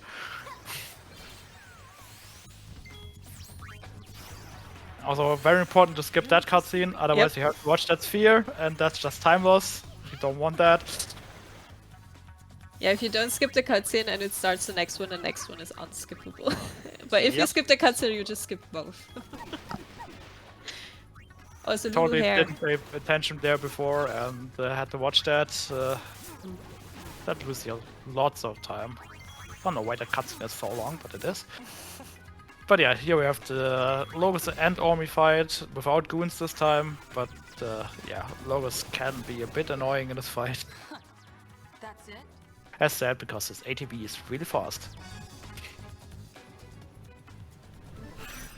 And he also has some annoying attacks. Rico missed their attack, so the chain didn't go off. That can also happen. Yeah, Logos now uses roulette. This, I don't know if it's fine for this run. This is cursed. I think this is fine, yeah. It makes you not get experience. Yes. Should be fine though. I know that on Team Choco's route, experience is very important. If you miss it on like one fight, it's fine. But it can't be more than that. If you on like 2 or even more than that. Yeah. Just say the run gets very hard to do. You also saw the chain mechanic. Yeah. Alright, Team Choco going into Chateau LeBlanc while Team Mog is doing numbers. Team Mog has a different strategy and they just guess two numbers once and then guess one. Let's get the third one. 9 is great because that's just one input. 9 is good, yeah. Alright, 8 something 1. Pretty good numbers, just depends on what the second one is now. He's also doing from the bottom, then top, then bottom again. I like to go. It's theoretically faster. I like to go from 0 to 9. Just because. I do it like this. Otherwise, I'm getting confused. Like what did I have already? Yeah, I can't remember. Let's do all of it again. I get that. Sometimes I was like, did I input this number already? I don't know. Alright. And while Team Mog is coming up to the Besaid boss, we have another massage for Team Choco. And Team Tonberry is coming up to the third scary fight. I think they're using Gunner. I'm not sure. So there's a new Gunner strategy. Team Choco will not be doing that. Gunner has an ability that's called Trigger Happy, and it just shoots a lot. That also gets your chain up a lot, and then if you chain that with a spell, it does a lot more damage. Yep. We're gonna see some custom changes here soon. As far as I know, Yuna is gonna switch to Gunner first, and once she is done, Rico switches, and then Yuna switches again. Or he does all of Yuna first. It's also a possibility. So you want to really quickly kill either one of the three. Oh, because as long as they're together, they can do an attack that's called, I think, Long Love Lost or something like that. Something like that, yeah. And it's first of all, it's very long. It will definitely kill your caster, and it's just annoying to deal with and back up, and get your party health back up. You can definitely still win if you see it, but ideally you don't. So we didn't see it. That's good. Yeah. This is not the Gunner strat, but I think we will see Tonberry it on is Brocc. not using the Gunner strat, but Yeah. I think on Teamwork we definitely gonna see that one. So if he in that changed case, his notes, which I probably don't Yeah. think he did. Yeah, I don't think so. So in that case, you get Logos first, because Logos has the lowest HP. Just get him out of the way. And then it's different between people if they want to go for Ormi first or for LeBlanc first. Ormi first means he won't be the last and won't hug you. So that's nice. LeBlanc first means there's no heals. LeBlanc can heal. Oh, that was very unfortunate. Yeah, 2 attacks. they really don't like Yuna. Oh, what is Ormi getting ready to do there? I have not seen that animation before. An elixir, was that on purpose? Oh, I hope it wasn't. Just he needs that later. I Or hope. maybe he has a backup elixir somewhere. Maybe, I think there's another one you can steal. If not, hopefully he knows the old animal strat. So, as we said, Team Choco didn't pick up the elixir, so you can't live without it. It's nice to have though. It is really nice, yeah. Even in the old route, just picking it up, just in case. Just so you have an elixir you can throw when you're in trouble. I'm pretty sure there's a backup elixir somewhere, and he has run this game often enough that I'm pretty sure he has a backup if that was intentional. GG though, no death on Guardasalam for Team Tonberry. That is a feat, trust. Yep. Especially since that last fight was very mean to Yuna. She died a bunch of times there. This game also has like a habit of enemies attacking the person you just revived. I don't know why. There's actually some bosses where, at least I do that, and I know Bakvorm does it. When your damage dealer dies, you wait for the next attack of the enemy to go on someone else and then revive, because otherwise for some reason they prioritize the person that you just rest. Especially for the golems that we see later on again as non-bosses, but like more like mini bosses, encounters. They're not that mean anymore. It's the chapter 1 boss, at least. Yeah. But they have the habit of, if they kill your damage dealer and you res them, they will go for them again 90% of the time. Alright, Team Choco just learned MP Absorb on Pain, which is gonna come in handy later. I have to use it most of the time because I'm running out of MP. If you're very lucky, you don't need it, but just don't count on it. Team Choco will definitely need it on Sisters. True, because he has no other sources of MP. Yep. I also don't think that the others throw items there. because they use the Crimson Ring and the ring, I think. Yeah, well, we still have a while until chapter 5, so Yeah. We'll see once we get there, and then Let's see on Team we'll Morg find how something out.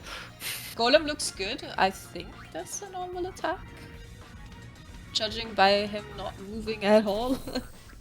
Yep, that looks very good.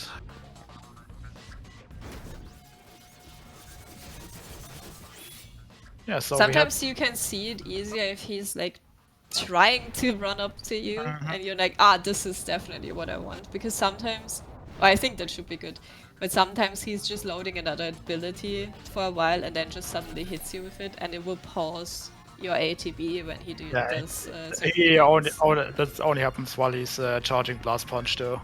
Yeah. But yeah, we had 2 perfect chapter 1 end fights, which is not normal. And no death as well. And no death, yes. Buck So had to work that's for it a bit, great. but yeah. It's definitely not normal to get like that clean of a fight like Team Rock did. Also Team Choco, also again now on Ormi, Logos, LeBlanc, so they will use the same strategy, kill Logos first, and then either LeBlanc or Ormi. So don't.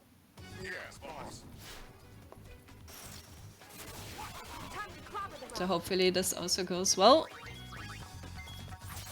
I trust in Bakvorm though, I have seen him run so many times and grind world record for like so many years, mostly on PS2 though. Yeah, but Buck has been running this game definitely the longest of the 3 runners.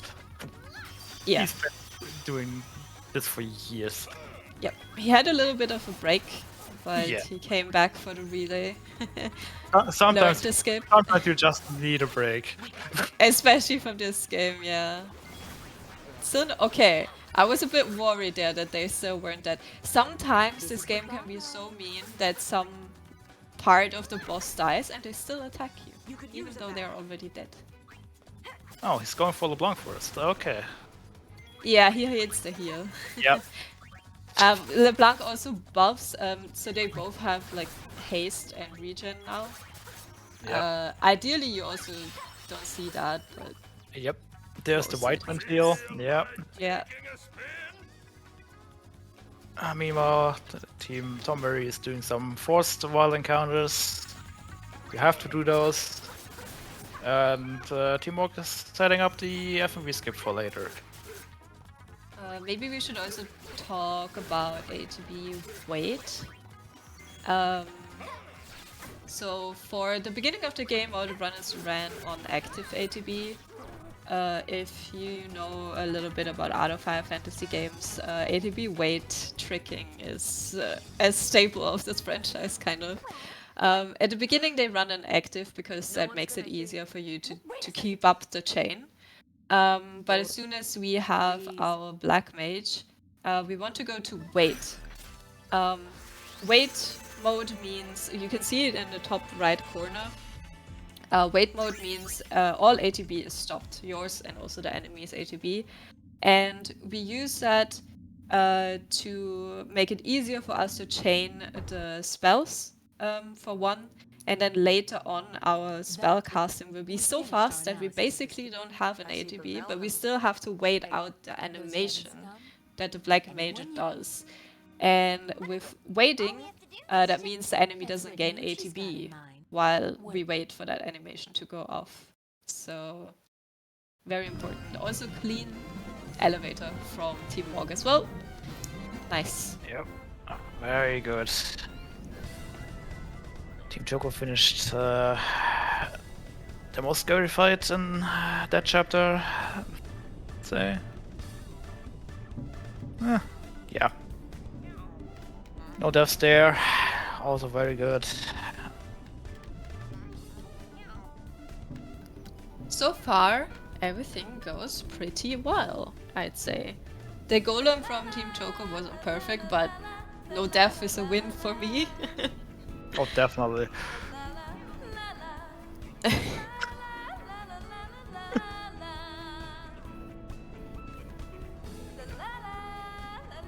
Right. Do you want to talk a little bit about the story? We have been kind of neglecting a lot. Do I really want to talk about 10-2 story? I still don't know how much sense the story actually makes. But yeah, let's talk about that a bit. Well, really nothing else is going on. So it's pretty calm right now, so... Yeah. The reason why we're even on this sphere hunting journey is because someday Riku just came to us, showed us a sphere with allegedly Tidus on it, which is definitely Tidus. Doesn't look different at all. Yeah. It's actually Chapu. Right, but that's an end joke. I don't know if we should make. Sorry. But yeah, now we're looking for more spheres where we could possibly be on it. We basically found one, which is definitely Tidus on it. We found like half a sphere, and LeBlanc had the other half, and yeah, we're using we that. saw a big scary gun. Yep, then we're using that sphere to set up the FMV skip, and so we basically now the goal of the journey kind of shifted a bit because they saw this scary, spooky gun and are like, this looks threatening. Maybe we should take care of that.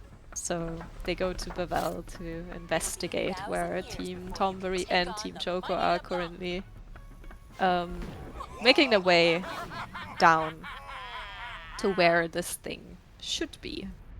Yeah, because the sphere showed us, yep, that's somewhere in Bavel. Let's go there and see what we can do, basically.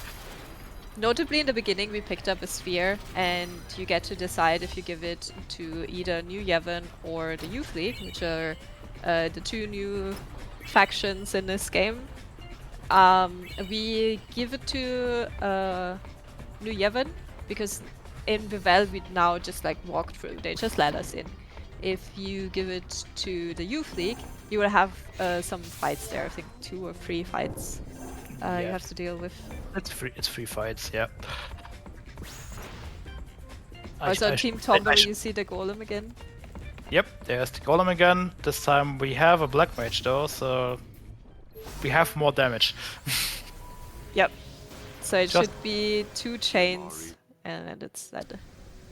And hopefully no attack on the damage dealer. That would be preferable. Yep. That is preferable. That's looking good. There we go. That's a very clean fight. We basically need to beat 2 of those for these platforms to appear. And then we have basically rehash boss from FF10. But it's way less scary than the 10 boss because it basically deals no damage. If you're really unlucky, it can cast death on you, but that rarely happens. Yeah, it can cast death, which is annoying, but not threatening. Yeah, it just go again. Yeah, and you just revive and go on. Yeah, with your life. go on, yep. And slow, very annoying because it's slow. Yeah, very slow. So if slow hits everyone, so if you get it, usually depending on when, it's preferable to heal at least your caster, so they can attack faster, but otherwise it's fine. Yeah, we only heal between the robot fight and for the last fight we don't heal because the only thing he can do to kill us is cast death. He can cast poison, so if you're very low, you can be very unlucky. Very low for that, but yeah. if you're really low, you heal there as well, but normally you don't heal there at all. Yeah, you can't just go. He has like the animation he does in 10 where he hits everyone for a lot of damage, but it doesn't do anything. It's just an idle animation. Hey, not that. You got me. I know. Team Mog is also starting on the uniforms with Ormi. And while we're seeing that hot spring cutscene, there is a different version of it that we use in the 100% category for percentage, but it's slow, so we prefer this one. Yeah, it's like 5 minutes long. Yep. And the game likes to crash on the fight after the cutscene as well, so I save there, usually if I run 100%. Because if you don't, the autosave is before the cutscene and you have to watch it again. So it's just not great. We also saw a little bit, we will see a little bit of difference on the precepts guard, for example. Tonberry started on Thief with everyone, and everyone should have learned First Strike by now, so that means you have instant ATB with all 3 of them. Not so much important for Rico and Pain at this point, but nice for Yuna, especially because the casters take a while until they can take the first turn. Team Choco will not do that along the whole run, I'm pretty sure. He doesn't have First Strike on Pain, so... Exactly. So that isn't just RNG. For good ATB, otherwise... The downside to the new strategy is that you have to do one switch more, because you have to switch around the sphere grid, plus you have to end up on Black Mage. So you have to do one more switch. Yeah, but usually if you're used to that and ATB waiting, which we're doing while switching... Yeah, but animations are slow. Yeah, but... Oh, something happened on Team Choco. I'm not sure if the game crashed. Or just the stream? I'm not sure either. Because that's not a place where the game crashes normally. Oh, you know. I think it crashed. Yeah. I also said normally. It will happen. Yeah, it's okay. It's fine. That's why we run the PC version, because we have autosaves in it. Yeah. Oh, it set him back a lot. He has to watch that small cutscene again. This is why Team Tonberry just closed the game, booted it back up. Just it's kind of time dependent when the game crashes a lot of the times. Like just after a certain amount of time, not even specifically on certain points, though certain points more than others. There are certain points. There's been game crashes in the Besaid boss, but I also had game crashes on the third fight in Seitengrat on the goons, which is I never heard those. Which is really tragic because the autosave is all the way in the beginning. It's also a lot of people.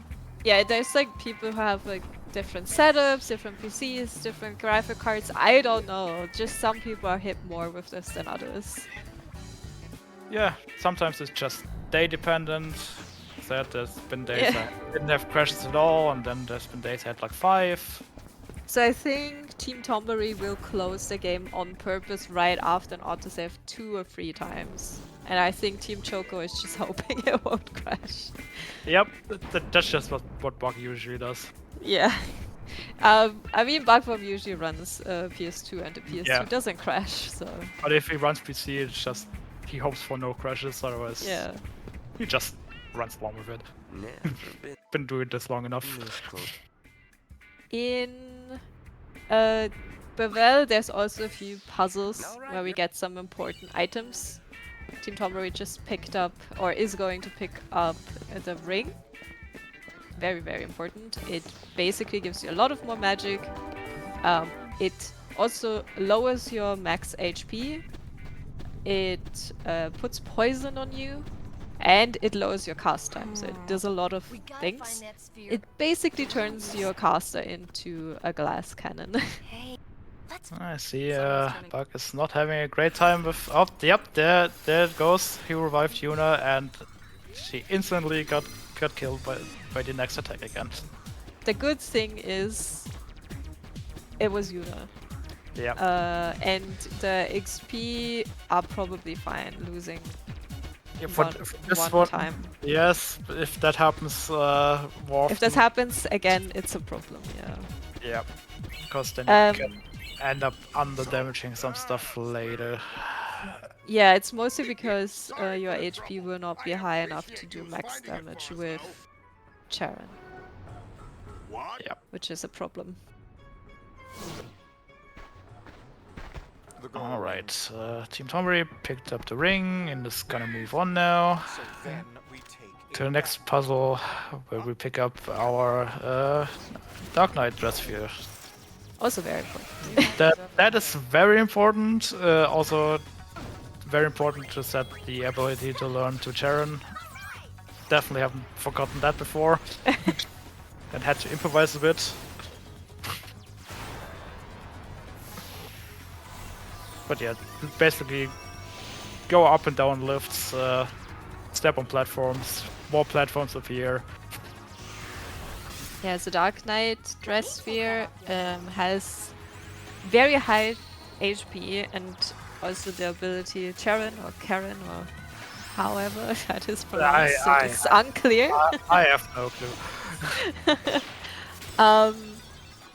And that basically is self-destruct. So the girl will just run at the enemy and explode. And is gone for the fight, so you can't revive them with a Phoenix Stone or whatever, they're just gone for this specific fight. But also do a lot of damage. We will also get some items to and some sphere grids to raise the HP even more, so we do max damage at the end with the 9,999 damage. Yep, sadly we don't have break damage limits in this run. Or catnip. Or catnip, but you don't want to go down via Infinito like get catnip. You could just run Japanese PS2. Yeah, sure. You could do that if you really wanted to do that. But then you also need to learn to be push totally in the other way. Otherwise you won't get it. Yeah, Brocc is just doing his menu before the next fight.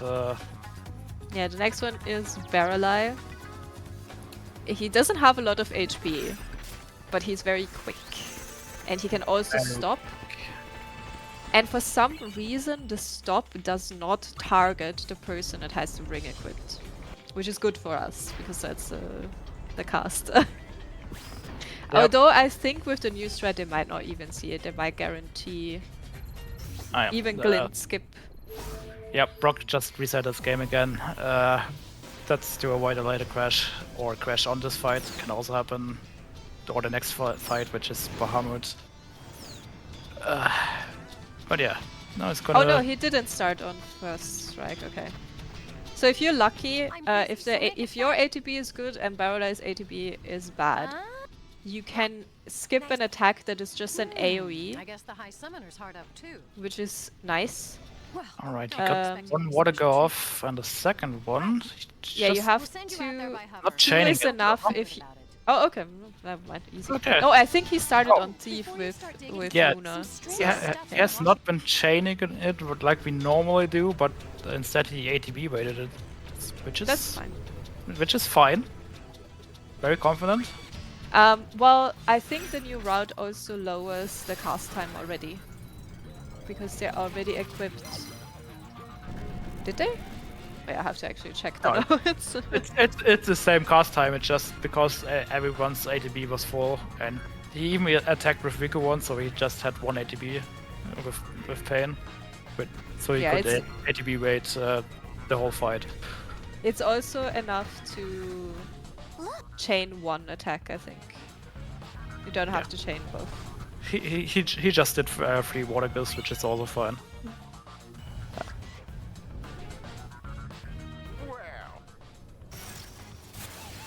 Right, now he's up to Dark Bahamut, which can also curse you just for some reason, not the person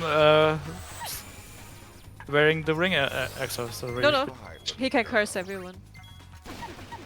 Maybe I was thinking. But only, and it's only bad on Oh yeah. your caster, but she's already switched, so it's fine. Yeah, it's fine. It stops you from being able to switch, but don't need to anymore. So well, there was something with Bahamut and not being able to target the caster, which has the accessory equipped. Maybe it was his normal attacks.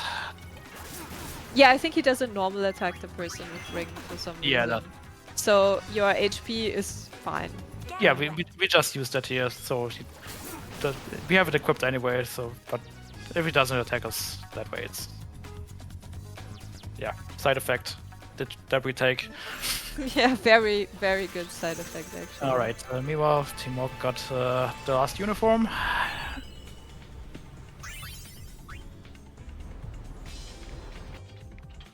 And Team Choco is doing the puzzle. The puzzle. Yeah, let's just call it puzzle. I don't want to think of another name for that. So we went down to Bavel, but the scary gun is not there. But there is a hole. A scary hole instead. Remember That's a the hole. problem. You will see more holes. And now, in all the other temples, there will be troubles in the next chapter, and we're gonna try and save everyone that is required. Or for the main like story, brother at least. says, we're in super doo-doo. Yeah. Also, Team Mog is entering the Shatona, so massage, and then we see some new strats, I think. Yeah, at least on the last fight. On the last fight.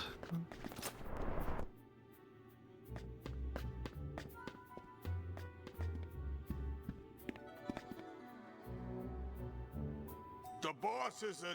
All right, Team Dawn Tonberry done with chapter 2 out of 5. Now we get some trap pods that we don't need because we're not running creature creator, so they're useless to us. Even then, you don't need them. Yeah, we just accept it because why would we make extra inputs to select no?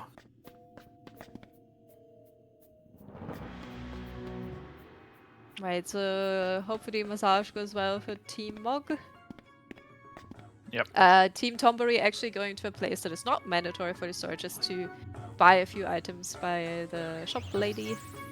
Notably selling everything else, pretty much, that is not equipped right now. And buying some titanium bangles, which raise the maximum HP. Yeah, we're selling everything else for money. That's nice. That is not equipped currently, and then we buy 4 titanium bangles, some more high potions, and phoenix stones. That was not a lot of high potions. Nah, it will be fine. Nice. You don't really need many. Yeah, but it's just nice to have some. Copium. That's nice. Sometimes you need them.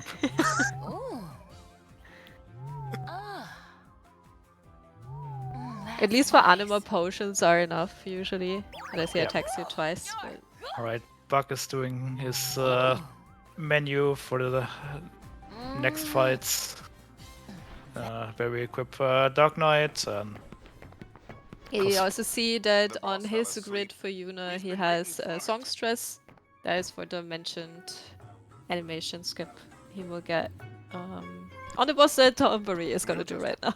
In the meantime. Alright, he's not forgot that learn Sharon. Perfect. Yeah, that would be very bad.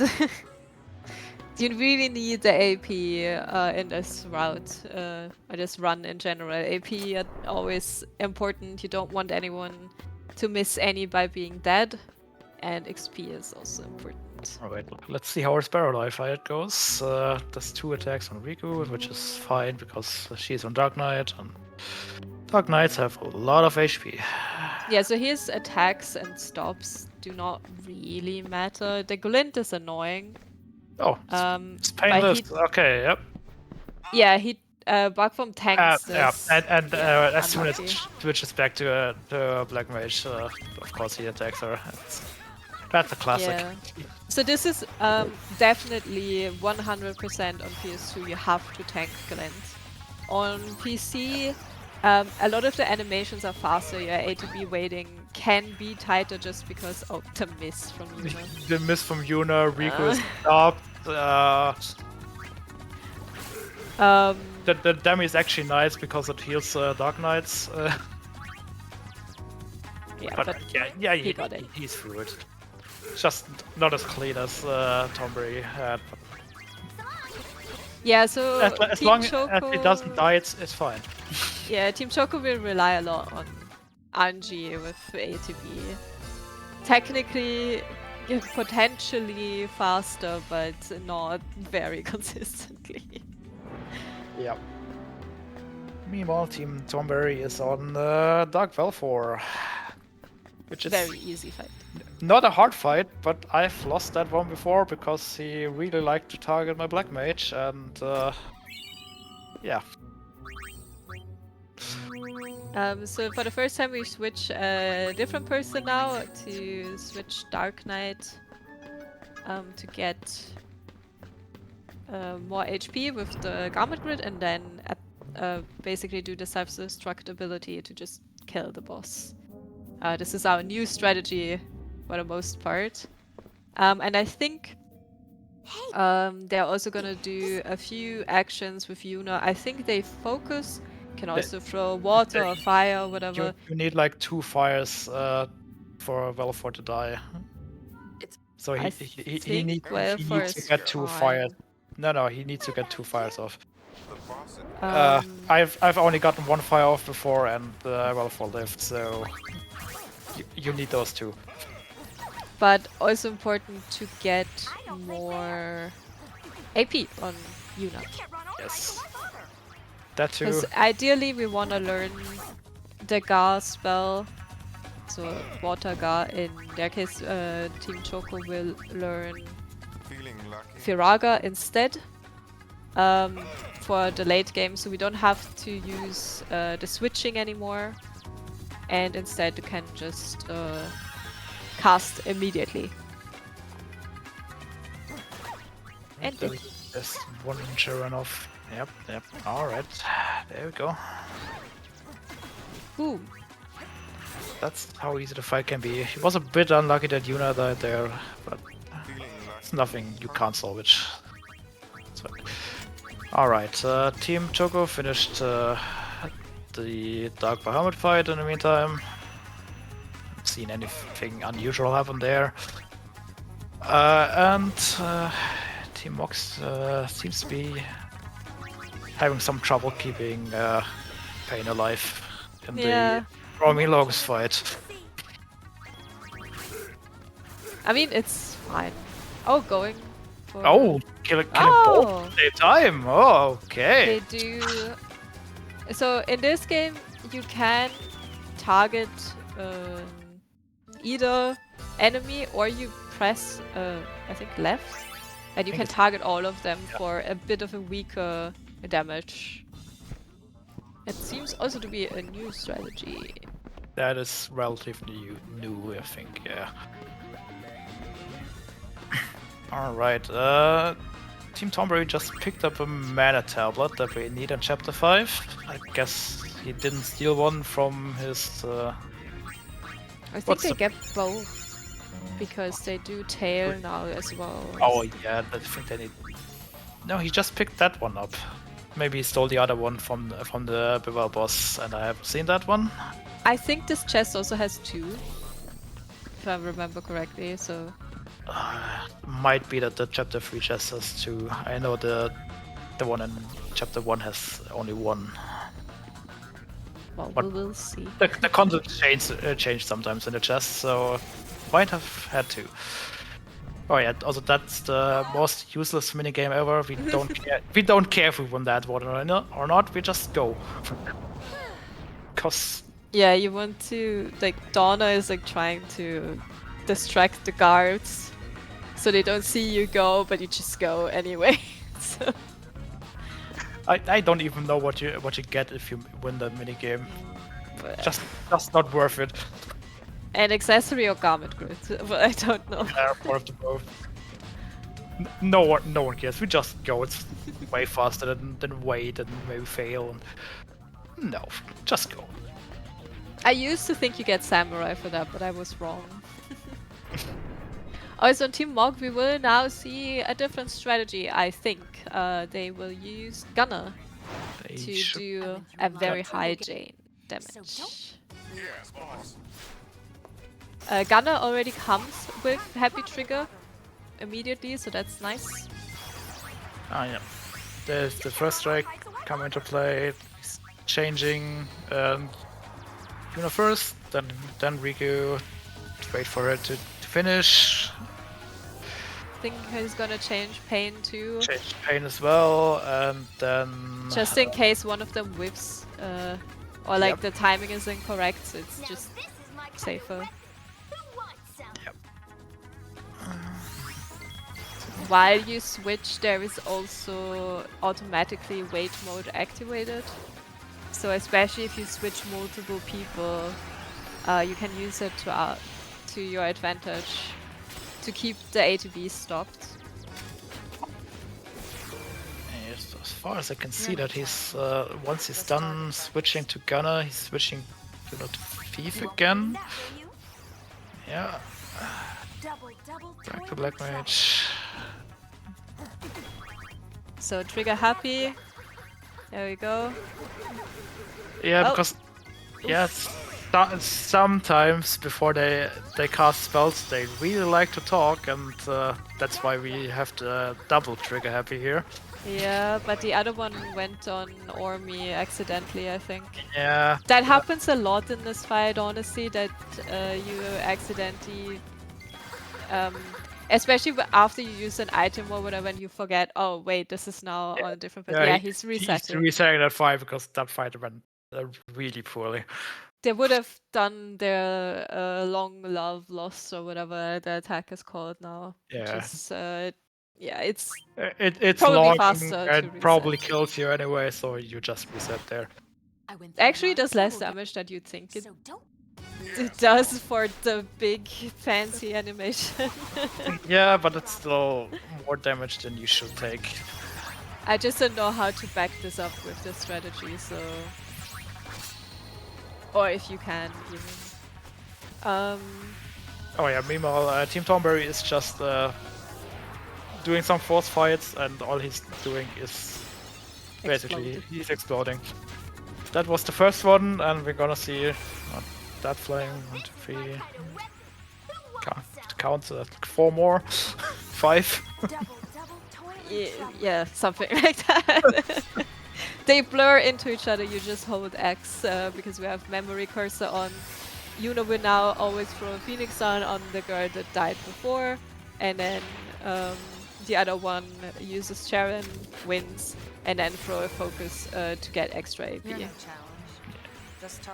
Focus is preferable over a spell because even if the enemy is dead, focus will still get off and you get the AP. If it's a spell and the enemy is dead, it shows the animation but you won't get the AP.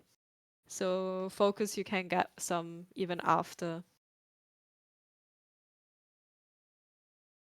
Right, I also didn't really explain ATB waiting, but if you are in a battle menu, like if you select the target, or if you open the item menu or the skill menu, the ATB will be paused for as long as you are in there.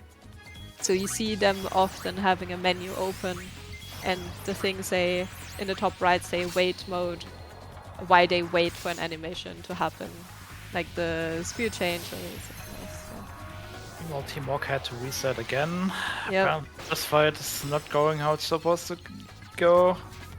But that's just how this fight is. No matter what strategy you're using, apparently, can go wrong. Welcome to 10-2 RNG. Yeah, I think this strategy is a bit more precise because you have to feel out when you start the trigger happy. So also switching more than you normally do. Yeah, but you have to kind of feel it out so the spell hits at the last possible moment and not too late, but also not too early. Double toil and trouble. Let's see how this goes. Okay, so what's messing him up here is so there is purple and green ATB bars. That is the same for the enemies. There, he got the chain off now. Purple ATB bars are for skills or items, and green ones are just for your normal attack.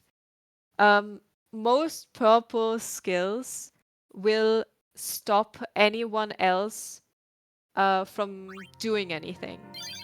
So in that case, the trigger happy got triggered first, but then LeBlanc used her Mighty Guard, or not so Mighty Guard, and that stopped Juno from, even though her ATB was full, it stops her from being able to do her animation and do her actual attack. She has to wait for LeBlanc's skill to be completely done before her skill can start, and that is what was messing the timing up here, sadly.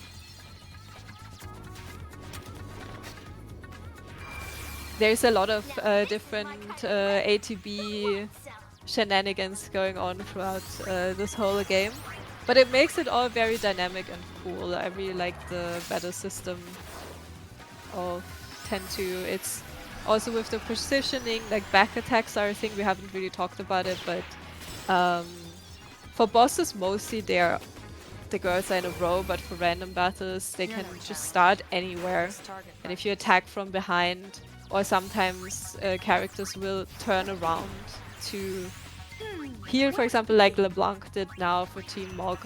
If you hit her from behind, you do more damage, which is making this all very fun. Now okay, seems like, yeah, this went better. Still getting her skill off because she has a lot more HP than she should have. Yeah, but the important bit is that one of them is dead, so that means they can't do the scary slow attack anymore. It can still be annoying, especially Ormi is doing a lot of damage. The roulette from Logos, right now that was just curse, that's fine, but it can do poison, curse, stone, and death, if I remember correctly. Stone and death, very bad. Poison, whatever. Yeah. Silence, I think it can also do. Ormi is getting ready to haggle. Yeah, that's fine though, it's on Riku. Yeah, but you still really don't like to see it. As long as it's not on your damage dealer, it should be fine. Immediately attacks again. This game really likes to do that. If you revive someone, immediately gets attacked again. Well, I think this fight should at least finish at some point. He got it. Just safe. Just time now. You also see that Trigger Happy makes the ATB bar afterwards really long. That's another thing about that ability. And why you want both on Gunners, and there we go. Got it. Was a bit close there in the end with the Yuna HP, but... Yeah. Team Tonberry is now in Josa Temple, meanwhile. No one's gonna hear... You want to talk about why Josa Temple is not a good place to be? Yeah, there's more RNG coming in soon. You have to push a certain pedestal in for the way to the boss to be free, and that one is random. But yeah, you have 5 chances, and it's one of them with no indication of... Yeah, there's no indication at all. If you're lucky, it's the first one. If you're really unlucky, it's the last one you push in. See what he goes first. Oh, he's the... Oh, middle. In the middle first. Daring. Oh, whoa! First try. That's what Nucci's got in mind. I usually go left there, but you know, sometimes. I'm always scared when I go for not left or right and just pick the right one anyway. It looks sus. Or when you do the ciphers, and sometimes the vibe of the numbers is just, you know, I feel like today it's a 4. And when it is, then I'm like, Sin is gone. this looks like a cheat. The eternal calm. Yeah, but pedestals No, but are very also lucky. a reason why I stopped grinding out boosters, because we've been so far down at this point. It's just Cypher and pedal 4. Yeah. My boosters run got, so for those who don't know, Misa and I battled for the boosters world record at some point. And I was just very lucky on my run. I got first try Cypher and first try or second try pedestal or something. So it's, you know, there's no skill involved in these sections. No, not at all. Just you sometimes just have to grind and hope for the best. But yeah, Timok starting in Bivell now. Since we gave the sphere to the two new Yavin, we don't have to do the free fights that would normally be here if we gave the sphere to the Youth League, which is why we do it in any percent. Just saves a bunch of time. Just talk to the old guy on the right here, and he takes you almost to the end of this way, and then you just walk. Do a small puzzle, which is not really a puzzle. You just have to know where to go. Just go in the right room first, step on that pedestal, that triggers something in the left room, go there. It's really simple. The puzzles all don't really seem like proper puzzles, because for most of them you just have to know.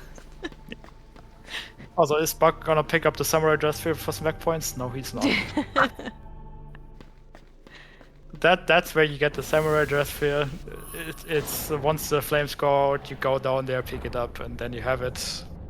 When I found out that, so surely at this point you might have seen, but Yuna can jump. Tidus in Final Fantasy X couldn't jump. When I found out, Names, by the way. when I found out that you can jump over that gap before the Ifrit boss fight, my mind was blown.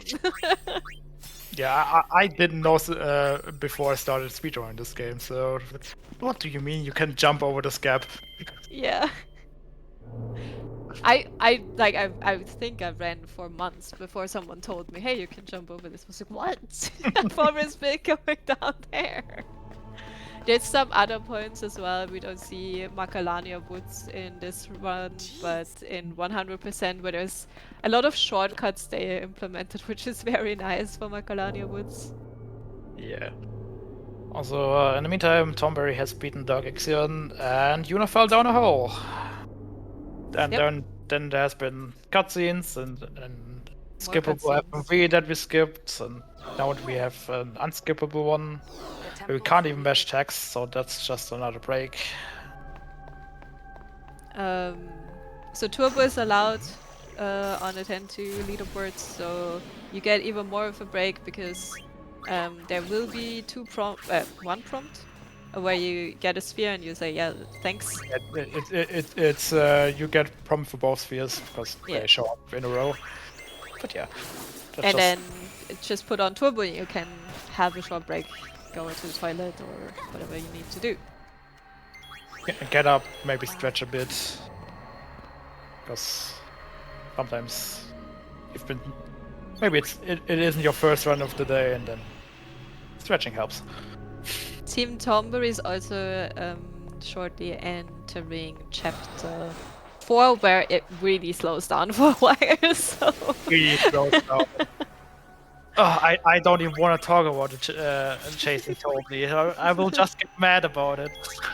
Hopefully, we have something else exciting to talk and look at we have while to talk someone about it once, chases Toby. It's useless, but we have to talk about it. Team Choco is also entering Joe's temple, so we will see how lucky they are with the pedestals. I just want to see what pedestal he goes for first. Left. I think Bakvorm is very consistent. Yes, one of us. Sometimes when it's not left, I immediately go right because I'm like, oh, game, I know you. You want me you want that I got 5th try. I got you. And then I always feel very hyped if it was right. I was like, got you, game. Yeah, Brocc decided to run around there a bit. Could have just stood still. Yeah, it doesn't matter what you do there, you have to just wait a little bit. Right, so if it's wrong, you get a random encounter, but you just flee from it, it's fine. But it loses time. Exactly, so that was 1. Still doing it in a row. Yes! Okay. Second try, very good. Still good enough. It scares me that the game is so far pretty nice. I mean, the Ormulogos LeBlanc was tough for Team Mog, but like I've seen worse things. I'm scared for the end game. Please, game, don't throw everything at us at once towards the end. If you run 10-2, you're always scared for the end game. It's just how Chapter 5 works. So sometimes you just can play Chapter 5 perfectly and you still die, so... Yeah. I'll talk about that later. Ixion. Again, Team Choco doesn't start with first strike, so they just hope for good ATB, and the ATB was actually pretty nice. Also, Team Choco doesn't steal the sprint shoes from Ixion, Let's go. as far as I'm aware, and the other two routes do. Sprint shoes just give you automatic haste. That's all they do, but other routes, they're important. For whatever bugs running, we don't need them. So Bakvorm just will do 3 Water Gus and then a Charon, and Riku is just there to heal or revive Pain if it was necessary, but it wasn't, luckily, so that was very nice. Heal, revive, and ATB wait. Yep.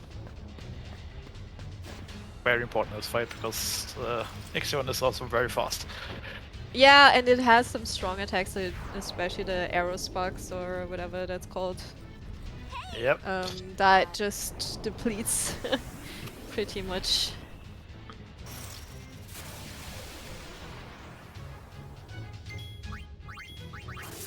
Alright, Team Mog is doing the first underground fight against the 2 robots, which is usually never a problem. Kali and Brainbug actually corrected us, and I'm inclined to believe those 2. Oh, okay. Sprint shoes are actually not haste, they are first strike and agility plus 10. Okay. Yep, okay. Those 2 definitely know more than I do, so I will believe that. When Brainbug says anything, I will believe it.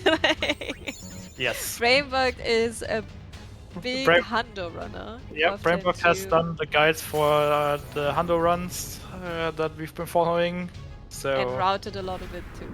Yep. Like, I wrote a guide for NoCC, but I routed none of it, and I'm a very bad router, but Brainbug knows so much about this game. Anyone is interested in Hundo, just ask Brainbug. 100% is very fun. Also, if anyone wants to maybe just 100% a game in one playthrough, without speedrunning it, just a 100% playthrough and get the secret nice ending maybe even. There's also a guide you can find in the speedrunning Discord. We share a Discord with Fantasy X. And there is a spoiler-free guide that Brainbug made as well, where you see everything you need to do and where to get it. If you want to 100% in one playthrough. That's a mean robot, Team Mog. Riku just got revived and got instantly haymakered again. And again! As I said. Meanwhile, Tonberry is chasing Tonberry around because we want Tonberry to organize the concert that's coming up for us. But Totally has some problems because he's owing money to people. But apparently he's also very fast, which you wouldn't think with his short legs. And all we're doing there is chase him basically all the way to the Moonflow River, then go back a bit.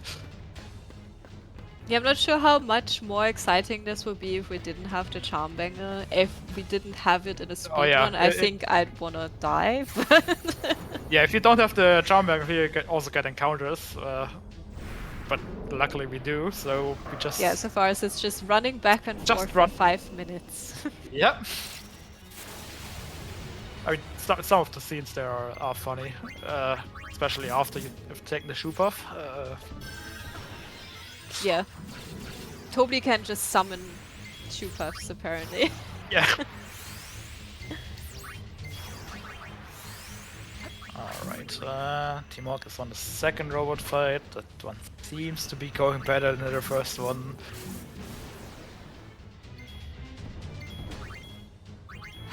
Yeah, the golem is always mean. I had a time when I went back to turn 2, and for some reason, every time I got a run to Bevel, the robots would just cost me so much time because they kept attacking Pain and I couldn't do anything.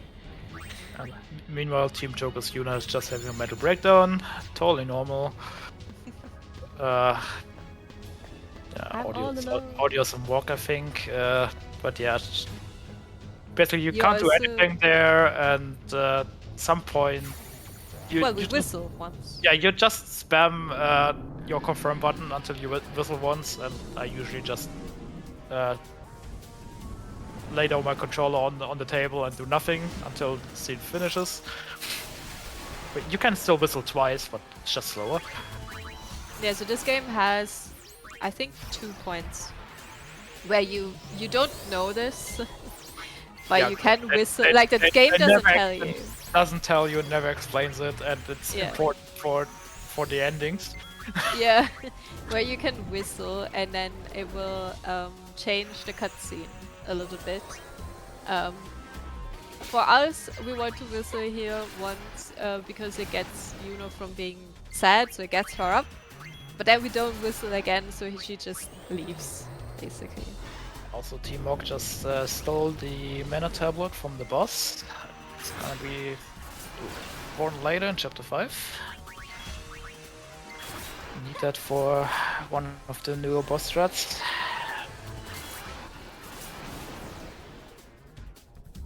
Otherwise, been a clean fight while Tonberry still chasing Tobley around.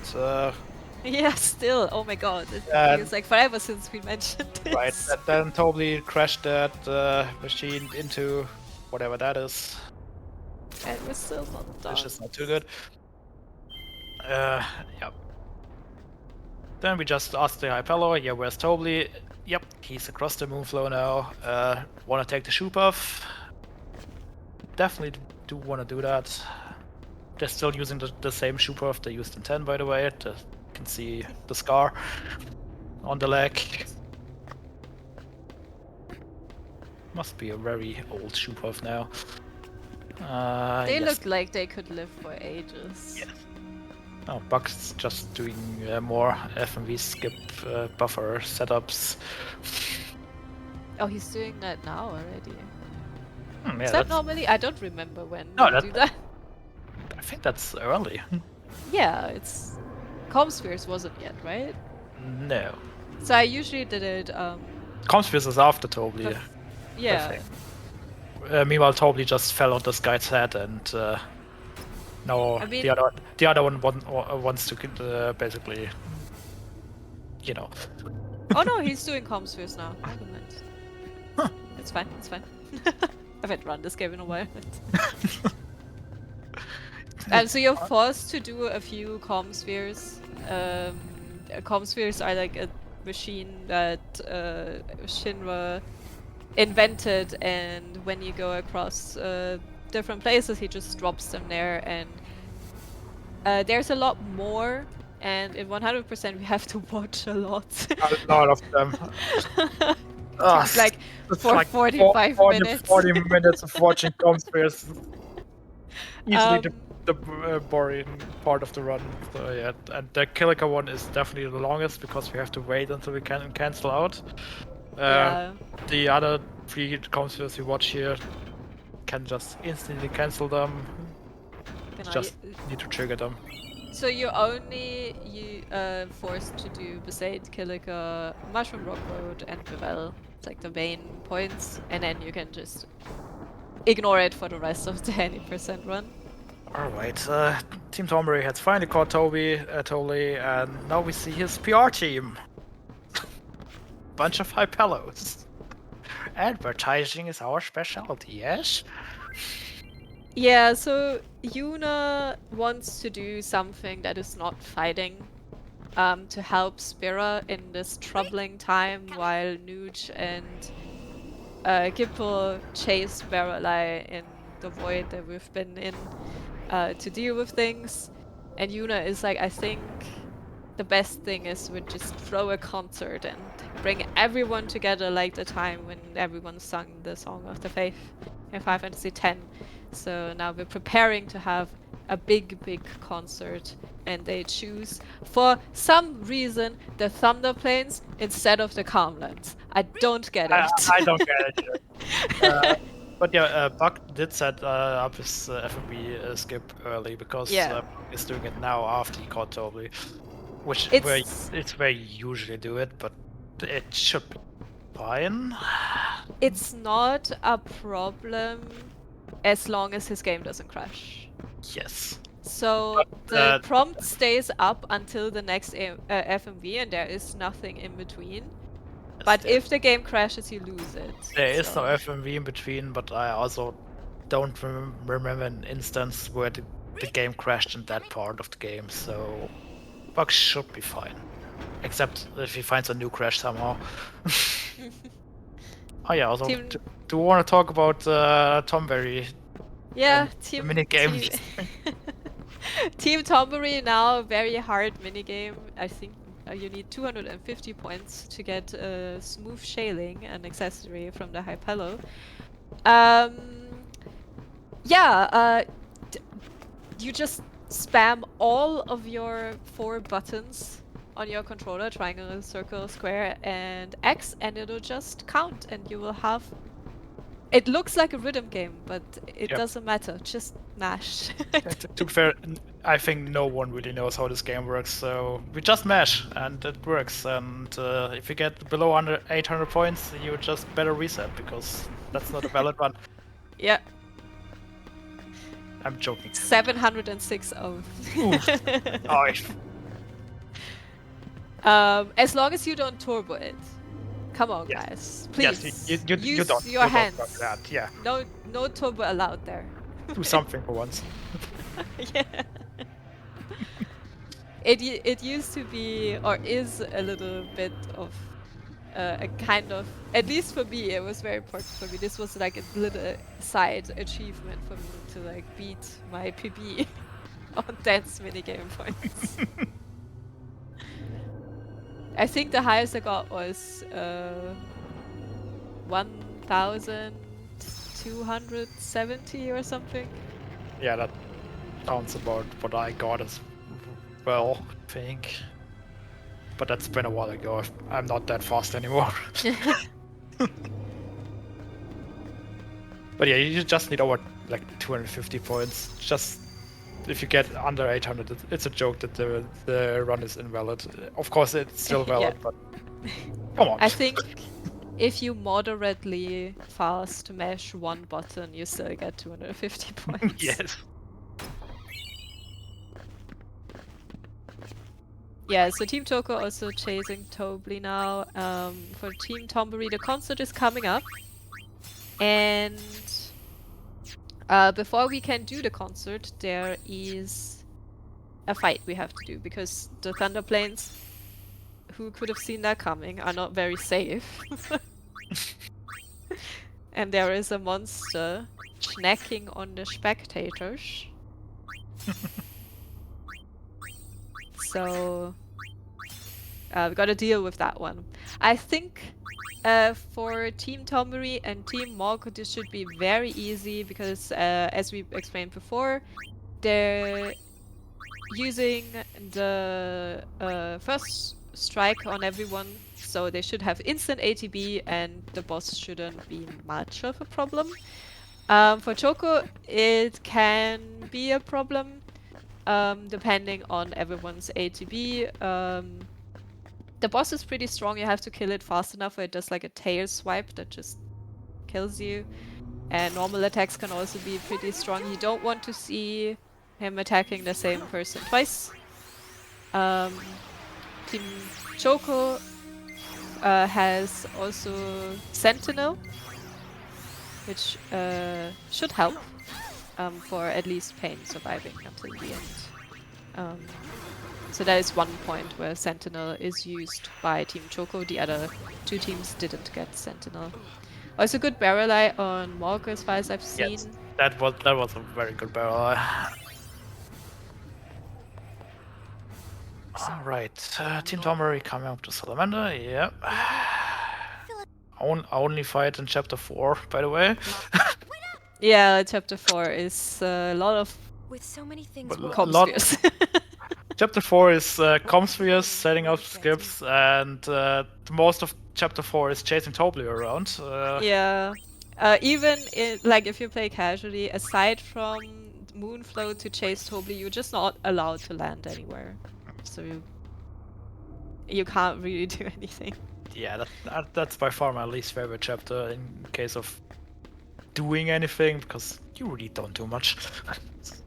Oh, actually slightly different strategy than I thought. So Thief on Riku. Riku is gonna do Charon, and then I assume Pain is also gonna Charon. You need one full switch Charon to get to more HP. Do max damage, and then the rest by Pain. And then as long as Earinor survives, we're good. Apparently they stay on Dark Knight because Dark Knight has the highest HP, so should be relatively safe. And also fairly quick because of the first strike. Meanwhile, Team Morc is doing Dark Bahamut. Looking very good so far. The only thing you don't want to see get off is Impulse, but he only gets it off if you're really slow. Yeah, and Impulse... oh, there it is. Yep, but Impulse is fine, it's just slow. So it's just losing a bit of time. It's not dealing as much damage as 10 runners are used to. Yeah, so it's just a few seconds of animations. Actually, in this run, it's barely anything. But yeah. But good job on both Team Morc and Team Tonberry.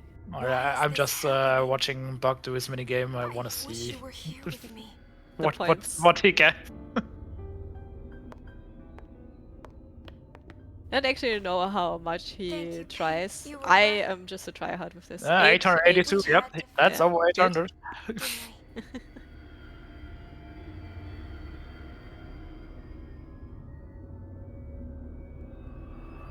Alright. Bakvorm is not happy about his 882.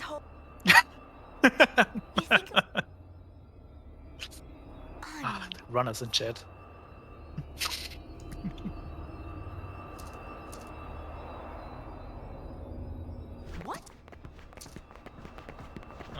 By the way, the cutscene after the minigame is also not measurable. It's like a minute long. So you at least get some time to rest your hands again. The eternal calm. I can feel it and after it's over, he should switch back to warrior for the next fight. Yes. If not, he's just throwing. Yeah, no, I did that before with the outstride, not going to warrior and then being like, Yep, definitely did that before. Alright, Team Morc finished chapter 2. bit unlucky on the Chateau fight, the last one. But that can just happen.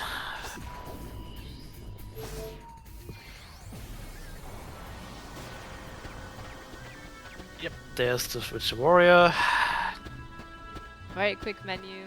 I think nobody does the old strats anymore, where you used to have a titanium bangle less on Riku but more on No Pain.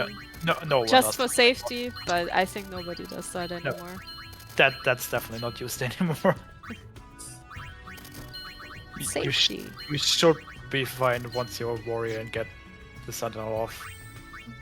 Oh, for the previous fights actually. So Velfa and Efred have less chance of killing Pain. That is a thing, but I think I even omitted that from the beginner's notes because I was like, whatever. That's not in the beginner's notes anymore. I'm so old. Damn it. Oh, we are all not getting younger. Alright, Team Choco is also going to do the salamander fight. It can be scarier, but hopefully it's going well. And Team Tonberry is watching the last few long scenes before the dreaded boss rush. So coming up for Team Tonberry are very scary bosses. Luckily. Guess your friend. So we'll see. Any fiends they. Yeah, chapter 5 is basically ATB exists for us. For the bosses, it's just That's okay. It's might exist, but just no. They attack whenever they want. Well, they do kinda have ATB, except Sisters. Sisters is weirdly random. Yeah, let's just hope goes well on Sisters. I've seen fights there. The game is also very mean with... usually you get an autosave before every boss. Not there! So the runners will actually go and take some safety saves. Just in case. They better. We told them before to do it. Yes! I was like... Chris was asking, are you taking it? I was like, yes they do! you guys, please! I mean, not stand for not safety saves there. We're doing really safety strats here, not PvP strats. If you don't want to save for PvP, that's fine. We're doing really here. We are saving. Bakvorm going crazy on the menu because he's bored. Yeah, if you're unlucky while you switch there with Songstress, especially on Team Choco strats, Songstress is very weak, so sometimes Salamander is like, oh, I'm gonna attack Riku now, that can be very bad. But it looks like it's going very well. Already used Sentinel on Pain, which means every attack, physical attack will be reduced to 1 damage. So that is just for safety. And there we go. Easy peasy.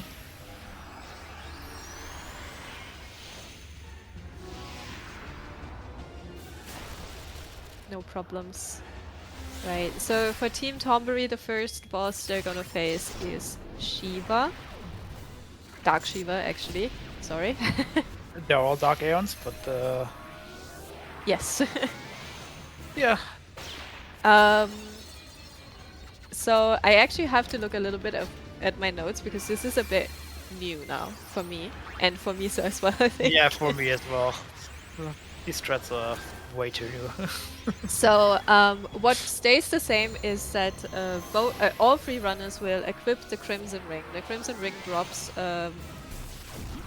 every time, every run, like no worries, no needed steals, no luck. We will have the Crimson Ring, and the Crimson Ring will allow us to cast Firaga and the other fire spells, and Shiva is weak to fire, so that's number 1.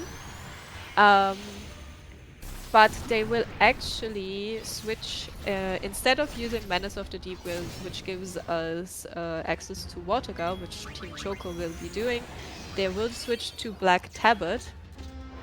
Sphere Grid I usually don't see myself unless I run any percent.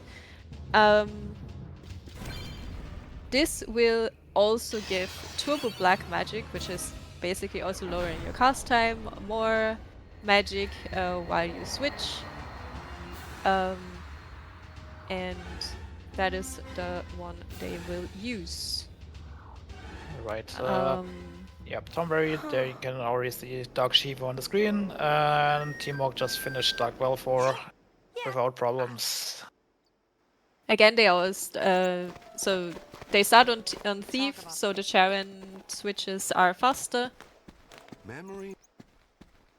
We need 1 Charon and then 4 Firagas by Yuna to kill. Shiva can be very mean. Shiva can do Heavenly Strike, which stops the character and also reduces does MP damage as well as HP damage. Not good. Yep. But she only cast Bizarre on Riku so far, and that's... I think this should be 3 fine. Firagas, yeah, I think sometimes you need a 5th one, like in that case, if you don't deal enough damage. You can also throw a safety Fira instead of a Firaga. Yeah. There we go, yeah, do that. Just Visaga on Riku is fine. Turn with 1 character, and then there we go. There we go. Yeah, so very good that she attacked Riku and not Yuna, because Yuna would have died, and then you start to scramble a little bit. So that was a very, very good fight. Yep. There is a save sphere right in front of Team Tonberry now, and they will save, because there's no autosave for whatever reason.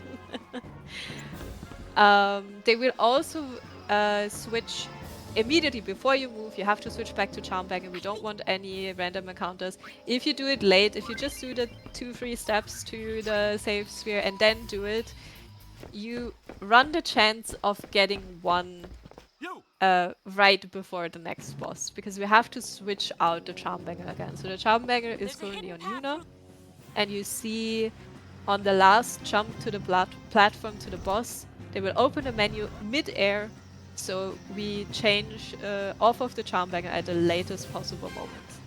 So we always want to be very, very tight. And now, everyone, please, all your good wishes for Team Tonberry on, I think it's not a stretch to say this is the hardest boss of the run. Yeah. You really don't want to get unlucky here. So, whether you use old strategies, new strategies, always a scary boss. It's 3 different enemies. They all do whatever they want, attack whoever they want. So mitigating strategy, again, everyone on first strike, so you definitely start out with being immediately able to do something. And it also helps with HP, because we can switch Pain and Riku, so they have the whole amount of double HP from their Sphere Grid. Then immediately we want to kill the little one. Riku currently already charging to one-shot that one, which leaves us with Yuna and Pain. This strategy is also nice, the faster ATB. There's the first Pasado. It is on Yuna, which I'm great. not sure if they can heal, but yeah, they still do water, so... He's still using the gum grid that heals you if you cast water on yourself, or if you get water cast on. That's good.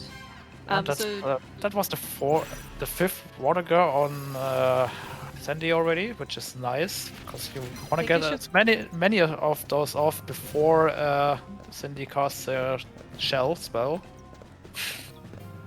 Very good. She's already... Her animation suggests she's already low on HP. Oh, yeah, that's just unlucky. Oh, they got attacked. Combo. Yeah, attacked and besarged, and there's the not so mighty guard. But it's still fine, it's still recoverable. Yep. It's one of them is already dead, which is good. We got a bunch of damage off on the other one.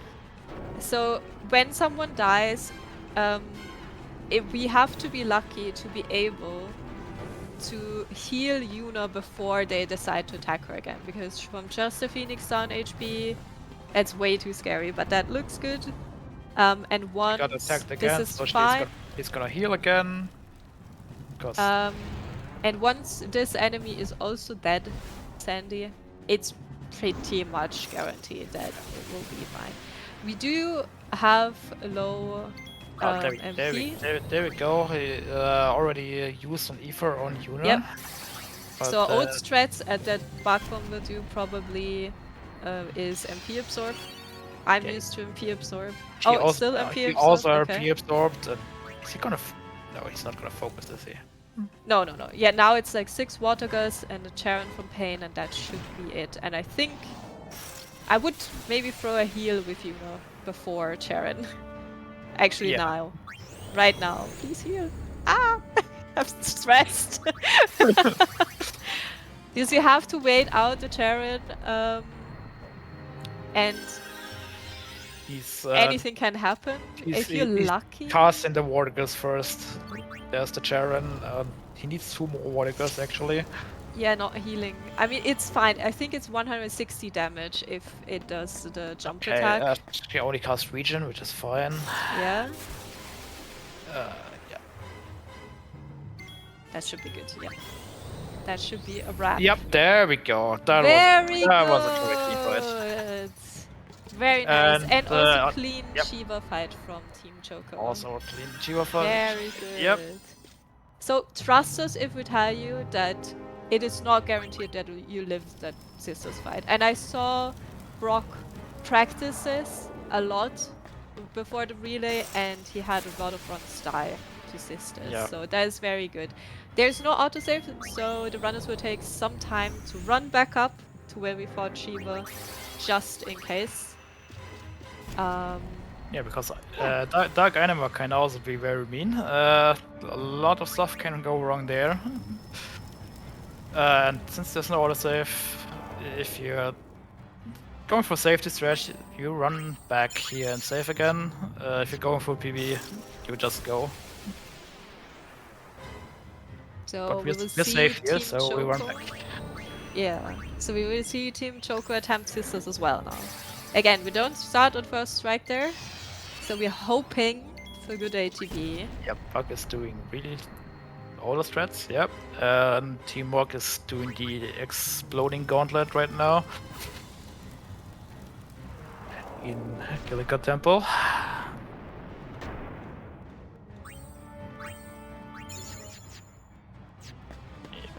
I'm so stressed. I can't even talk. PTSD is kicking in. The Sisters fights are stressful. Just watching them.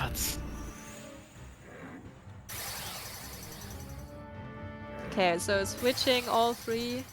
He's at least gaining the switches with Riku and Pain off. Yuna has a bit low ATB, but yeah, so that means that Bakvorm will probably have to do a lot more water gus.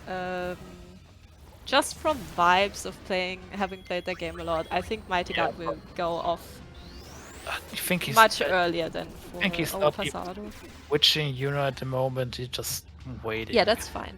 I don't switch her in with this strat either. It's better to ATB wait before Mighty God than switch. Oh, that's the second Pasado, because ATB bars are just a suggestion. You don't want to see it on... I mean, the worst hit for Pasado would be Yuna. Because healing her is tough. We don't... As long as Riku doesn't die... Oh my god, come on! Oh, Buck is getting really RNG'd. As long as none of the others attacks Riku and kills her, we might be fine, because Riku's gonna die once her ATB is full anyway, so it's actually preferable on Riku than Yuna. Easiest to deal with is Pain, because it's percentage-based damage. And Pain can just heal herself. They are so rude to Bakvorm. Meanwhile, Team Rock is also not having the greatest Dark Effort fight. Yep, there's Yuna dead again. Yep, that's a reset. Oof, yeah. Oh, and Brocc is on Animal. It's so many things. At this point, you don't even know what to concentrate on because all these Yeah. Okay, so that was the Mighty Guard for Team Choco, which was very late. That was very lucky for him. That was very good. Don't. Okay, that Pain being dead is unfortunate, but it would have been worse on Rico. It's fine. Yeah. Got the turn off. Now we just have her to deal with, and that's the easiest. That's the easiest part of the fight. Cindy is very slow, so even reviving should be fine. And now MP absorb, probably switch Yuna, and then wrap up. So we can't focus on Anima. Yeah, while he's MP absorbing, he can switch. Just the optimal way to do it. Right, so Team Tonberry is fighting Anima with the new Anima strat, I believe. I actually didn't see, but I think so. Which is utilizing... Oh! Yep, it's done. Done? Good job. Good job! First try. Great. Well, maybe we'll talk... Yeah, I think I don't know. I think we can talk about Anima while Bakvorm is doing it. Just needs to finish this fight, which he should be able to do. Yeah, so... Once you're done at that stage, you have to be really unlucky. Can still happen, but we hope it doesn't. Yeah, it should be... As I said, it's 116 damage. So even if she decides to hit Pain, it should be fine. Boop, dead. There we go. Good job, Brocc. 2 first tries. Nice. That is, trust us, not guaranteed at all, and it has nothing to do... if you die, it has nothing to do with the runner's skill or anything. It's the game being mean. So very, very good. Obviously also very, very well executed from both of them. Tight ATB weight tricking, very important. I don't know if you mentioned it, I don't think so. We switched our ATB speed to slow because the caster's ATB is full immediately anyway. Just to have the enemies also not attack as much. So ATB weight tricking, and that was very, very clean, very nice. It had a few scary moments, but overall, I would say that is on the better end of how that fight is going to go. The 3 passadas in a row were a bit scary there. Yeah. Yeah. Luckily on the right person. Yeah. But that can just happen. She can just passado and then decide to just do it again and then again. And again. Alright, Teamwork is coming up to pedestals. Gonna watch that a bit. Yeah, any guesses in chat? Which one? I say it's... Is he also going for the mid one? Ugh. New runners. Brazen. They're all just copying Maddie at this point. He always goes for that one.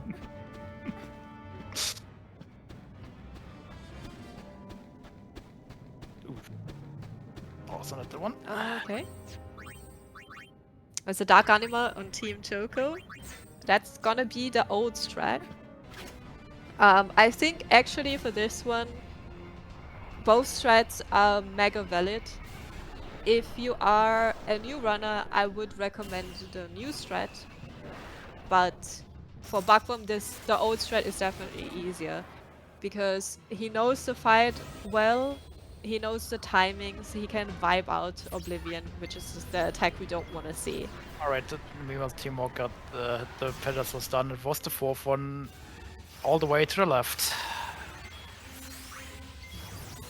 Right, so we got 2 left pedestals and 1 left middle one.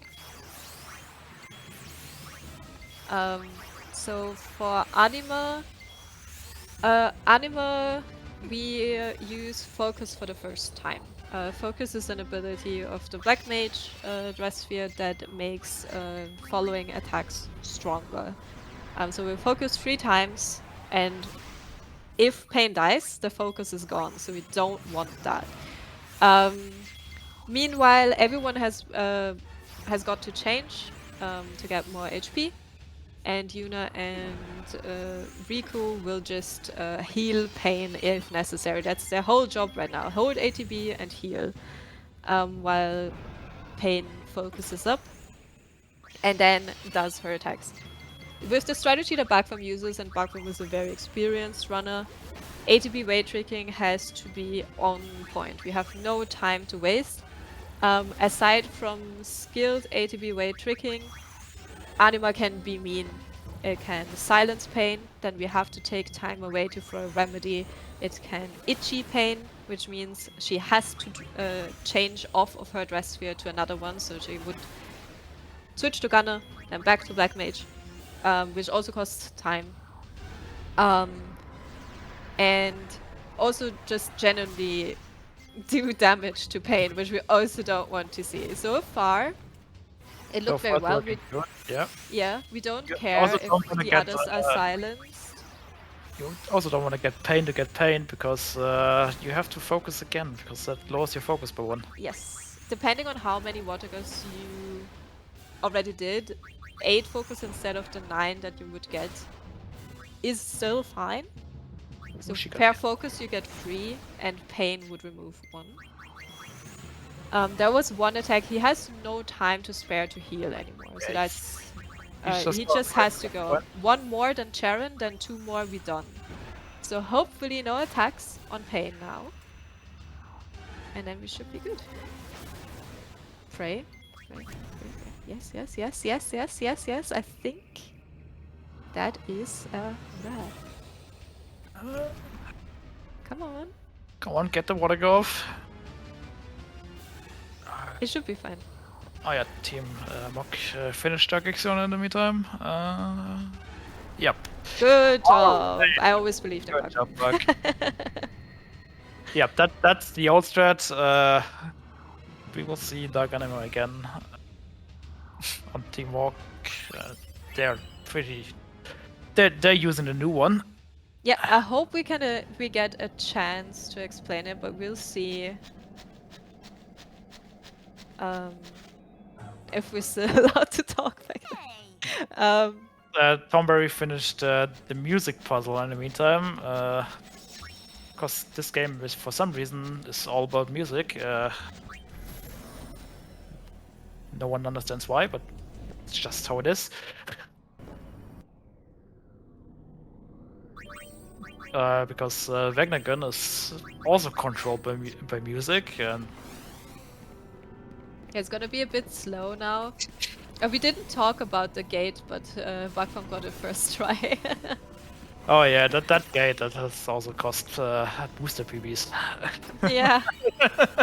So you basically just run in, and the gate can light up, and if you run into the lightning, you have to run away from a scary-looking fight, and then go again. So ideally, you just run through. I didn't see for Team Tonberry if they got it first try. I think they probably waited and then went, the safe option. But if you run into it, what is that? You just have to fight Omega Weapon, but you can run away from it. It's fine. I even used to not heal up before and just use the save point, so Omega Weapon could potentially kill me. Yep. But yeah, Team Tonberry is gonna have a break soon because that cutscene is long, and at some point it's unskippable. You can skip dialogue like until a certain line, and then it's unskippable, and you have like a 3-minute break. I don't like your plan. It sucks. And everyone goes like, "Oh, Yuna said that! Oh my god!" Yuna would never. Whoa, calm down.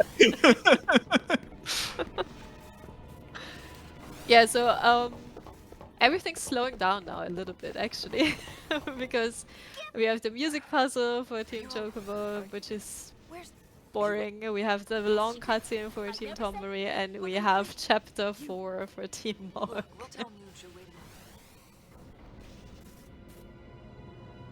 If you actually, I think I'm not really an any percent one. I did a few runs, but I think any percent does not do the music puzzle. It's from 2 years ago. Because it's just faster to kill the boss. Hey, you should watch. It is. So there's an extra boss if you fail it at the gate. Think about it. You know. And yeah. You're right. What do you got in mind for fun? Any ideas, Dr. P? Me? I think the music puzzle is a thing. It's kind of complicated, and it was very tough for me and Brambug to come up with visualizations and explanations on how to do this for someone that never did it before. And in the guide, I just put all of the ones we have gathered in, so like one of them hopefully is the right one for you. But at some point you did it so often, I think I can still do this in my sleep. Ah, that's perfect. You'd let an amateur be captain? Chill out, yeah. Rooster. All you gotta do is shut up and look important. You'll fit the part. There we go. Like a glove. I'll work you like dogs. Nothing happened. Alright, right, Team Choco is watching more backstory for Pain and the guys who are new in the game. Basically, they all knew each other. Well, wakey, wakey. I like that line, I don't know why. Yeah, in Hunter you get almost the whole backstory of Pain and all the leaders of the factions. In any percent, just that's basically the only thing you get. Yeah, the music puzzle, basically you have like this different platforms and you have to play the melody in order. It's always the same, so the speedrunners just know where to go. I think casually you use the drone down there to like have a top view and figure out what do you play when. Casually, that many games is a nightmare. Yeah. Figuring it, you usually have it some guide for it somewhere, or you just done it so often that you just know where to go. It's very mean, especially in the top right, where the 10-2 mantra is go up to go down. Team Choco just picked up the Mega Phoenix chest there. That's important. We need that for a later boss rush. Well, you can live without it. But yeah, but it's just faster. slow when it messes timings up. And it should takes like 2 seconds to pick that up, so we just take that one. The Mega Elixir is a bit more important. I was in the chest next to one of the pianos. Yes, we also picked that up before the first piano earlier. But yeah, the music puzzle can also be very mean if you accidentally step on the top right platform. It doesn't play it immediately, but it won't let you off, and you know it's wrong. Yep. And then you have to go back down and reset it and start over. But yeah, I don't think that will be an issue for anyone.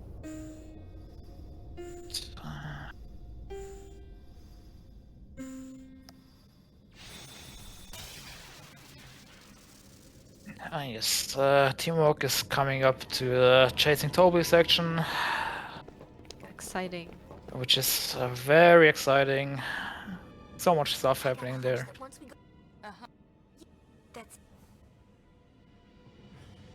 But yeah, it's just a part of the run you have to get through, and then things pick up anyway, so... I would say it's a nice calm before the storm, but no, it's too calm. skipped for too long. It's a bit too calm, yeah. But with how Chapter 5 can go, maybe it's necessary. I never was so stressed in my life in any other run than going to Chapter 5 in 10-2. Yeah, I came from 10, like where everything is like planned out, like yeah, okay, that's easy, and then I go into 10-2. Oh my god, this is horrible. Hey, boosters is easy. Yeah, boosters is easy, but and boosters has boosters. 3 times save because we ran that when there was no skips. That is true. Yeah, no Isara skip. I have a plan. What's that? He acts through another's. I'll shoot. Boosters is honestly not even that easy of a run because you have to manage a lot. When you speed up, when you don't, how fast you do. I even used mouse and keyboard. Okay, I just used my controller, but before Team Tonberry starts off Vegnaga, maybe we can quickly talk about the community. So if you are interested in running this game, the community is very opening, very helpful. There's always people excited to see new runners. As I said before, we share the Discord with the Final Fantasy X Discord, and there is resources, guides, and yeah, come join us. 100% runs are fun, and you will be other runners that are doing helpful. It sucks. If you need anything, there's always someone who knows stuff. Even some other runners don't know somehow, and Think about it. it's great. It's no different than what we did 2 years ago. And you will hear about how bad this run is, but it's not that bad. We just like to talk shit about it. It's just what speedrunners do sometimes. Yeah, I think every 10-2 runner has like a love-hate relationship with Yeah. with this run. But once you enter it, it is a fun run. The game is fun. Sometimes the crashes can be annoying, but that's nothing we can really do anything against. It's just how it is. Right, Tail. Ah, yes, Tail. Forgive us. That fight is very scripted. Yes. So at the start it will always do a tail swipe. Since everyone is on first strike, Team Tonberry knows they can just get off all the spear changes immediately and even start some spells. But now I think the tail swipe will definitely happen. I don't know those new I don't threads know. that well. I haven't seen the thread so far yet, so. Water 3 times. Yep, there's the tail swipe. Die. Yep. Throw a The revive. Phoenix down are already queued. Oh, we're using the mana tablet here, okay. And Oh, hey, wait, did he not pick up? No, he does have a Mega Elixir. Oh no, but it makes sense. The mana tablet raises your maximum MP. yes, what's and then happened he's there. throwing the Mega Elixir. So now the Mega Elixir heals up even more. And doing the last few spells. So the new route is using Soul of the Master, which makes your spells, I don't know exactly how much stronger, but more than double, I think. But it also makes you use double the MP. So that is why the runners have to use mana tablets and ethers spaced out so they can keep casting. And then we also want to Charon to do the extra bit of damage. Yeah. The old strat is definitely simpler than this one. Yes.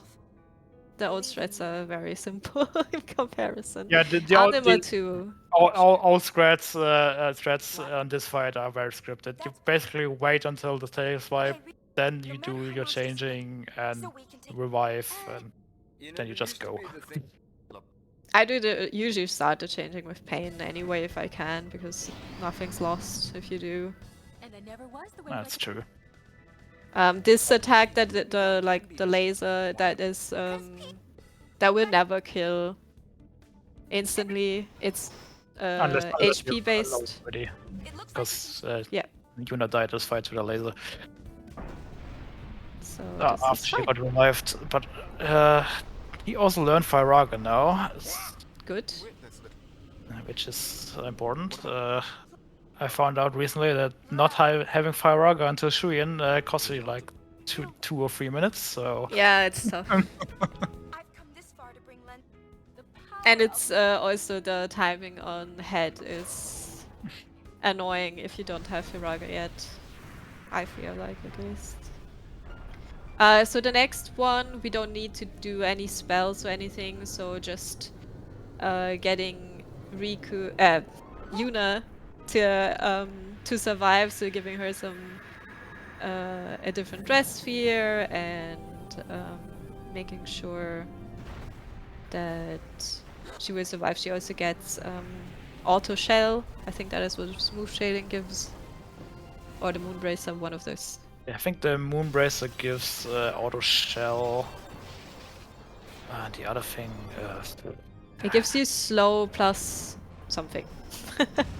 Maybe immune. Oh, it's immune to stop, maybe, or break. Yeah. All right. Petrified, because I know that. This move shelling protects against status elements and yeah, slows you, and the Moonbracer gives you constant shell. Yeah. There we go. Status elements important because leg can petrify you. So and if Team doing the minigame, so I have to pay attention there real quick. Don't want invalid runs here.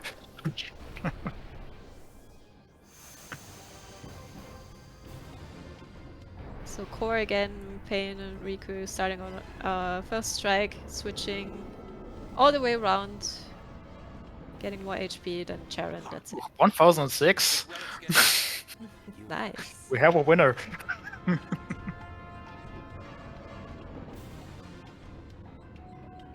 If we all attack at once, we can do this. We need to split up. Leave the Just waiting for the Charon now, and then that should be it. You also want to hold ATB at the end, because you can still be attacked by the 3 dots at the top afterwards, but if you hold at the end, your chances are that you get less stuff thrown at you. Yeah. They got 1 cure and 1 Firaga off, which is fine. Just a bit slow, but as long as you live, everything's fine. So now the last menu is coming up. Also notably, there's no more random encounters, so we don't need to switch in and out the charm bangle anymore. Yeah. At this point, random encounters are gone.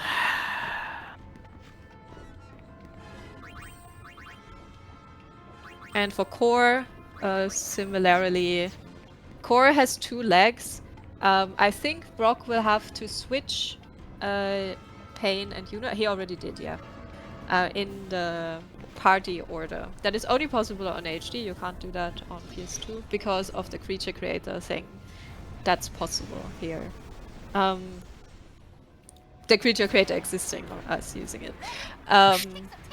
This is because we want the caster to be on the left side, which is usually Pain's position. And yeah, that is important because the 2 legs can stomp. We want to kill the one on our left, which is the right one. That's always confusing to explain. Yeah, the left one is the right one for some reason. Yes, because from Vecnica's point of view, it's the right one. His point of view, it's the right one. From our point of view, that's definitely not the right one. But yeah, the one on the left, we want to kill because it can cast Shell on the core, which is very bad. That would mean we need much more spells, and we don't have the MP for that, and we don't want that.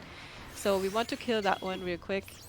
And just leave the one on the right side alone. Both of them can stomp, and when they stomp, they do MP damage. but Brocc actually switched the two Yuna and Pain, so Yuna's on the side where we kill the leg, so the stomp won't ever hit her. So that's why it is important to switch them over. Yep. Then we kill the right leg first, focus up, I think 2 times for the extra magic damage we deal after that.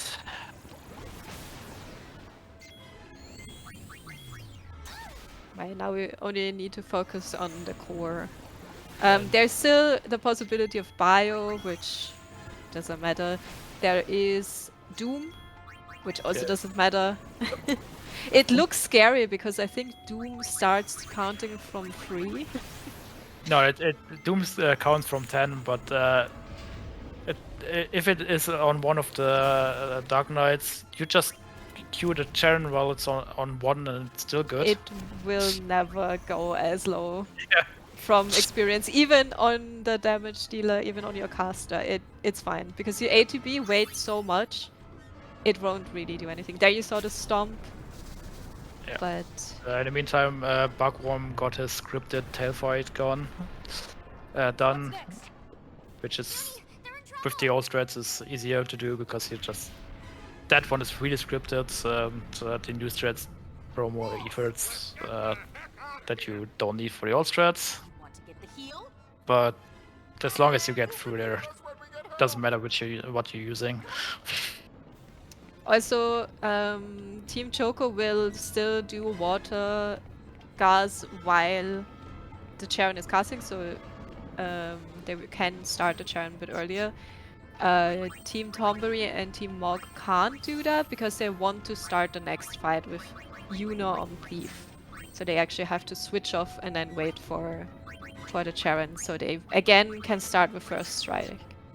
There's no menu in between, there's no space, so they have to set up the next fight now. So. Alright, then in the meantime, Team Mog went through Salamander without problem. Also a very clean fight. Got the guaranteed Crimson Ring drop. That's where we get the Crimson Ring from for Chapter 5. And yeah. Now he's just gonna skip the concert and then going into the scary fights.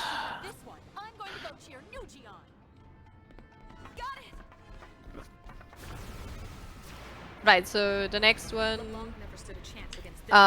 head looks kinda similar to core, but it's way more annoying. So it also has 2 things on the left and right. Then again, I switched his left. The thing on our left is his right. So you have to kill both of them first before you can even attack the boss. Additionally, when both are alive, they can do a very strong attack on you. So what's gonna happen is kill both, then start trying to kill the middle. If it revives, just kill one, usually the one on our left, off.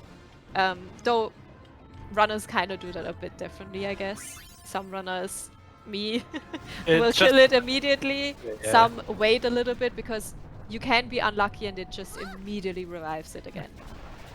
Yeah, just runner preference at that point. It also depends on how confident you are in this fight. Yeah, it either take the risk that it does the annoying attack, or take the risk that you don't have enough MP because you have to kill it again. Yep. So I don't think there's a right answer, but yeah. So we see how this goes. Alright, Bugs just set up for the next fight, which is core in this case. Tonberry is on head, and we'll be in Chapter 5 Team Mog soon.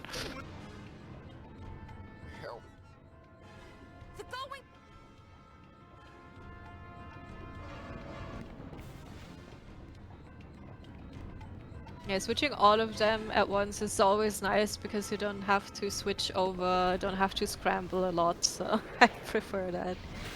Then also focusing up with Yuna, as we explained for Team Choco Dark Animal before. Focus is very important here to just do more damage. This thing just keeps on And I believe they might have to throw an ether somewhere as well. Ether drops and turbo ethers are, I think, all guaranteed. Faragas costs 12 MP, so I think, if my math is correct, they should be fine without one.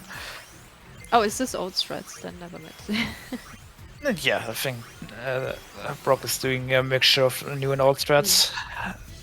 So this is not solo of Tomasa on here. No, because I think Mog will stay on Soul of Tomasa until the very end. I said you didn't see the menus.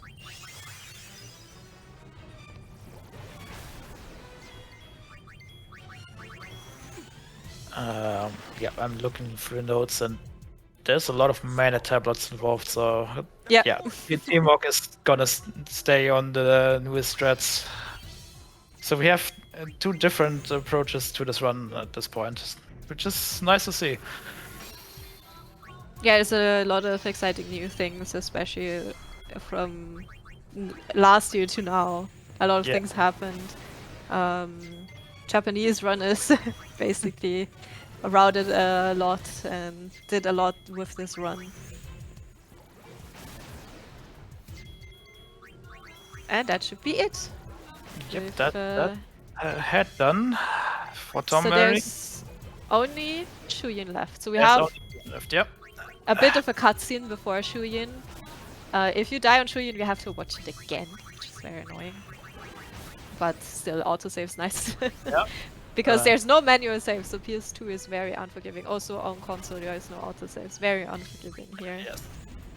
And Shuyin really plays with RNG there. He can be really mean. Usually he's a problem, but you know, 10 to an RG, everything can happen.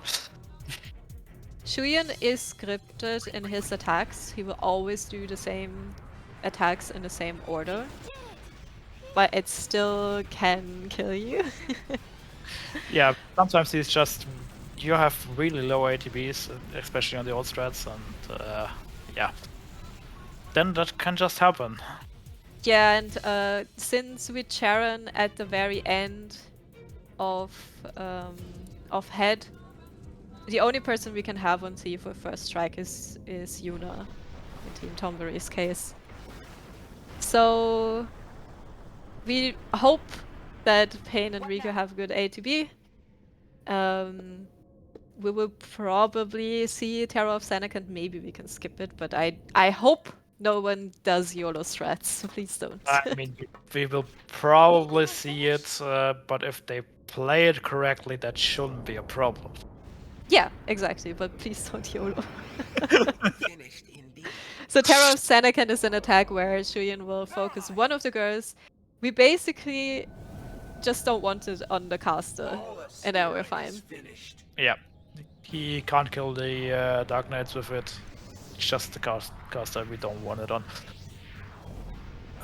For the caster, we'd have to revive, heal up, then probably wait out the next attack because it can kill again and it's an AoE, and then we can go. So it costs a lot of time. Alright, Team Mog coming up to Dark Shiva. Let's hope everything goes as planned. While Team Tonberry is watching the last mandatory cutscene of the game. Can't skip that one. Yep, and again, if you die to Shuyin, you have to watch all of it again. This game is just weird with what cutscenes you can skip and which you can't skip. But it's a bit inconsistent there, but you know, nothing you can do about that. Alright, right, Yuna's on first strike. Pain maybe is a bit low ATB, but... Need to to throw a few Firagas here. 2 Charons is not enough. Alright, I think it's free. Yeah, I think we need 3 Firagas. The first You attack want you want to wait for Riku and Pain both to have the ATB full before you start the switching, and you don't want to Firaga while you switch, otherwise you will leak ATB. Oh, that was YOLO. Yep, that's on Yuno, isn't it? I'm not sure. Oh, No, it's we're on good, Riku. we're good. YOLO worked out. Okay. So Don't- you can don't kind scare me of like that. tell. Yeah, you can kind of tell. So, Team Tonberry, get ready. Time Yeah. is shortly, very, very shortly. Teamwork got through the Shield fight cleanly. So we just wait for the 2 Charons. One more water guy, I think. Firaga, yep. Oh! The! And Go! time. Go. Go! Great Ah. job! That was a very, very good run from Brocc. Honestly. But that was very good. That Shuin was a bit YOLO though. Yeah, I wouldn't I do didn't that like in that a one at all. marathon, but... So, just to explain YOLO shortly, the Terror of Seitengrat will go on one of the 3 girls, and you can kind of see where, but not really. So you wanna wait to see that it's not on your caster, and then send your Charons. You can send your Charons and just hope it's not on the caster, which is basically what happens. And it worked out, so very good, very good. Wasn't even done with his Firagas yet. Yeah, that was scary. That was a bit scary. A little bit. Team Morg is also currently fighting Sisters. Maybe we can keep an eye on that, but if the commentators for the next game want to say something. Alright, hello, I am Poexel. I am here to talk some FF4. And I am Inven, and our 3 runners, Almagus is the first one here taking over for Team Tonberry. What are we looking at with no 64 compared to other Final Fantasy IV runs, Poexel? Yeah, so the runners are doing the original Super Nintendo version of Final Fantasy IV, released as Final Fantasy II in North America, since we didn't get Final Fantasies 2 or 3 at the time. And that's a very old version of the game, 35 years ago, that has a lot of glitches and manipulations that are only possible in that version. And then this is by all means not going to be anything close to a glitchless run, but there is one very specific glitch that's banned, which is called the 64 door glitch, which is a glitch that you can use to skip about a third of the game, roughly. So this is a very kind of traditional type of playthrough that's had a very kind of long history and a stable rule set too, as far as playing most of the game, with one somewhat significant exception, and then making use of a fair bit of fun tech all along the way to speed it up. Oh yeah, we're going to have a variety of glitches and quite a bit of manipulation as well. One thing you won't see that was done during setup time is Almagus and our other 2 runners are not going to have a single encounter for the first little stretch of the game, all because of quite a little bit of frame perfect setup that goes on behind the scenes. And so that early game, very smooth, very nice. First thing we'll really have to worry about will be Mist Dragon and getting enough attacks in time before that 3rd transformation. Team Morg sadly had a death on Sisters. Yeah, they played that really impatiently, so... Yeah, I think they want to catch up to... since the Ormilogus LeBlanc didn't go as well. Yeah, but at Sisters you just can't do that. That's just a reset point, because... I think hopefully there'll be some revenge in a few hours then, since we'll be fighting the Mega Sisters in this game too. Almost worked out, but that's just the last attack. If it would have hit, but he was also unlucky with Posados because they went on both Dark Knights, which is also not good. So yeah, and it seemed to have been at least 2, maybe 3 Posados, which we don't want to see. I saw what Elmagus did there, changing his Also, color. Bakvorm is on the last fight. So Team Choco, get ready. You see, Bakvorm will not YOLO. I don't think he will. Hopefully. Whereas that looks like a Shuin wants to attack Pain. Yeah, that's not good, but I believe in Bakvorm that he can deal with it accordingly. So you kinda can tell by where he looked. Oh, maybe that's Yuna actually. So he's waiting here, no Charon. Oh, that is okay. Yuna. That's Yuna. Yeah, that's good. That's good. So he also has Sentinel, which he will probably switch to. I think he needs one more Faraga, if I didn't miscount that. Yeah, I think he only sent... No, he sent both. Okay, Yeah, one more Firaga. Will he switch to Warrior? No, one, another one. Okay, that's scary. But it should be fine. Okay, time. Oh my god. Is... Now, go Team Choco! Alright, FF4 can take over now. Yes. Until we have something again. Well, it'll be a pretty fun comparison here with Elmagus and Rivers, because, you know, Quexel mentioned this is a 35-year-old game, but even there were 2 versions that were released in the States. There are a few of the techniques that you can use in the game were changed to eliminate some glitches that Rivers will be taking advantage of, but Elmagus instead will have faster moves. You want to talk a little bit about those different routes, Quexel, while we're still in our opening cutscenes? Yeah. So this will be... What's going to be really interesting about this race for FF4 specifically is that we have basically 3 runners doing 3 different routes. I mean, not really meaningful for pretty significant chunks of the game, but it will matter for a couple of very specific boss fights and for the very end of the game too. Because, yeah, like Inven said, there were 2 versions of the FF2 US ROM that were printed. There's 1.0, which was the first run, and then 1.1. And then there's one pretty notable glitch called the Twin Mimic glitch that we'll get into in probably about 50 minutes-ish or so. Because Rivers and Kane Deshane, when he starts, are going to be using that. But that glitch was actually fixed in the 1.1 version, so that's going to mean that Elmagus is going to have to use completely different strats for 1 or 2 boss fights at roughly the hour mark of the run. But kind of as a trade-off to that, too, there was some just other subtle rebalancing done to the game, and the main thing that affects the speed run is that some of the special attacks that you can do in battle that have kind of charge up time associated with it between when you queue up the command and when it goes off got reduced somewhat substantially too. So there's a couple special attacks that'll be a little more useful in Elmagus's run because of him being on the 1.0 or 1.1 version.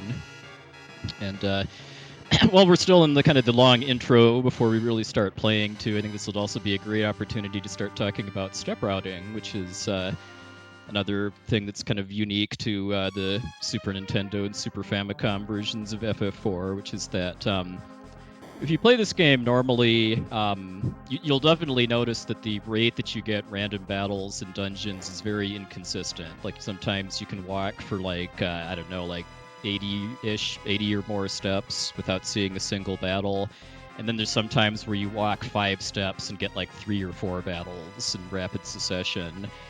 And thanks to a lot of science and miracle work done by community member Accident, there's actually manipulation that's been routed out, because when you start up the game, you're going to basically be on one of 256 possible seeds for the random encounter system that affect what tiles you get battles on, what the enemy formations are.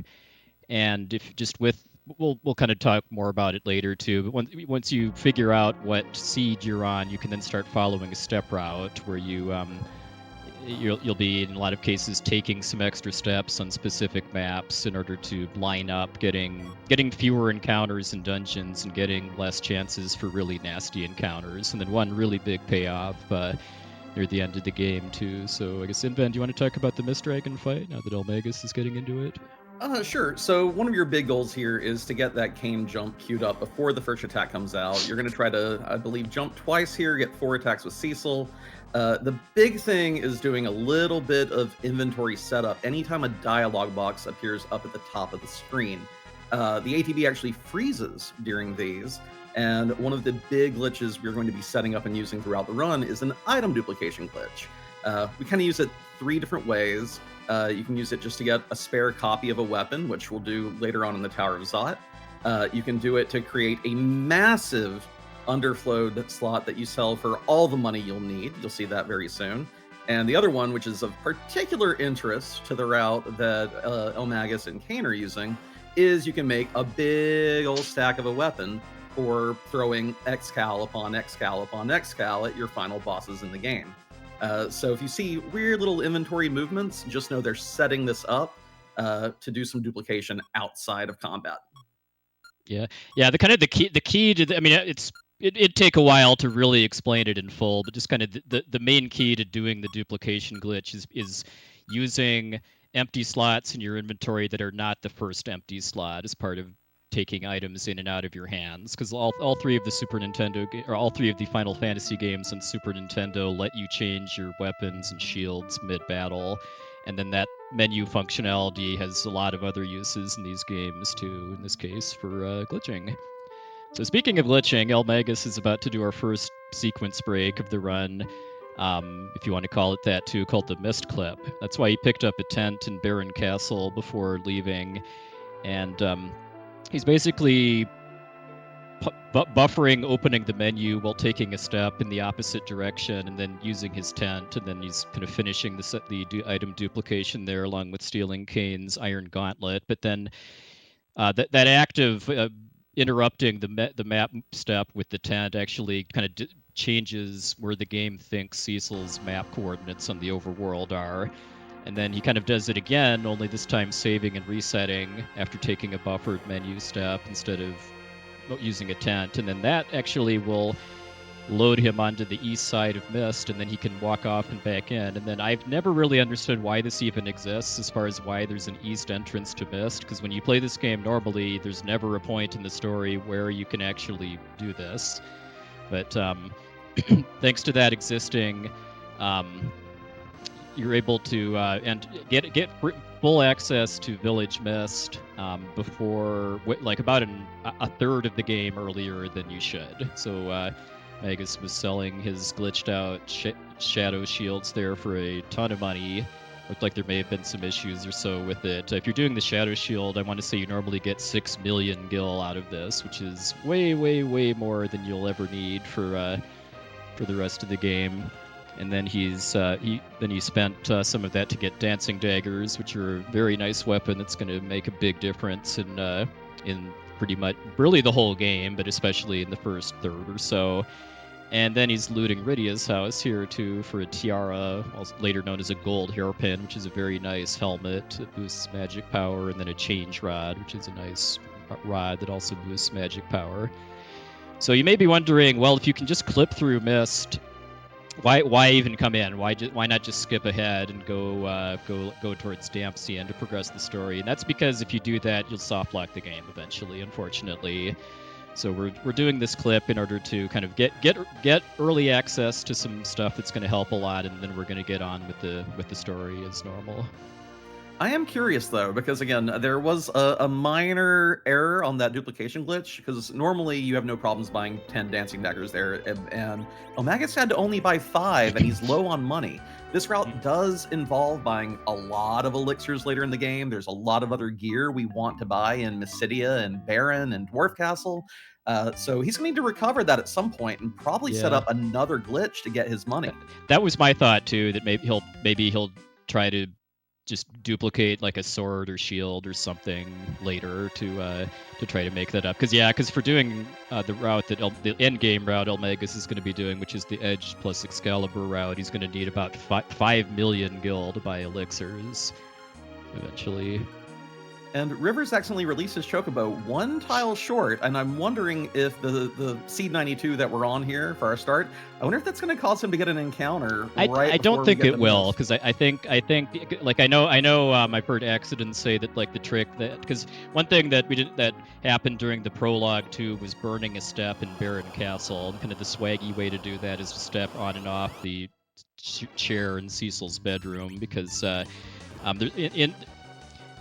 we'll be talking a lot more about the nuances of step routing, but let's just say that there's only certain maps in the game where steps matter for the step route, and on those maps there's only certain tiles that matter for the step route, and then that chair does not matter. So stepping on and off the chair gives you +1 step instead of +2. And I know I've heard accidents say in the past that it takes a lot more than just like 1 extra step to get off, as far as like getting an extra encounter before you do the missed clip. And then I guess to wrap that up too, the act of saving and resetting the game, which is required to do the missed clip, does actually change which seed you're on for step route purposes. Because remember, there's 256 possible seeds, and each one is its own unique step route that Accident has a website to help you figure out and follow the route for. So after that reset, unless you're very, very, very good at doing frame perfect stuff and can kind of hard reset your game and then load on a specific frame to get ideally seed 43, which is the fastest one. Once you come out of that reset, you're actually going to have to figure out which seed you're on. And then the way you do that is by basically counting the number of steps in between encounters and what the enemy formations are, and then you can use Accident's website to kind of use a finder for that. So okay, so Inven, do you want to talk about run buffering then, since this is the first time we're seeing it on the Kaipo fight? Yeah, of course. You know, we mentioned earlier during the with regard to the mist fight that whenever you have text pop up in that box at the top of a battle, the ATB is frozen. And if you're speedy, this is your chance to get into your menu, do whatever you need. Well, when you try to run from an unrunnable combat, that box pops up, can't run.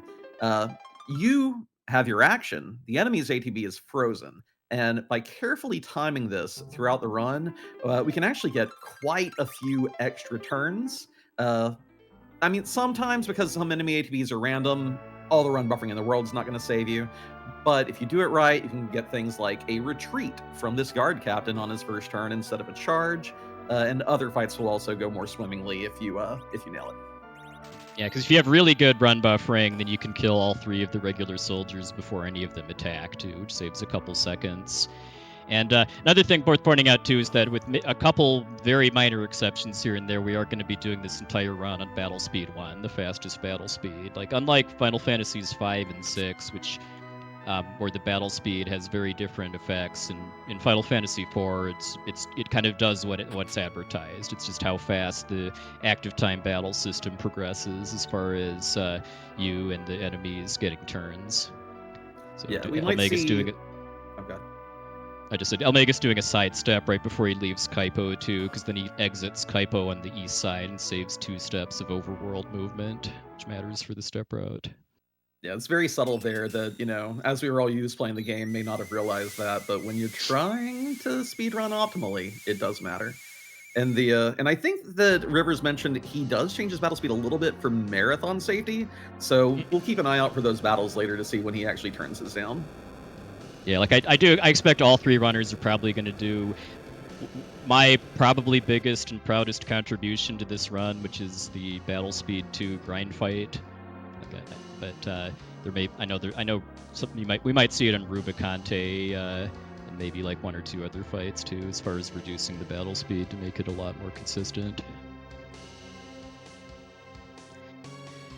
All right, so River's burning down Mist, and then something we'll be seeing a lot of throughout the run too is inventory manipulation, since the menu system for Final Fantasy IV is very slow as far as how much time it takes to open the menu, wait for the game to draw the boxes, have them float around, which is all very, very kind of cutting edge technology in 1991, but unfortunately that does eat time in a speed run. So like pretty much whenever we have downtime in battle, like during dialogue that happens during battles or long animations that are playing out, the runners are often going to use that as an opportunity to sort stuff in their inventory by going into the item menu and moving stuff around. And that's going to, because FF4 is kind of a notoriously severe limit as far as your inventory. I think it's 48, I think, is how many loose items you can hold. And ordinarily you'd be using the sort command to put stacks together, or just selling stuff you don't need anymore at shops, or putting it in the fat chocobo. But that's also slow. So the way we're going to be avoiding that is by basically whenever we have downtime in battle, moving stuff we're not going to need again down the page to get it out of our way.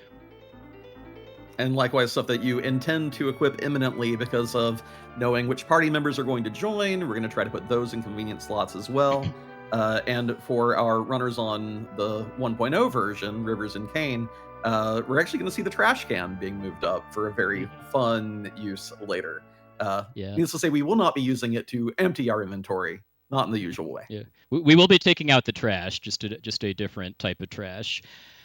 So then we just saw Elmegas kind of pacing back and forth in the save point room in the Watery Pass, and that's part of the step route, because like I said, every map in this game is kind of unique as far as whether it matters as far as steps you take on the step route and which tiles on the map specifically matter too. And that room with the save point matters, but it doesn't actually have random battles in it, so it's pretty common on step routes to need to burn some steps there, because kind of the short version of what that accomplishes is that you are getting steps that would have encounters on the next hostile area out of the way, because it's very imbalanced. Like sometimes you'll get like 3 or 4 fights back to back to back, and if you with good routing you can avoid that ever happening. Like I want to say like the best case scenario, which is Seed 43, you'll end up saving like 2.5 to 3 minutes, I want to say. So I mean that's certainly not a lot, but it matters a lot for about a 3-hour run that's as optimized as this. And we do see Elmagus pick up exactly 1 treasure chest in the entirety of the Watery Pass. We do pick up the Darkness Sword for Cecil here. It is a pretty substantial attack power bonus. Oh, here's another one of those rooms, the waterfalls, where there are no encounters, but the step counter still increments. So we're going to just be pacing, contemplating, do I really want to jump down this waterfall before finally taking the plunge? And the Darkness Sword's a nice attack bonus for Cecil, and it also does double damage against aquatic type monsters, which conveniently includes the next boss, along with some other required fights later. See some swag party leader swapping going on too, which you just press the L and R buttons, and it's just something a lot of runners do for swag. It doesn't actually change like the order of your characters in battle or really anything substantial. It's just I need to be pushing more buttons. I must be pushing more buttons right now. Work on my APM. All right, so we've got Octomam, later known as Octomammoth, the second boss. This is a fairly unique boss in that at the start of the fight, Octomam has the highest agility stat of any boss in the entire game, even more than the final boss. But he has a unique mechanic where after the first 3 hits of any kind, and then every 2 hits after that, Octomam will lose a tentacle, and then his agility will go down by 3 each time too. So you kind of see at the very start of the fight, the boss got several attacks off before Elmegas got his first turn, but then as he gets slower, the fight's going to get kind of more and more in the player's favor. And then this is where we're putting the treasures that we looted from Mist to really good use too, because right after Rydia joined the party, Elmegas threw the tiara onto her, which at this point is really just to give her a lot of defense. Because Rydia starts the game at level 1 with only 30 hit points, and just with her base equipment, she could probably get one shot, not just by Octomam, but maybe by back attack and counters in the cave too. But with the Tiara, she can. I think the max she can take is like 16 or 18. Yeah, that's right. And because of the dancing daggers too, which when you use one as a weapon or use it as an item, you'll have this animation where you throw the dagger. That is doing way, way, way more damage than Cecil or Tella can do. So you also see here, you'll also see here Tella actually stopping himself. His damage is so inconsequential in this fight that you will use him to do usually a couple of lightning ones at the start just to help get that first tentacle or two down. But then he's just taking up turns that your real damage dealers would rather be spending. So he actually stops himself here, and you hope he doesn't whiff. Yeah, that's something the community affectionately calls Tella life, because you sometimes are very dependent on Tella, and sometimes he doesn't respect your time. But yeah, but pretty solid looking Octomam fight from Elmagus. Like if Octomam really is mean to Rydia, you might want to, especially in like a marathon style run like this, you might want to have Tella heal her or cast the blink spell on her, but ideally, you don't. Yeah, we had an early cure too, but no actual downing of the summoner. So, through Octomam nice and clean, and back to a little bit of cutscene land. Fortunately, if Rydia does actually die, Tella does have the Life 1 spell, so you can get her back up that way. And we will see a little bit of party reordering here. We're going to do this very frequently because our runners are thinking ahead of who's leaving the party, who's joining the party, what order do I want the team in for the next boss fight. This also can help with equipping people faster, just because of having to do less menuing if they're at the top row of your 5-party config here. So lots of little things like that are being used. And also, the center slot in this game, we're talking about Tella missing things really badly at times. The accuracy in this game is weird. Every spell and weapon has its own accuracy setting. You get a nice 25% bonus if you're in the middle slot of the party. Otherwise, it's based on levels. And obviously, we are not doing any grinding in this early game until much, much later. Mm-hmm. Yeah, FF4, because it's kind of interesting how the series has progressively gone back and forth as far as whether or not you get experience from bosses. Because like later Final Fantasies often just give you like AP or whatever the secondary leveling thing is in the game, but FF4 gives you experience and lots of it from boss fights. So we'll once we get past about the hour mark of the run, we'll be talking a lot about experience micromanagement, because it's kind of the middle third of the run where that plays the biggest role. But thanks to just really tight routing, we're going to be able to make it almost to the end of the game without ever having to do any kind of real grinding. Yeah, it doesn't... So agility in this game is also weird. While a lot of later games, even the pixel remasters of this one, use a more obvious and understandable agility system, just you compare this number and that number. This one bases it all off of Cecil's agility. Now, there's not a whole lot to do with him as a Dark Knight, because it's going to change when he becomes a Paladin. And at that point, that's where you're going to see a lot of very careful experience distribution. So River's doing his Octomam fight. I see Rydia's already kind of hurt. I wonder... Wouldn't surprise me if he throws a Cure 2 or Blink spell with Tella before Tella stops himself, just for safety. But yeah, getting that trash can pushed up near the top of the inventory for a glitch that'll be coming in about half an hour.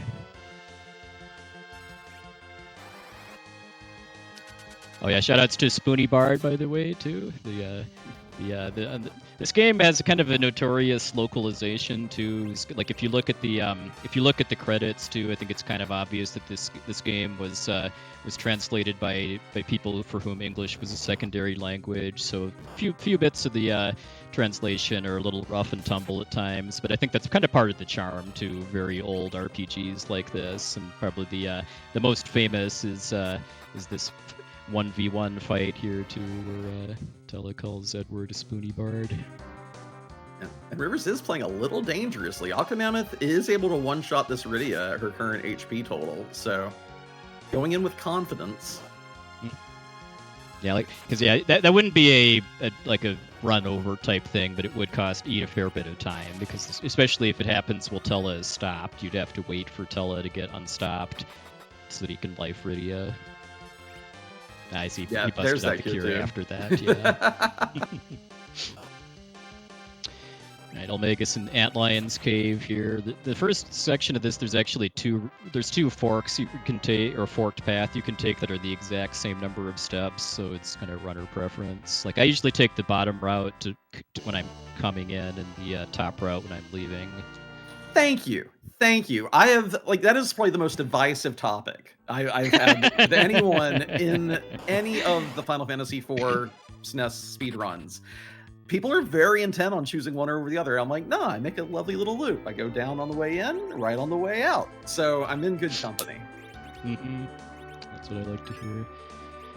So Antlion is another boss that's would be a lot more dangerous if we hadn't gotten early access to that stuff in Best, because the whole gimmick with the Antlion fight is that all it does normally is just fairly weak melee attacks, but its threatening thing is a counterattack, which it does if you use the fight command on it. So playing this game as a kid, I would usually just chill and have Rydia summon Chocobos to take it down Antlion, but in speedruns, much faster route is actually just to throw dancing daggers. Since we're not using the fight command, then that doesn't proc Antlion's counterattack. And in this version of FF4, the Antlion only has 1,000 HP. So generally 3 dancing daggers, if you have good enough damage rolls, will take it down. And I see Elnagus here, go ahead. Unequipped. He set up another weapon dupe to make up for the minor error earlier at Village Mist. So he should be duplicating his Darkness Swords after this to get another stack of cash for later, I believe.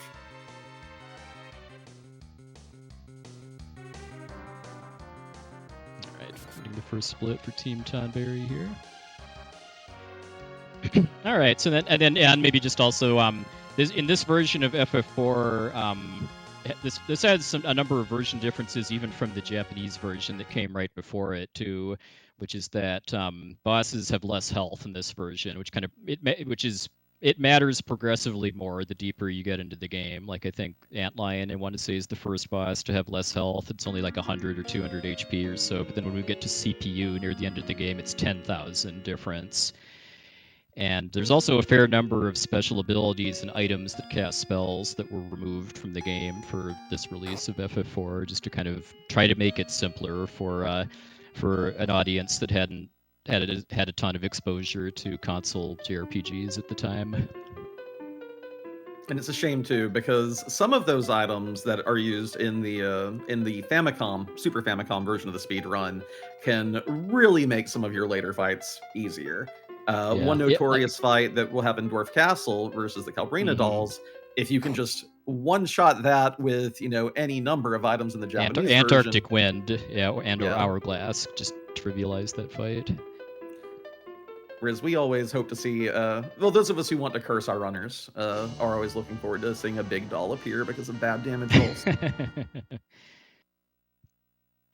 And then another, I guess it's kind of timely too, because another item that doesn't exist in this version of the game is the emergency exit. Like in any other version of FF4 besides this one, you could actually pick up an emergency exit in the Antlion's Cave and then just use it to get out after the boss fight. But since Square removed that item from the game as part of localizing FF4 for the US market, you have to walk out. Alright, so then after we use the Sand Ruby to heal Rosa from Desert Fever, we got a little bit of a story sequence here where Edward goes off by the Oasis to kind of mourn his lost love, Anna, and then we've got a scripted story fight between Edward and a water hag, and then this fight is where that accuracy that Inven was talking about earlier matters a lot, because this water hag fight, the water hag has 45,672 hit points, no more, no less, but is scripted so that it will die after 3 hits. But you do actually have to hit, and the party ordering in this game has a couple kind of special properties to it, and that's that the character that's in the middle slot in the party, if it were at a full 5, gets a quiet 25% damage bonus, or no, sorry, 25% accuracy bonus. And then as long as Edward is benefiting from that, he effectively can't miss the water hag. Like I've seen some very old runs of this game where this fight can last for like minutes potentially if well, there are some Edward other and the water versions hags keep missing. There's actually a glitch we have that they don't have in the Famicom, in the Super Famicom version that helps out here as well. We have a back row glitch that isn't as mentioned as often, but whenever a character in this game gets the back row bit set by equipping a long range weapon, it doesn't go away. So even though Edward's in the back row here, he has front row accuracy on top of his middle slot accuracy. I think they may have that in the Super Famicom as well, but I think it's that the harp does not have back row the quality. difference is that Edward's starting harp in the US version has the back row bit, and it does not in the Super Famicom version. So yeah, Edward joins the party back row glitch. It's such a silly glitch too, because like Inven said, it's just as simple as that when you equip a weapon that ignores rows, the game never takes that buff away from you. Which some runners will use that on the Cecil later. Oh, by all means, Earinor, go ahead. Yeah, go for it, Earinor. I just want to say that Bram is now starting on Wagner again, and Bram is a very good runner and has to manage a lot of items for his route. And in 10.2, I don't think we mentioned it, but actually you can queue items before you need them. For example, you can queue a Phoenix down before the character even died. So he knew the tail swipe was coming in, and he perfectly timed it. And if you want, maybe pay attention to his item flow timings, because it's honestly very impressive to get the exact right timing for this. And watching him do the last few fights. Thank you, that's all I wanted to say. You're great, you're great. Yeah, we did see there, Elmagus did complete the duplication glitch that he set up during Antlion to recover. He underflowed his Shadow Swords to basically be 65,000 plus, whatever that power of 2 is, and now has enough money to actually deal with the shop route for the rest of the game.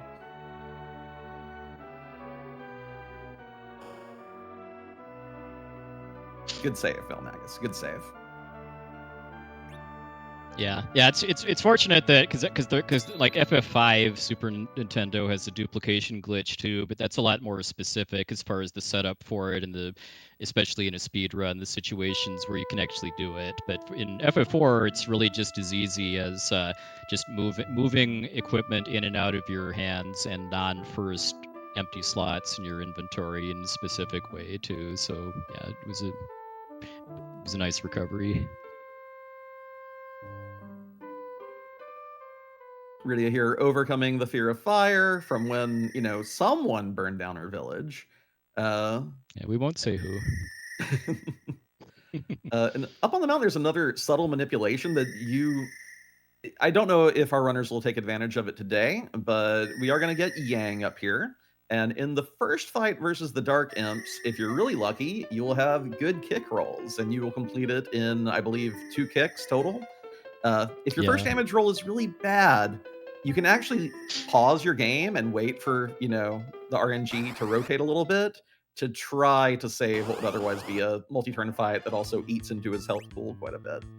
Yeah, so if you're going for manipulation like that, you're not really. I mean, you're basically just trying to manipulate away getting a bad fight. You can because it's all frame perfect as far as how the RNG cycles during battles. So like if you're really fast at kind of punching the damage values into a spreadsheet, you can kind of see if you're getting set up for a bad fight, and then just pause the game to advance some frames to give yourself another shot at a faster one. And in addition to a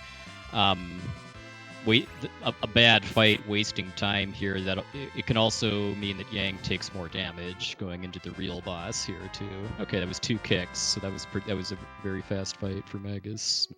Yeah, it rolled low on the back one, but then that was the one Yang actually punched. So good job, Yang. And he hit too, because Yang can and will miss sometimes. All right, so Bomb Phase 1. 800 HP is what we're counting to, right? Yes, sir. Yeah, this is a 3-stage fight. This is another one that's actually pretty different in this version of the game too. Like in the Japanese version, it's 1500 instead of 800 as far as how much damage you have to do here. But yeah, once you've done 800 damage, which is pretty fast with Dancing Daggers, the second phase, we basically are just waiting for it to explode because it has like over 10,000 health at this point. So just doing kind of a very specific timing here, which I think will be a little different for Elmagus than for the other two runners because of the kick charge time being different between different versions of the game. But he's queuing up a kick to go off right when the bomb explodes into the 6 bombs that represent the final phase. And then he's chucking Dancing Daggers to take out the gray bombs, which have more health and do more damage. And then then he's paying attention to which bomb takes more damage from the kick. Or well, I guess it looks like he had kind of some bad luck somewhere as far as Rydia and Rosa face planting, but optimally, you have Rosa kill the orange bomb that took more damage from the kick, and then just do clean up from there. Not sure I will if. Note that go ahead. Rosa and Rydia being down there, he did get some extra XP on Edward, and that may that's what I was about to helpful, talk about. Yeah. In the Fabul fight, because once Edward reaches a certain level threshold, you can stop just throwing the Dancing Dagger and start swinging with it instead. I don't know the exact numbers there, if it's enough to actually make a difference and get it a fight earlier, but if so, that's actually going to pay off for him. Yeah. Pay off in the form of saving like seconds potentially, but I mean, again, this run is very, very optimized, so every second matters. And got a fairly long walking segment here, walking to Fabul Castle and getting an unfortunate back attack here. I guess we haven't really talked too much about like back and surprise attacks too. Even though there's step routing going on, which is going to control the number of battles that the runners get and what enemy formations they are. Whether or not the battles are regular, preemptive, ambush, or back attacks is not manipulated, at least through the same means. That's I believe frame perfect as far as like which frame the fight loads on. So that's a fairly unfortunate source of just random time losses in about the first 2/3 or so of the game. Is just how many back attacks you get and just how many enemies get turns before you can run away. And there are some dungeons where it'll be extra threatening, that we may see a little added safety from our runners, just because enough bad back attacks, and you can wipe. I've seen runs lost in the Tower of Zot from this. Luckily, though, once we get past Dwarf Castle, there's some little tricks we can do, again with agility manipulation, to mitigate the worst of these. Yeah, because even though this walk to Fabul is awful as far as like just randomly losing time because of back attacks, it's not really too bad as far as potentially game overing because of bad back attacks, because the enemies are wasting your time, but they don't really do enough damage to kill you unless you had like a really, really, really, really bad bomb fight. Alright, so coming into Fabul Castle here, where we're coming to try to protect the crystal from the villain Golbez that we recently heard about, who's using the military force, the Red Wings, to try to steal the world's crystals for surely nefarious purposes. And then for very, very, very silly reasons, we kick Rosa and Rydia out of the party, I think to like help heal people or something, since they're white mages. But they do both know Cure 1 technically, which is probably more than most of the people in the castle. But can we pass these extra dancing daggers around? Anyone on the soldiers want to throw one of these, please? Yeah, so especially the fact that we lose Rydia for this series of fights called the Fabul Gauntlet, where we have 6 forced fights back to back, amps up the difficulty a fair bit. Ooh, one off there. So for there's of the 6 fights, 3 of them are with these fighters and generals, and these are the scariest ones because of how much damage the fighters do when they attack. And then this is where we're doing a pretty technical strat involving doing a run buffer into a dancing dagger, and it's very tight because the goal is to hit Earinor to make the can't run text pop up, which freezes the ATB in battle. Get into your menu, select the dancing dagger, change the targeting cursor to one of the fighters, and then do it all before that can't run text disappears. So you're pressing a lot of buttons in a very short amount of time, but if you nail it, then the payoff is that you can kill one of them before it attacks, which help, especially in the first fight, can make a really big difference. Inven, you want to talk about Edward's cowardice? Yeah, the other thing you are really hoping for here is that Edward doesn't get hit into critical HP. You'll note that he got hit into critical HP during Elmagus' Mom Bomb fight, but he didn't run and hide. These fights, even though you can't run from them, don't have the boss bit. So if Edward gets down to critical HP, he is going to auto-hide, and it takes up time from him committing the action. You're not getting his damage. It's kind of worse than him actually just outright dying in some regards. Yeah, because critical HP is 25% in this game, and yeah, if he's auto hiding, then just he's wasting time that Cecil and Yang could be spending actually fighting at that point. Why did we talk about it? Yeah, sorry for the jinx, Elmagus. But at least that happened past the halfway point in the gauntlet. Like if Edward gets bopped into crit on the first fight, then I think I read in Rivers' notes that your odds of actually finishing the gauntlet are like 20% or something. It's just really, really bad if you lose Edward early. But it's late enough that Magus should be okay. Like Cecil and Yang are pretty good on health. But yeah, so he's just unfortunately just going to be losing a couple seconds. That kind of best case on each fight. And like Inven said, kind of the dynamics of these fights can if you're playing like at really high levels, can change a little bit as characters level up and their stats and attack multipliers change. We'll see if Rivers has any better luck up here. I will note that during his Mom Bomb fight, Rivers did need to burn the safety life potion. He had a little worse luck there than Elmagus did, has Edward going down before the end. And again, you really want any XP you can get on Edward to make this gauntlet a little bit easier. So, let's see if that luck...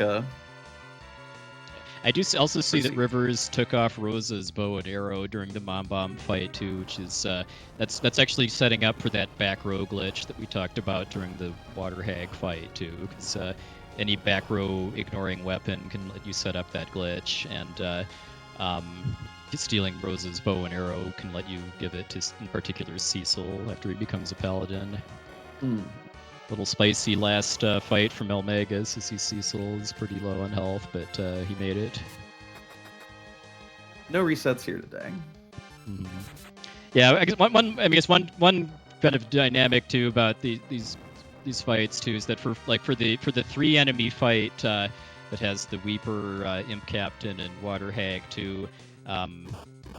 Since the Water Hag takes double damage from Cecil's Darkness Sword because it's an aquatic enemy, so he's generally going to have Cecil go for that, and then Yang go for the Imp, and then for these fighters too, only Yang is, at least at these levels, is capable of potentially one-shotting. I see we have a direct attack from Edward there. It's the animation's faster for just a regular attack than throwing the dagger, but at certain levels, your odds of actually killing it aren't great.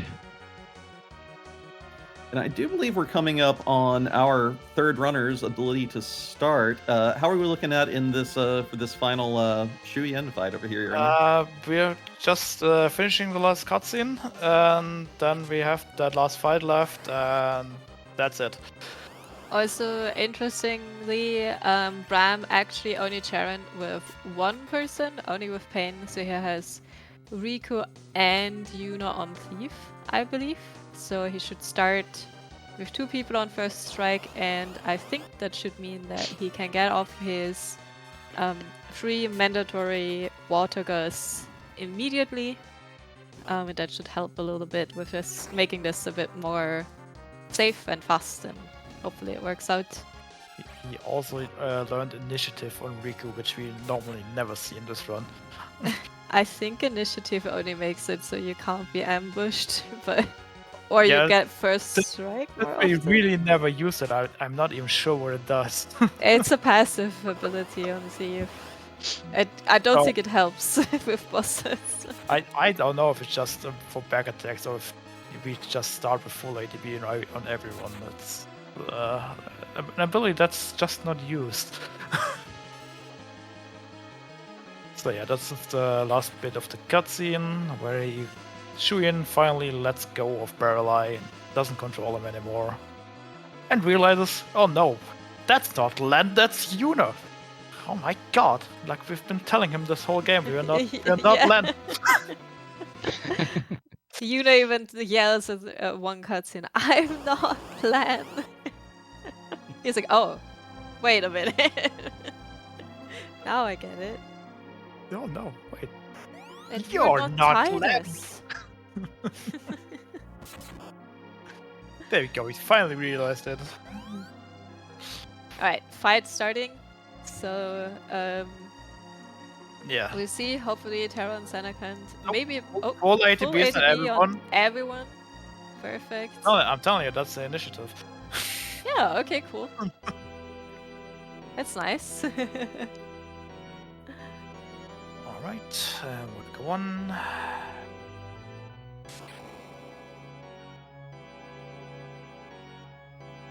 It's kind of perfect timing too. We are in a little bit of extended cutscene territory in FF4, so perfect.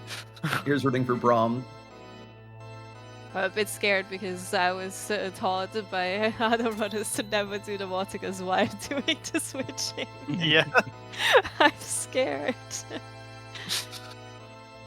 They really like the scares on Shuyin today. Yeah. So I think he got them all off, so I think this should be time. Let's go. GG's everyone. That was great. I think the game could have been much meaner than it was. Sadly, Team Morg had to reset a few fights because the game was mean. Again, I want to emphasize the game just does that. It doesn't matter your skill level really. It's like you can play it perfectly and the game will just decide not today. Other two teams were just more lucky than Morg, sadly. And there's no one to blame. It's not his fault. He played it as well as he could. Just game decided doesn't like him today. And that happens. Yeah, so thanks for having us. Thanks for organizing this event. It's one of the highlights of the year for sure. And yes. Good luck to all the runners that are still on. And yeah, thank you.